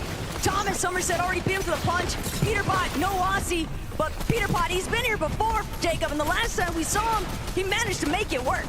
With only 2 shockwaves though, all that's left, that's his primary rotation to make it from point A to point B. But he does have blue pump and the gold mammoth. 1 pump around any corner just like that. Nick at 30 is gonna go down. Another point for that elimination, but this is now top 10. Now every team that goes down, you get placements. But Seti, Daya, they were just sneaking their way up the hill face. Somerset, Thomas, too distracted. They're dealing with Peterbot right in front of them, but Somerset crash padding up. Typical Gamer nearly getting taken out. Typical Gamer actually gonna force Somerset to drop ultimate low. No, she's gonna try to go back up to her height, but Bugha, he's already got control. Bugha and Typical Gamer now fully taking over the high ground, and they gotta deal with Pete in the middle of it. He's ready to challenge. Solo, teammate, he's somebody that's willing to go and risk it all for what he wants. But Bugha, TG, you see they're running out of builds. It's Typical Gamer taking the charge, leading the IGL, the tarping, but in comes Peterbot yet again, taking down the shields of Bugha, but he is limited with his resources, only 3 builds, so he can't break down into an all-out fight. All the while, Seti Daya in the low ground. This could be the optimal position because the heavy work is being done for them. The lobby is thinning itself out. Kanata might even be able to find another knock. No, he needs the refresh more than ever. Podesai spotted out. The wood box not going to keep him safe for much longer, but Kanata forced to close off the wall. Scouts that it's Cooper and Zemi in the low ground, cutting him off, stealing that loot away from him. Cooper and Zemi finally getting eliminations. They're playing towards that consistency. We know throughout the course of this game, Peterbot and Ozzy have taken away that first place, but there's still 6 teams that need to go down, which is 6 placement points, and he has that mythic charge shotgun. 1 pump potential for him. Peterbot, he's got a little bit of arsenal, but I don't think it's going to be enough. 1v1 versus Kanata. No Siphon, no matters. Both of them go down. Peterbot making sure that Kanata goes with them. Typical Gamer still on height with Bugha, but Daya, Seti, they're still up and kicking. Reason, Baxity to the high ground. Reason, Baxity seem like they want to be the ones to take over height. The challenge is a success. They're now on top. Typical Gamer stuck in the mid-ground. Everybody getting trapped inside the castle here at Fort Crumpet, and Typical Gamer will fall. There might have been over 4 million different timelines looking through, but this might be the one where Baxity, a late entrant into the competition, could come out, but he's having a couple of hiccups from up, down, left, right. His HP's out the window, but Cooper staggering himself back. His only chance was left of the Chug Jug. He has to figure out a way in because he's the only solo left versus Seti and Daya. Baxity and Reason, the 2 strong duos, but they run into Cooper. He goes down. Reason is the one that's firing down from above. Hail and Brimstone with that red eye. I like that! Baxity and Reason, they just need to close it. Reason gets the final blow, and Seti and Daya, they are out of here. Reason and Baxity, this is your moment. This is your victory royale. The brothers are on top. You said it yourself. He guaranteed 1. And that guarantee, that prophecy has just been fulfilled. We need to feel and see how they're feeling with Frankie. Why are you saying sorry to Reason, Baxity? Because he told me don't do anything stupid and I died. You got nervous. But Reason, you got the victory royale! Fucking go, man. Oh, I'm so happy. That was a nice win, but I told Fax, don't do anything stupid, and he just jumps off fight. By the way, Fax, you want to say it? What happened? Oh, shout out to Mar. We love you, bro. If you're watching from home, thank you. We're trying to win for you, bro. Yeah, and he is going to give you all of his prize money. He told me that earlier this week. Now stand up, boys, so everyone can see you, please, because everyone in the Galen Center obviously wants to give you their support right now. Reason, what was your reaction when you found out you were going to be playing with this man? I mean, I was happy. I like him. He's good. It was fine. And has he taken you by surprise? I mean, you just got a victory royale. You've only been playing together for a couple of days. No, he's been playing good. He's actually been playing good. I've been advising him a bit. He's good now. And in fact, I have to say, one of the highlights of this entire event has just been watching your shenanigans on the internet. But you're showing you can also put your money where your mouth is, because you're here with me right now. Have you got anything to say to people at home watching, supporting you? I appreciate you guys. We're going to try to win last game as well. Let's keep doing what we do. Do you think you can? Yeah, of course you can. Shout out to Germany, shout out to all my viewers, and nur der HSV. Dankeschön. I mean, he's one of the most popular streamers in Germany. I'm sure they're all wishing you well, even though it's past your bedtimes, Germany. Right, guys, we have got to take a short break. But when we come back, everything is going to be on the line. Don't go anywhere. Guys, give it up! Reason and Faxity!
Welcome back, Fortnite fam, to the FNCS Pro-Am.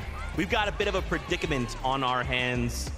That's going into the last game. There's a 1 point difference between first place and second place. More on that in a second because we've got to highlight Faxity and Reason getting a victory royale.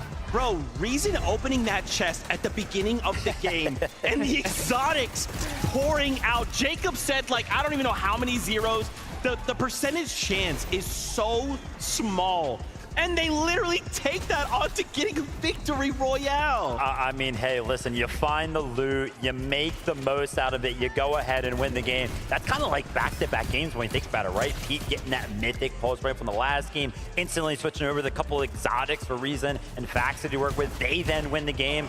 That's what you love to see right there. You can see Faxity's reaction from where he limbed himself to fall damage, but hey, it was meant to be. You talked about the odds of getting that loot. Reason was able to close it off. He said, you know what, don't worry, I got you. I said don't mess up, and you went down to fall, but they still got the job done. That was almost career ending for both of them, right? a couple missed shots by Reason, but Faxity slipping up, you know. I was really concerned there for a moment because I was like, yo, Daya can clutch these situations. Yeah. You gotta be real careful. And it's crazy too because remember, Seti, Daya, they're still up there on the standings. So if that had gone the other way, this could be very, very scary. But of course, why don't we get ready to take a look at these standings? Because, yeah, like I mentioned, we are a 1 point difference. Going into game number 6, Aussie Antics, Peterbot, 57 points, Cooper and Zemi, 56. But the kicker, Tokata, Seti, and Daya, 54. It's going to be absolute cinema going into this last match. 3 points is the difference from third to first place. You couldn't have asked for a better last match here at the Pro-Am. And not only that, Reason Faxity weren't even in top 10 going into that match. They're in 6th place now. You can see just how much that leaderboard can change in a single match. Crazy stuff. I mean, we got Peterbot storming to the top of the leaderboard. Obviously, very, very elimination heavy. Then you got Cooper and Zemi every single time we tune into an end game. They're there consistently. Going into the last game, Zeke, I don't know. Would I take that elimination play style? Would I take that placement style? I mean, speaking about placement styles, though, another duo that we keep seeing in the end game, Seti and Daya. I mean, nobody was talking about them, and here they are, 3rd place. You love to see it. I mean, on paper, this duo looks insane. Global champion, Daya coming from a win at the Milk Cup, and now they have been incredibly consistent in Cami-Seti style, getting to that end game. I love to see them doing it as well with Daya and Seti. So close to getting that victory royale, but they still have 1 match to make it happen. Man, anything can happen. And keep in mind, we could just say, hey, why don't we just land on the top 3, right? Like, why don't we just take it invitational style, just end the tournament right here, right now? Peterbot is one that could do that, right? Like, with 3 duos rather going into this last game, all kind of battling it out. Y'all have to keep your eye on the elimination feed. You got to make sure you're following. Okay, if one goes down, where's that other player? Are they safe? Because we need the reload. You've got to imagine, though, right? That's something that we've actually already seen. Game 2, Peterbot and Aussie trying to actually go over there, land on them, but it didn't actually end up working out. Is that going to kind of play a part into that decision-making? Like, oh, listen, we already tried that. Didn't work out. We should not do it again. That's the big question, because there's 3 duos that are in that 3-point difference from first place. But if they all start battling it out at the start of the game and they all get eliminated, then it's free pickings for everyone else. I still am blown away by that exotic chest, bro. And the fact that Faxity and Reason got a victory royale. We have a listen in from that last game. Let's check it out. I'm up. Is he build fighting? Is he zone waltzing? No. How many builds do you have? I have 7. I have 10. 100. Right here, 100. Dead. Nice. I think I'm going for that. Yeah, go. Watch out, you don't get shot. Oh my god. Are you I'm good. Dead. I'm front. Ready? They knocked each other. 3. I'm front. 1v2. Nice. I'm front. Don't do anything dumb. I'm not. I fell. No. Come on. No, please. Come on, Razan. No. Come on. Bro, I'm telling you, like I said, you got to be careful. Dia can clutch those situations, and for a moment, I was like, no, it's over, Reason. But again, those exotics, bro, those exotic weapons, so rare, so powerful. I mean, that's just why we love Faxi, right? I mean, the guy gets shockwaved in the storm by his teammate just laughing at it. He's like, it's good. Just having a good time. Said, no worries. Look, they both kind of made a little mistake there, but hey, the win is what matters. Guys, the last game, the 2025 FNCS Pro-Am is ready. Who will take home the trophy for the last time today? Take it away, casters. This is ridiculous. Easily the highlight listening of the day so far, though. Reason and Faxity, they might have brought it home in Game 5, but that leaderboard is entirely too tight for comfort, Jacob. It's a 3-horse race. I know, we can honestly see one of the first times where the winner of the game wins the entire thing. That would just be the cherry on top, but I just love how close, how entertaining this entire thing has been. Look, if you're not excited after what just happened in Game 5 and even all the lobbies before that, I don't know what to tell you, because this is peak entertainment for both of us, especially. We've got the best seat in the house. Yeah, I just want to know, anybody in the chat, anybody watching at home, who is going to win? Who do you guys think? I'll be looking to see what names you guys are typing. Everybody in the arena, I think they all have their favorites as well. Peterbot fans, the Clix fans, and yeah, I want to see Clix. He already has one win today. If he can figure out a way to bring that back, you know, who knows what can happen. Game 6 might just be absolute mayhem, though, because some of our creators, some of our pros, maybe they decide, hey, what if we just make some uncontested off-spawn fights, now some heavy slugger matchups? Anybody might just decide that they want to break out of the mold and do something different. It is Game 6 after all. Yeah, I want to see if maybe Cooper Zemi, they were at the top spot at one point or another. They kind of lost it throughout the course of that last game to Peterbot and Ozzy due to their aggression, getting eliminations. But now that this is the last game, do we even see mind games happening with Peterbot and Ozzy? Maybe they don't get as aggressive because they know teams probably have to catch up to them? Look, Peterbot has been here so many times before. It is very difficult to really tackle what might be going through his mind currently, but if anything, I'm still expecting him to lead the charge. I'm still expecting him to just treat this like every other lobby before, and he might even take matters into his own hand and just look to be that difference maker with the off-spawn contest. Yeah, now as I keep thinking about some of these other teams, Seti and Dia going into this, I think they're probably one of the more consistent teams that we've seen make endgame after endgame after endgame time and time again. And even Dia, they're having an opportunity to win it all. And I almost think anything other than exotic loot, Dia might win that 1v2. Oh, I don't want to say easily, because it's still Reason, right? He's still the pro player at the end of the day. But Game 6, everything on the line here. Let's see who brings it home.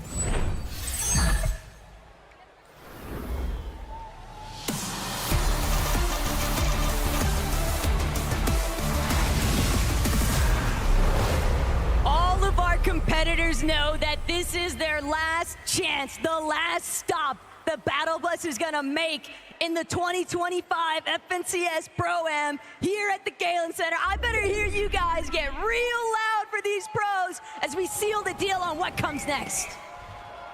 Things kind of staying the same over towards the dirty docks. All three teams landing here. Reason, Faxity, they're landing towards the outside, just trying to get what scraps are left behind. You see some rare chests there, but Savage and Lachlan said, you know what? With everything on the line here in this last game, let's just contest one of the greatest of all time, Peterbot and Ozzy, and see if we can try our luck. Because if we take them off the map, you got to imagine that opens up possibilities for more and more elims. And this might not be what Savage was looking for, though. Bugha gonna temporarily prevent Peterbot from outright keying Savage, but Peterbot, he has other plans in mind. He's looking for that fight regardless. Savage just trying to keep this wall closed off long enough, but Pete already immediately looking to take it. Savage scrambling, ducking every which way, but Savage, he just can't get the return blow he needs. Savage is gonna fall, and Peterbot's gonna let him know what's up. That's just disgusting. It was almost like Peterbot playing with his food with a couple of those edits. Instantly gets the upgrade with a shotgun, so now he's gonna have the Thunder.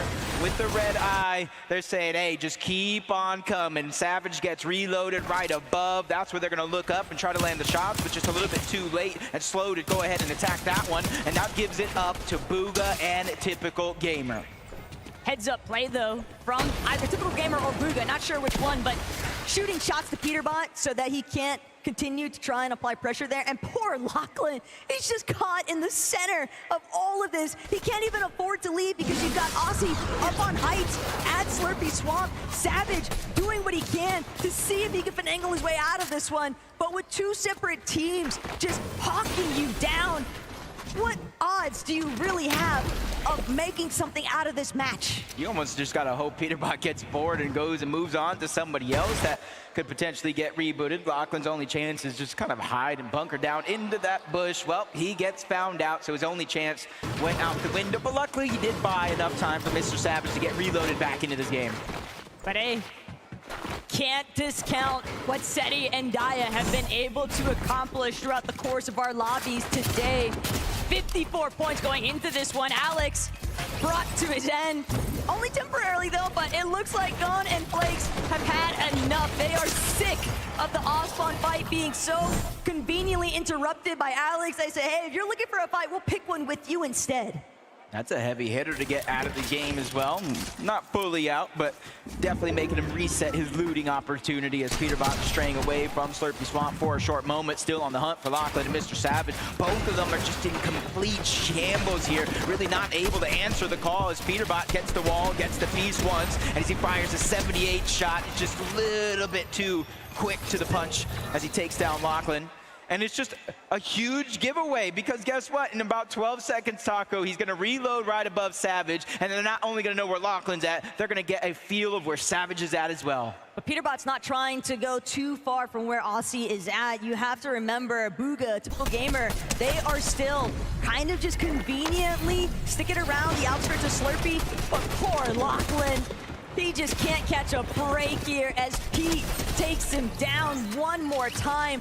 4 points already just off of these individual eliminations that Pete's been building up. Zemi and Cooper, Seti and Daya just watching this elimination feed be highlighted with Peterbot's name off cooldown. It's got to start playing mental games with you. Already a 5-point lead over the competition of Cooper and Zemi.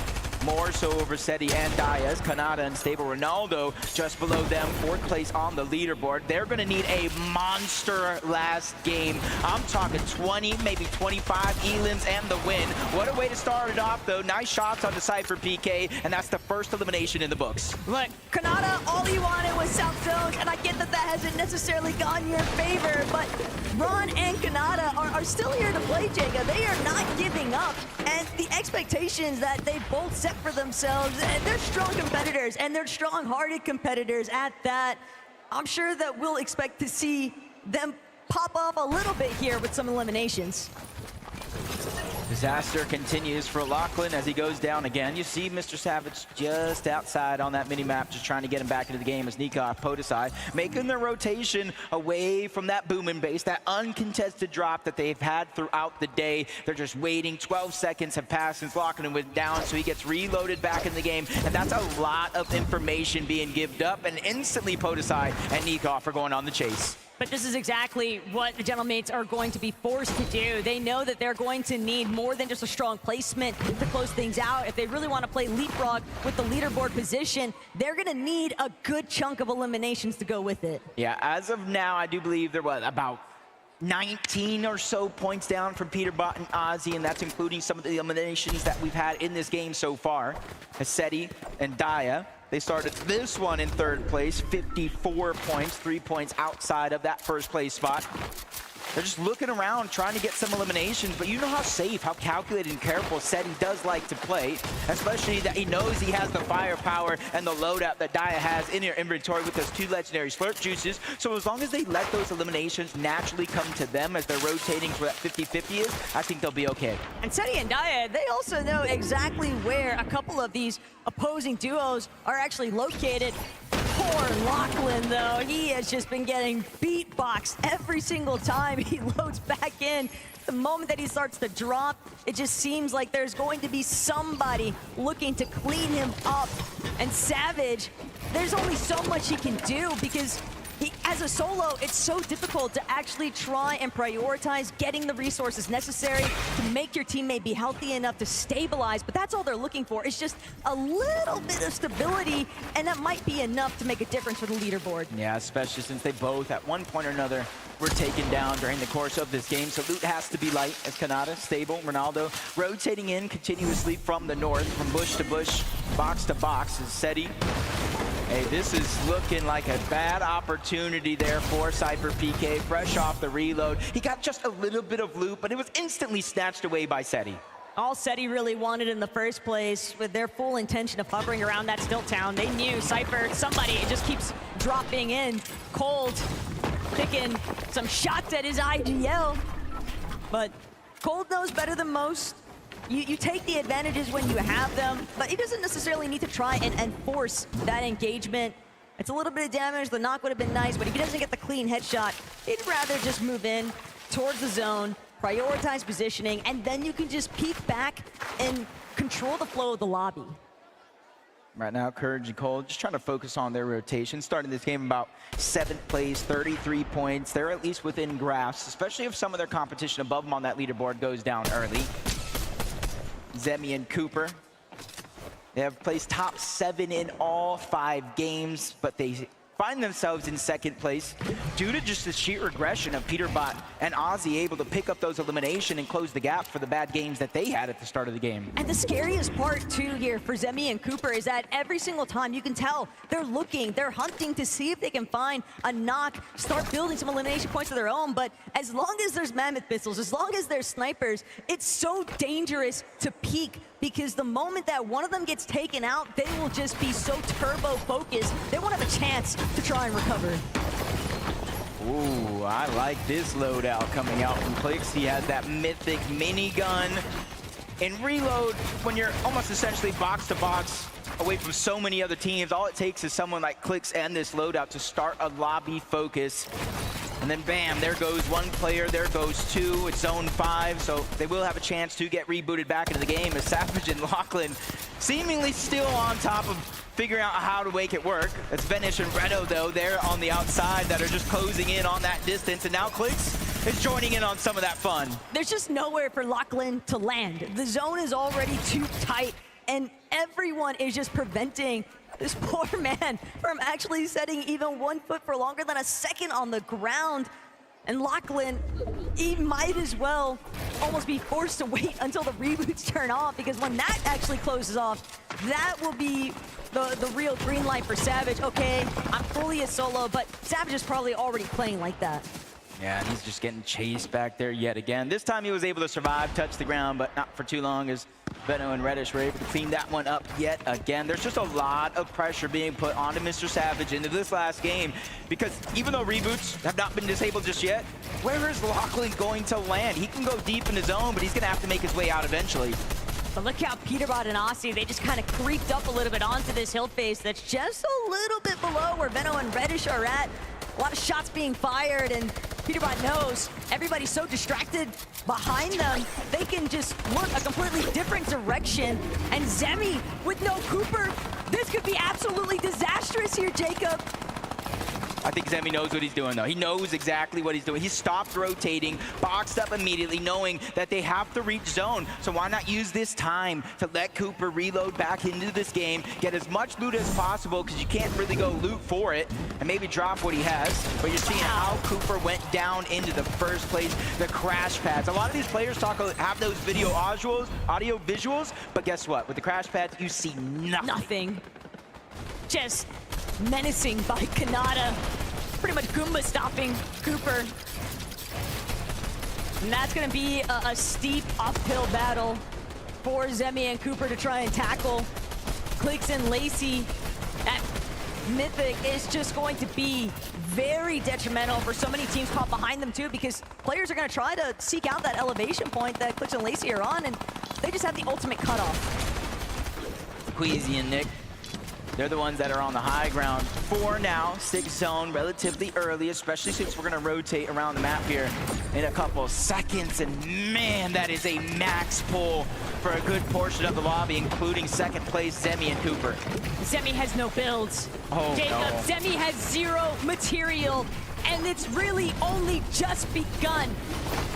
Clix and Lacey, sure, we might be looking at them currently, but for the top 3, Zemi, Cooper, they're already having to function with all odds against them in terms of challenging for that first place position on the leaderboard. They're getting challenged not just on the top side, but for their second place spot as well. Seti and Daya have just tied them on 56 points. The only thing holding them above is that victory royale that they got in game number 1. And that's how close this leaderboard is. Those small differences, the tiebreaker scenarios could play a role. It's Queasy trying to lead the charge. He's going to go first, grab the high ground as Cooper grabs an important elimination onto Captain Shota. That was huge for Cooper and Zemi. Anything to kind of stem the bleeding that this duo has been dealing with. They have just been getting completely forced out of so many of their resources. So even the smallest lifeline can have a huge impact, but they still have so much left to tackle here, Jacob. He's still picking up some eliminations as well. Squeezy getting 4 for himself. Him and Nick once again having an amazing time on that high ground. As hopefully they can hold on to it, though. They do have the crash pads and a lot of players down below. We've seen the Shockwave plays time and time again as Peterbot picks up his 5th elimination by itself. 6 of the team as him and Ozzy focus Kanata and Ronaldo towards the backside of the zone. And Peterbot, the fact that he's rocking those double chug jugs, that is a sight to behold. Obviously, the other competitors aren't fully aware of that fact like we are, but Pete's already aggressive in his own right. Having the double chug jug already unlocked for him just means that he can choose to go for those solo pushes and just trust Aussie to play supportive measures or defensive measures. His objective right now is survive.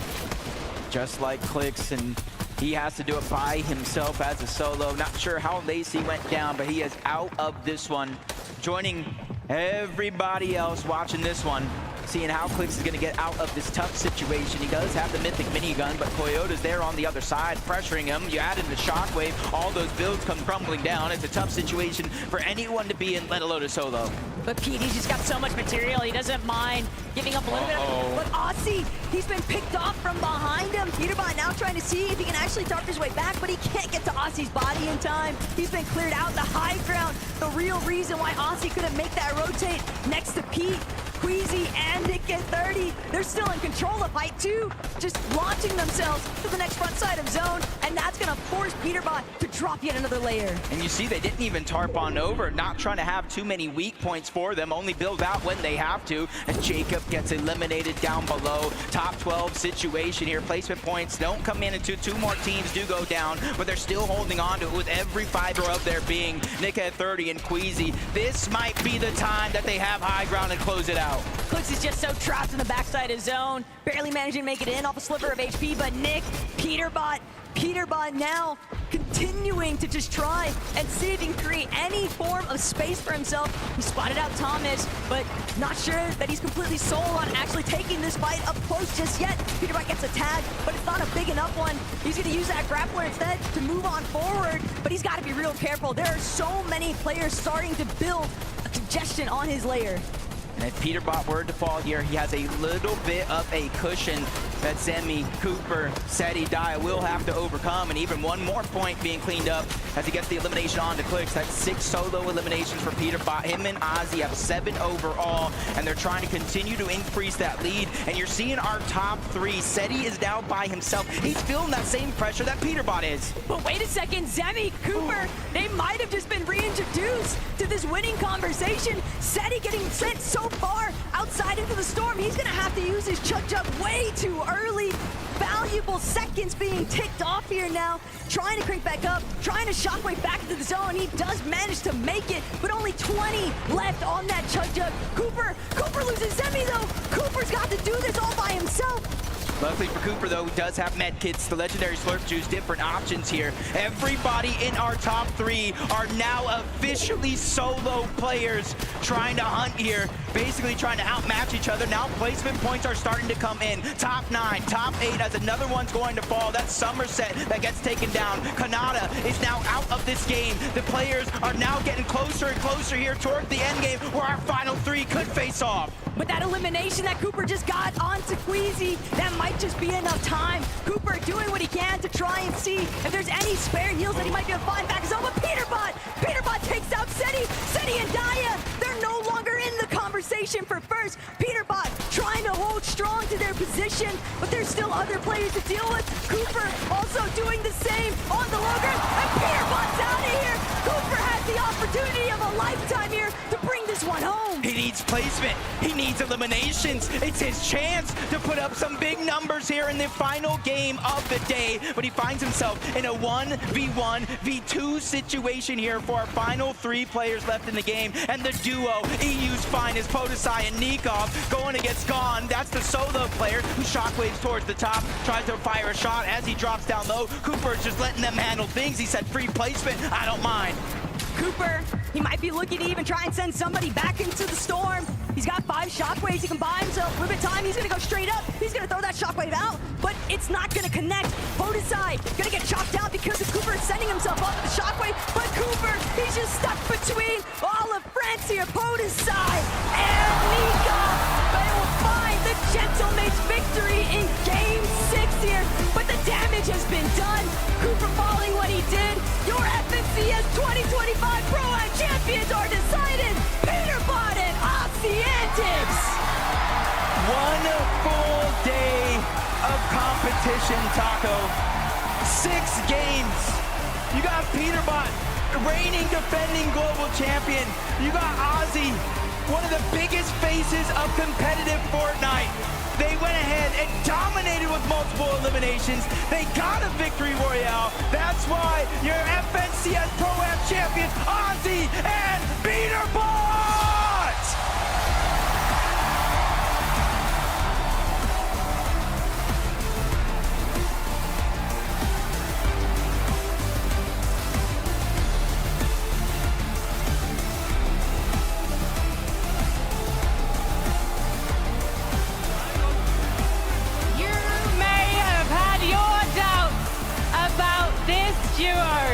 Because it took them until later in the competition to really take it by force. But once you had that victory royale under your belt, Peterbot, it was inevitable that you will be stood with me and this trophy. What does it mean to take victory at the Pro-Am? It means everything because now I'm back-to-back LAN winner, so. You are, and potentially you could be back-to-back later on, but that is something we need to discuss another time, because right now, Oxyantics, you must be so proud of yourself and Peter. I'm pretty proud. I mean, he's the GOAT. Everyone knows this is his win, but I did my best to try to make sure I didn't hold him down, and I didn't stop the run. And what's interesting is, normally, you are watch partying this man do his thing, and now the world is watching you win. What's that like? I mean, to be fair, in the last 2 games, you were watching me watch him again, so it felt kind of normal. He was solo clutching like crazy, but it feels amazing, genuinely. This is super fun. This was such a good event. And what is going through your mind when that need to win really takes hold? I don't even know. It just means everything. Does it come naturally? Do you enter a flow state? Yeah, I mean, like, after the win, I knew we were going to win the tournament because, like, the momentum from that game. And you've got so much insight now for when you're watch partying at NA Major 3, Oxyantics, because you know what it's like to be on comms with this man. So can you give us some insight now? I mean, he did slow it down a bit for me, especially in that last game. He kept me with him, which I'm pretty proud of the fact that he cared enough to slow it down, but it's unreal. Trying to follow him is insane, but I'm just playing and it's just Elim. He's something else. Any words to your fans before I let you lift this trophy one more time? I appreciate all you guys, and I'm glad to bring it home again. Well, you know what? Fortnite is all about moments, as a very wise man once said. So let's make another one right now. Guys, if you'd like to take your position behind the trophy. And please, Gallon Center, one more time! Make some noise for your 2025 FNCS Pro Champion!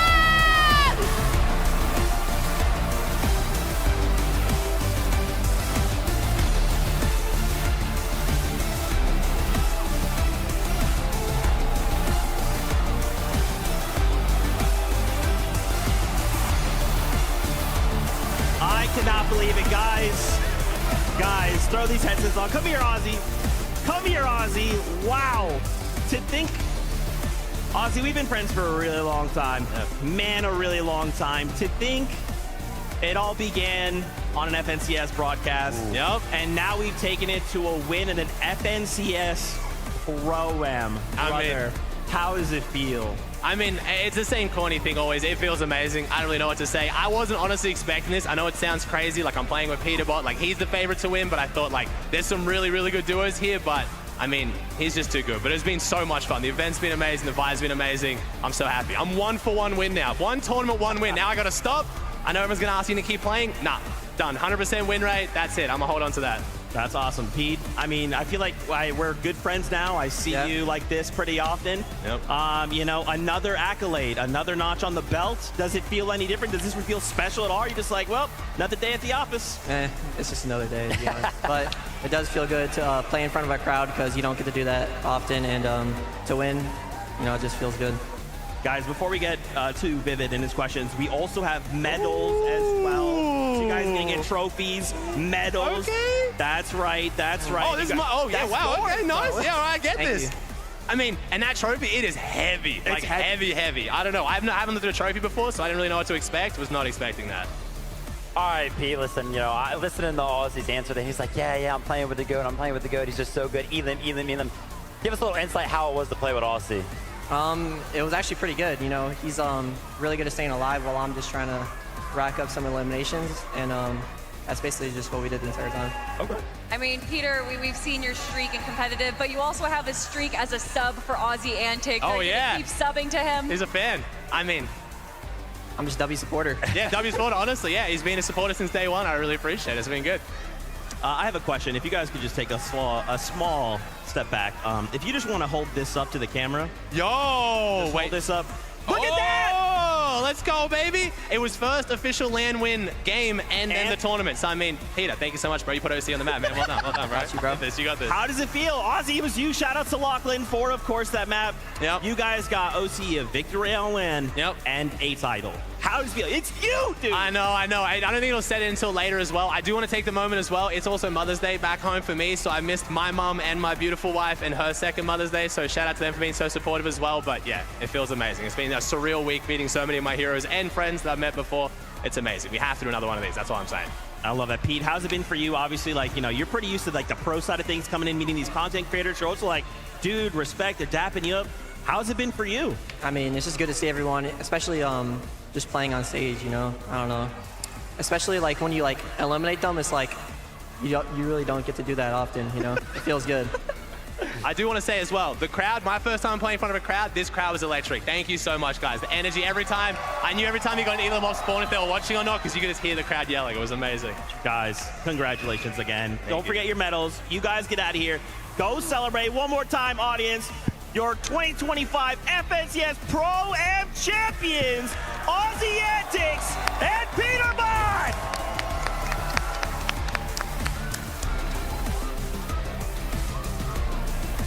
My goodness gracious. I'm telling you guys, me and Peterbot, we're really tight. We're good friends. We hang out often on this stage. Yeah, that is crazy though. So, you know, going into this, I think the first 3 games were a little bit of like a question mark, maybe like a little head scratcher, you could say. It's like, I kind of just expected Pete to come in and be like, yeah, 20 elimination bombs, and that didn't really happen for the first 3 games. But then the second half, he came alive. But I'm really happy that Pete gave one of the answers, right? And he was like, oh, listen, after we got that game win, I knew I was winning the tournament. And that's kind of what I was alluding at before. I was like, listen, we haven't really seen a Peterbot-esque game. And as soon as that one happened, as soon as they won that game, even he himself being confident, I was like, yeah, they're back towards the top of the leaderboard. The momentum's there. They went ahead and carried it all the way through Game 6. Champions, Ozzy Antics and Peterbot. Now, Ozzy understands the story that goes behind esports, and maybe beforehand he was like, hey, listen, Peterbot, we got to make it look good, okay? We got to make it look close. So these first 3 games, let me take it a little bit easy, okay? No,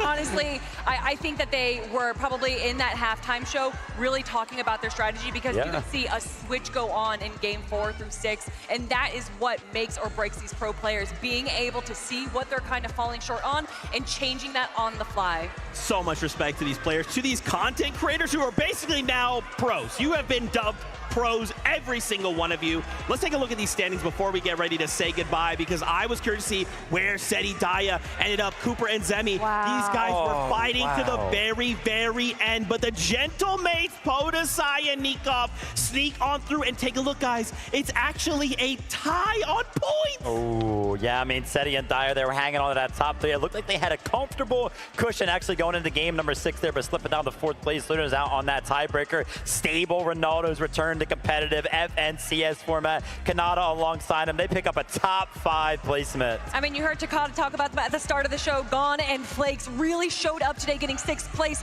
Of course, Somerset and Thomas HD as well, being into our top 10. Honestly, everyone really impressed us, even the people that got last place.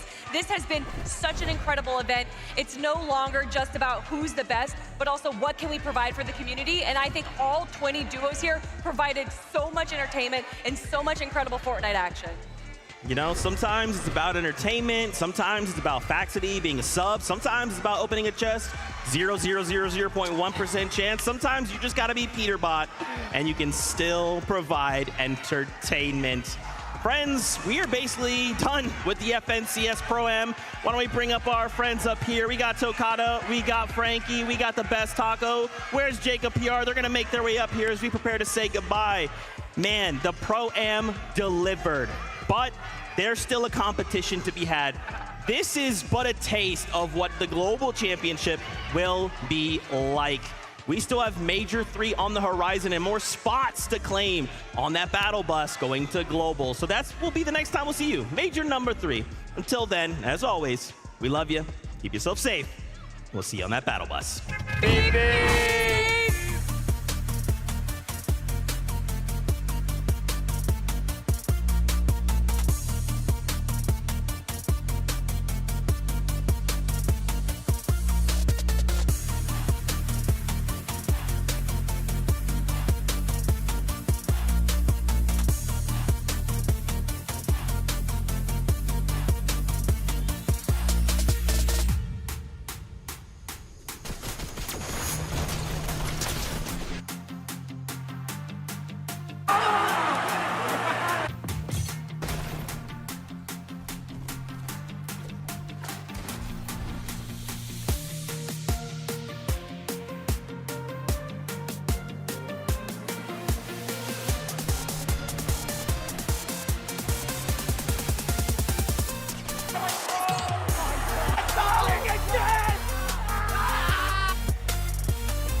From the light in the trophy room, thinking about the wins and the struggles too. Will it ever be enough for me? Don't you know it's when I'm impending? Get you down just like a sonic boom. Wanna live on in your memory. Is it right? 'Cause there's a long fall to the bottom. So tag along. This isn't what you thought.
too many. The only way is to let her go. I'm sorry, Katara.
You've got to get out of here.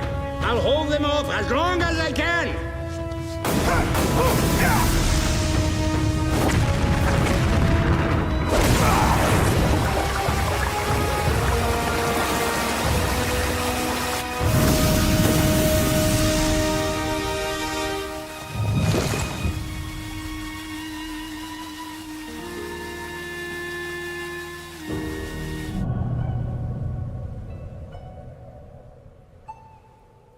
They met on top of the mountain that divided their two villages. The villages were enemies, so they could not be together. But their love was strong, and they found a way.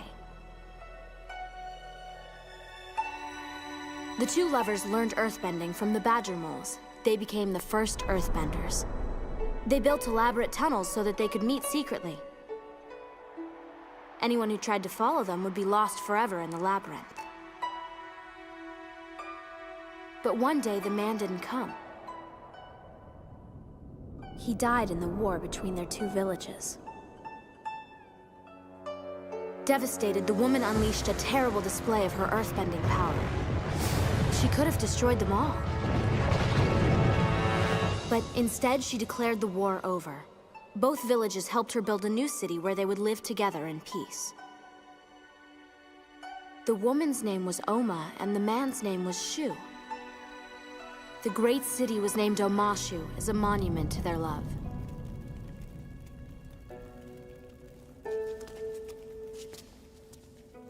Love is brightest in the dark.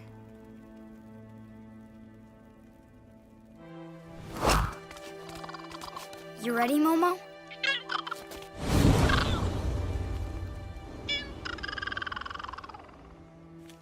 Sokka, it's been really great to see you again. Whoa, hold on. Why does it sound like you're saying goodbye? I came along because I wanted to make sure you got through the Serpent's Pass safely. But now I need to get back to the other Kyoshi warriors. So you came along to protect me?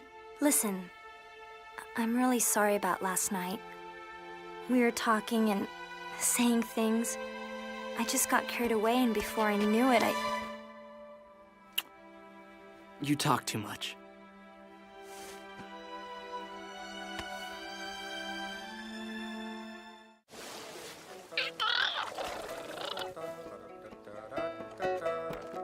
Don't fall in love with the traveling girl. She'll leave you broken heart. Hey, river people. We're not river people. You're not? Well, then what kind of people are you? Just people. Aren't we all, brother? Who are you? I'm Chong, and this is my wife, Lily. We're nomads, happy to go wherever the wind takes us. You guys are nomads? It's great! I'm a nomad. Hey, me too. I know. You just said that. Oh. This girl you're talking about, she'll come around. You just gotta hang in there. You think so? Sure. Yeah. You're a catch. I don't know. Hey, you're smart. Handsome, funny, not to mention you're the Avatar. You guys are great. Don't be afraid to tell her how you feel.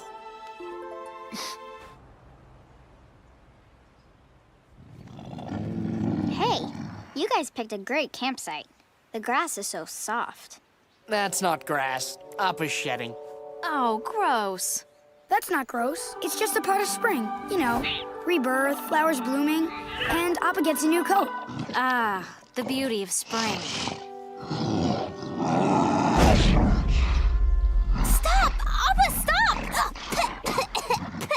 It's not that bad, Katara. It makes a great wig. And a great beard. I'm just glad we finally have another girl in the group because you two are disgusting. Excuse me, does anyone have a razor? Because I got some hairy pits.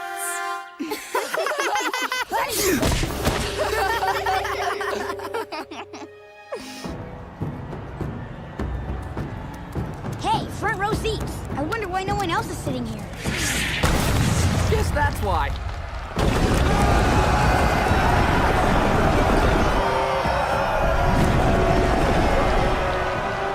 Welcome to Earth Rumble 6. I am your host, Shin Fu. This is just gonna be a bunch of guys chucking rocks at each other, isn't it? That's what I paid for. The rules are simple. Just knock the other guy out of the ring, and you win. Round 1, the boulder versus the big bad hippo. Listen up, Hippo. You may be big, but you ain't bad. The boulder's gonna win this in a landslide. Hippo man!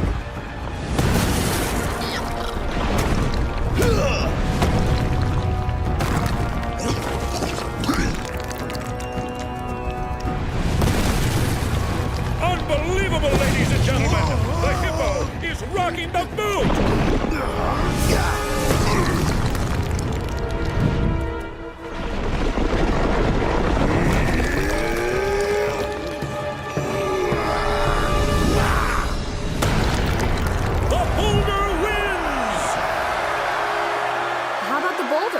He's got some good moves. I don't know. Boomy said I need a teacher who listens to the earth. He's just listening to his big muscles. What do you think, Sokka?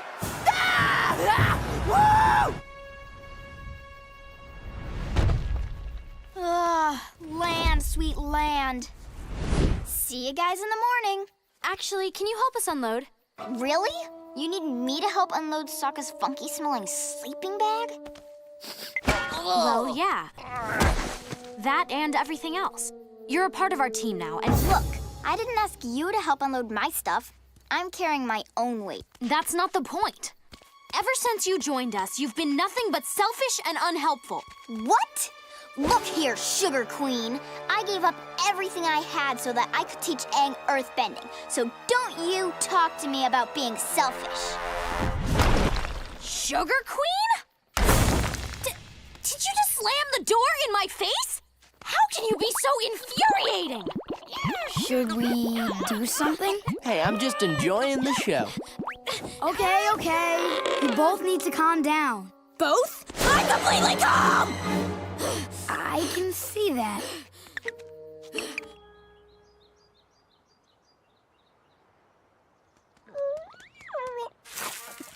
You're awfully cute, but unfortunately for you, you're made of meat. Just a bit closer.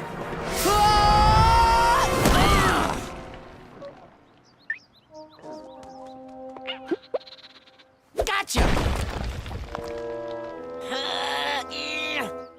You are one lucky little meat creature.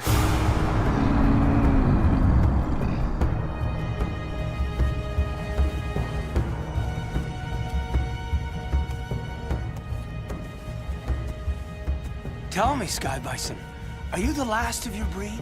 Oh, delightful! I only wish I spoke his tongue. Oh, the stories this beast could tell.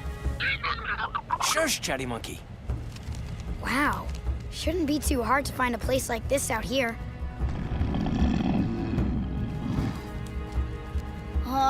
Does this place even exist? Some say it doesn't. Shouldn't you have mentioned that before? There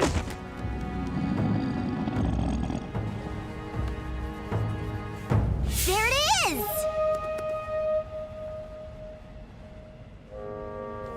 That's what it will sound like when one of you spots it.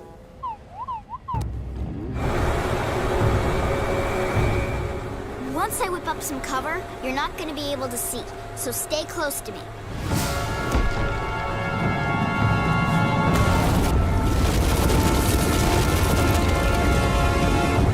Run! Hey, look at that dust cloud. It's so poofy. Poof. Don't worry, Princess. I'm sure it's nothing.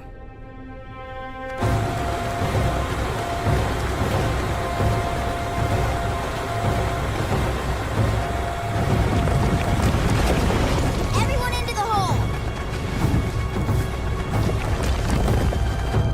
It's so dark down here. I can't see a thing. Oh no, what a nightmare! Sorry.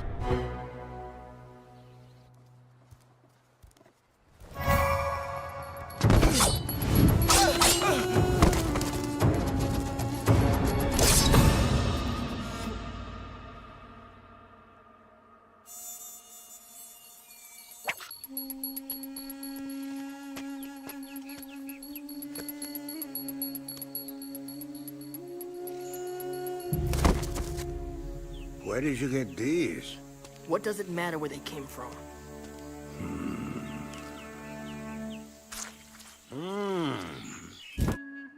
Mayor Tong, I'd like for the court to hear one last testimony. I've already told you. It's just me and the accused. You can't call any witnesses. This isn't just any witness. I'm going to call Avatar Kyoshi herself.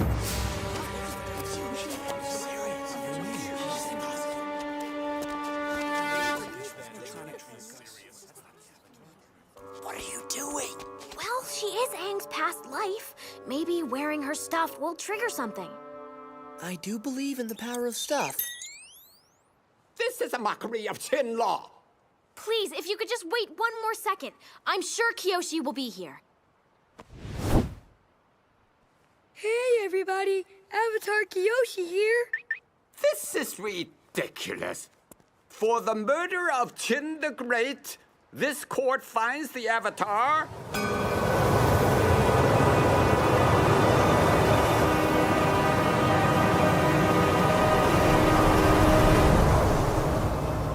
I killed Qin the Conqueror. A horrible tyrant, Qin was expanding his army to all corners of the continent. When they came to the neck of the peninsula where we lived, he demanded our immediate surrender. I warned him that I would not sit passively while he took our home. But he did not back down.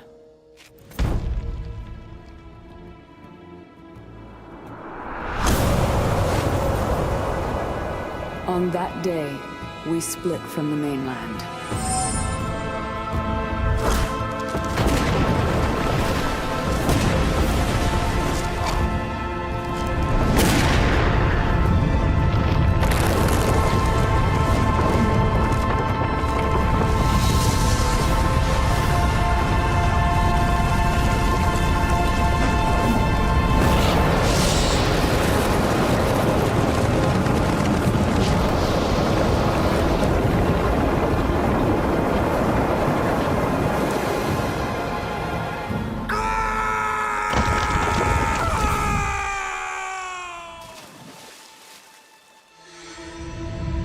I created Kyoshi Island so my people could be safe from invaders.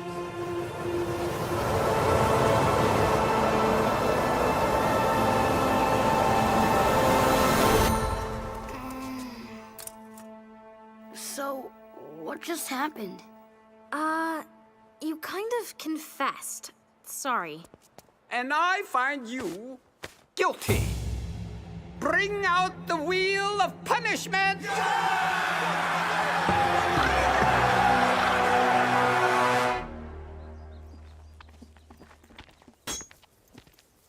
Ty Lee. Could that possibly be you? Azula! It is so good to see you. Please, don't let me interrupt your... whatever it is you were doing. Tell me, what is the daughter of a nobleman doing here? Certainly our parents didn't send us to the Royal Fire Academy for girls to end up in places like this. I have a proposition for you. I'm hunting a traitor. You remember my old fuddy-duddy uncle, don't you? Oh, yeah. He was so funny. I would be honored if you would join me on my mission. Oh, I, would love to. But the truth is, I'm really happy here. I mean, my aura has never been pinker. I'll take your word for it. Well, I wouldn't want you to give up the life you love just to please me. Thank you, Azula. Of course, before I leave, I'm going to catch your show. Yeah, sure. Of course. Looks like you did some serious shopping. But where did you get the money? Do you like your new teapot? To be honest with you, the best tea tastes delicious whether it comes in a porcelain pot or a tin cup. I know we've had some difficult times lately. We've had to struggle just to get by. But it's nothing to be ashamed of. There is a simple honor in poverty. There's no honor for me without the Avatar. Zuko, even if you did capture the Avatar, I'm not so sure it would solve our problems. Not now. And there is no hope at all. No, Zuko. You must never give in to despair. Allow yourself to slip down that road and you surrender to your lowest instincts. In the darkest times, hope is something you give yourself. That is the meaning of inner strength.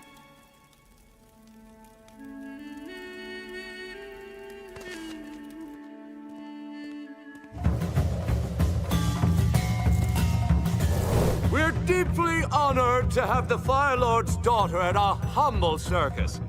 Tell us if there's anything we can do to make the show more enjoyable. I will.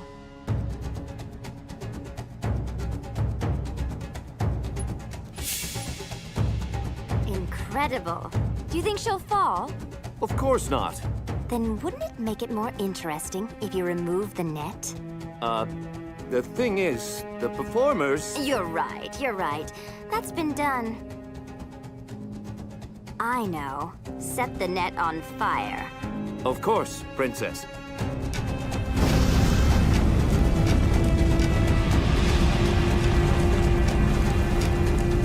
Brilliant, just brilliant. Ooh, what kind of dangerous animals do you have? Well, our circus boasts the most exotic assortment of... Release them all!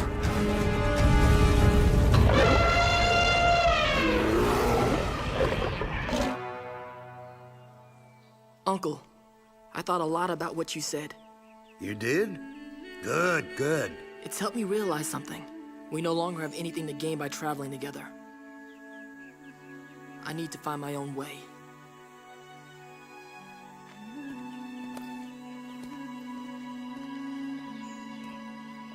Wait!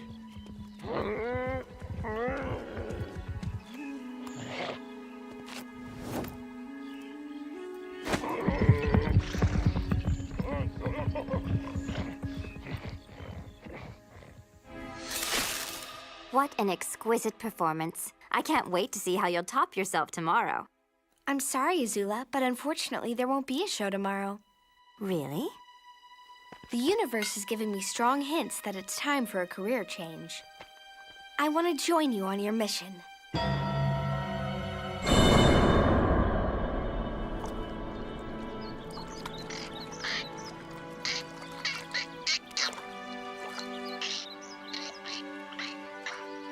Hey, Mom, want to see how Azula feeds turtle ducks? Zuko, why would you do that?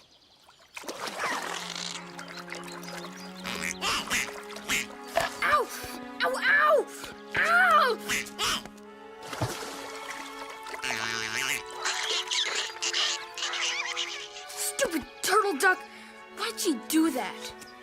Zuko, that's what moms are like. If you mess with their babies, they're gonna bite you back.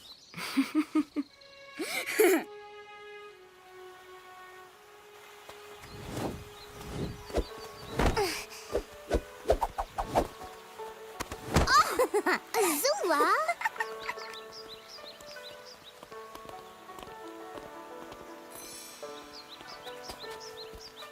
What's this? Mom, can you make Zuko play with us? We need equal teams to play a game. I am not cartwheeling. You won't have to. Cartwheeling's not a game, dum-dum. I don't care. I don't want to play with you.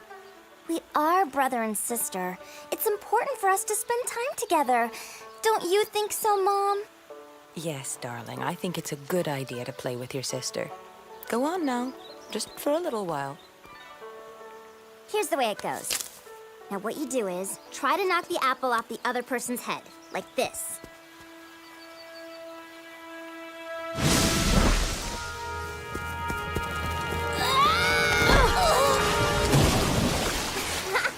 See, I told you it would work. Aw, they're so cute together. You two are such... Ugh. I was just coming to get you. Uncle Iroh sent us a letter from the war front. You're soaking wet. Girls are crazy! If the city is as magnificent as its wall, Ba Sing Se must be something to behold. I hope you all may see it someday. If we don't burn it to the ground first. Until then, enjoy these gifts. For Zuko, a pearl dagger from the general who surrendered when we broke through the outer wall. Note the inscription and the superior craftsmanship. Never give up without a fight. And for Azula, a new friend. She wears the latest fashion for Earth Kingdom girls. If Uncle doesn't make it back from war, then Dad would be next in line to be Fire Lord, wouldn't he? Azula, we don't speak that way. It would be awful if Uncle Iroh didn't return. And besides, Fire Lord Azulan is a picture of health. How would you like it if Cousin Lu Ten wanted Dad to die? I still think our dad would make a much better Fire Lord than his royal tea-loving kookiness. Ha! You waste all your time playing with knives. You're not even good. Put an apple on your head and we'll find out how good I am. By the way, Uncle's coming home. Does that mean we won the war? No. It means Uncle's a quitter and a loser. What are you talking about? Uncle's not a quitter. Oh, yes, he is. He found out his son died and he just fell apart. A real general would stay and burn Ba Sing Se to the ground, not lose the battle and come home crying. How do you know what he should do? He's probably just sad his only kid is gone. Forever. Your father has requested an audience with Fire Lord Azulan. Best clothes, hurry up. Fire Lord Azulan. Can't you just call him Grandfather? He's not exactly the powerful Fire Lord he used to be. Someone will probably end up taking his place soon. Young lady, not another word. What is wrong with that child? And how was it great-grandfather Sozin managed to win the Battle of Han Tui? Great-grandfather won because... Because even though his army was outnumbered, he cleverly calculated his advantages. The enemy was downwind and there was a drought. Their defenses burned to a crisp in minutes. Correct, my dear. Now, would you show Grandfather the new moves you demonstrated to me?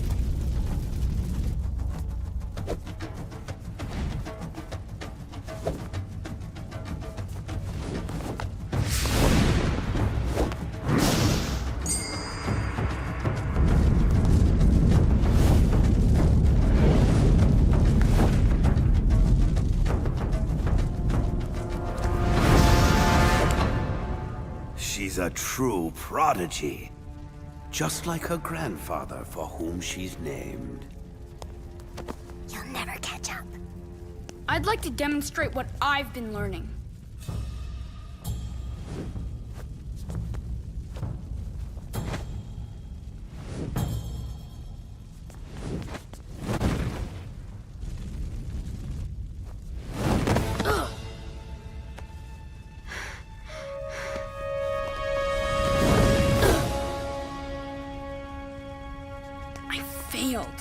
No, I loved watching you.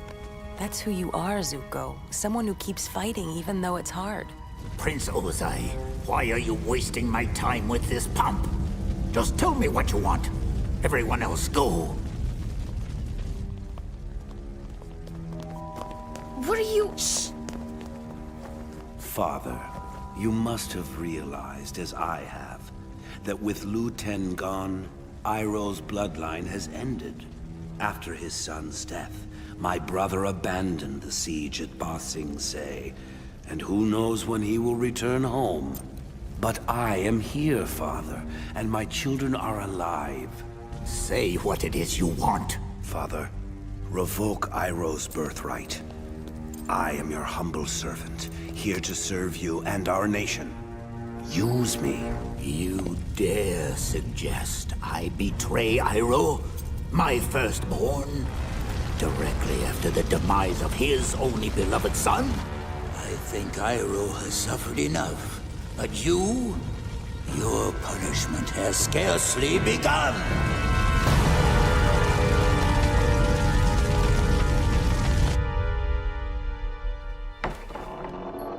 Dad's going to kill you.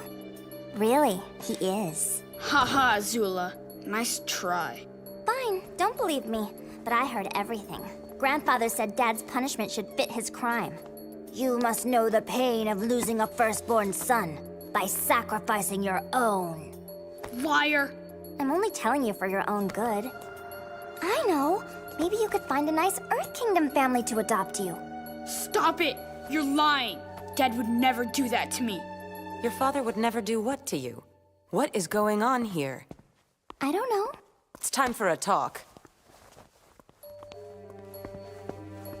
Azula always lies. Azula always lies. Mom? Zuko, please, my love, listen to me. Everything I've done to protect you.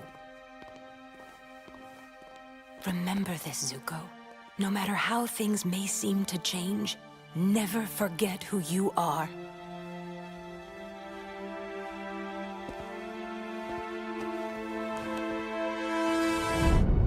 Mom? Mom! Mom!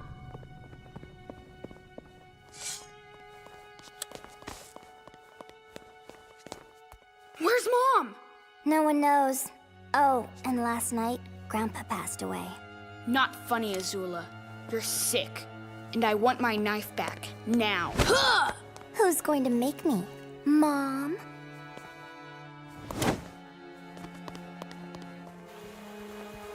Where is she?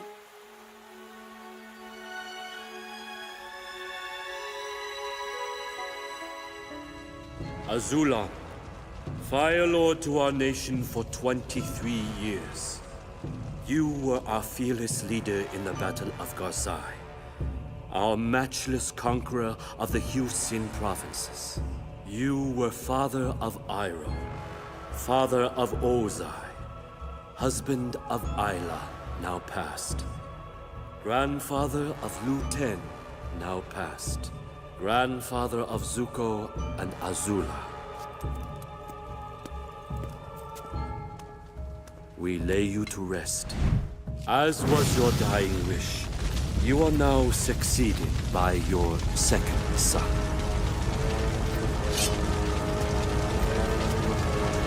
Hail Fire Lord Ozai!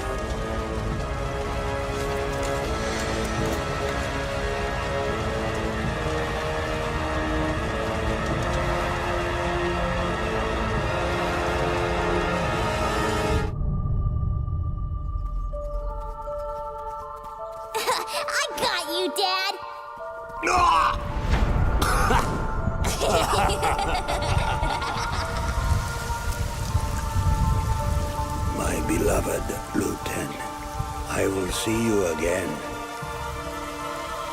Uncle, you were unconscious. Azula did this to you. It was a surprise attack.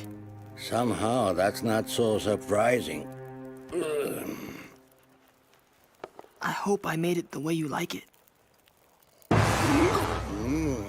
Good. That was very bracing.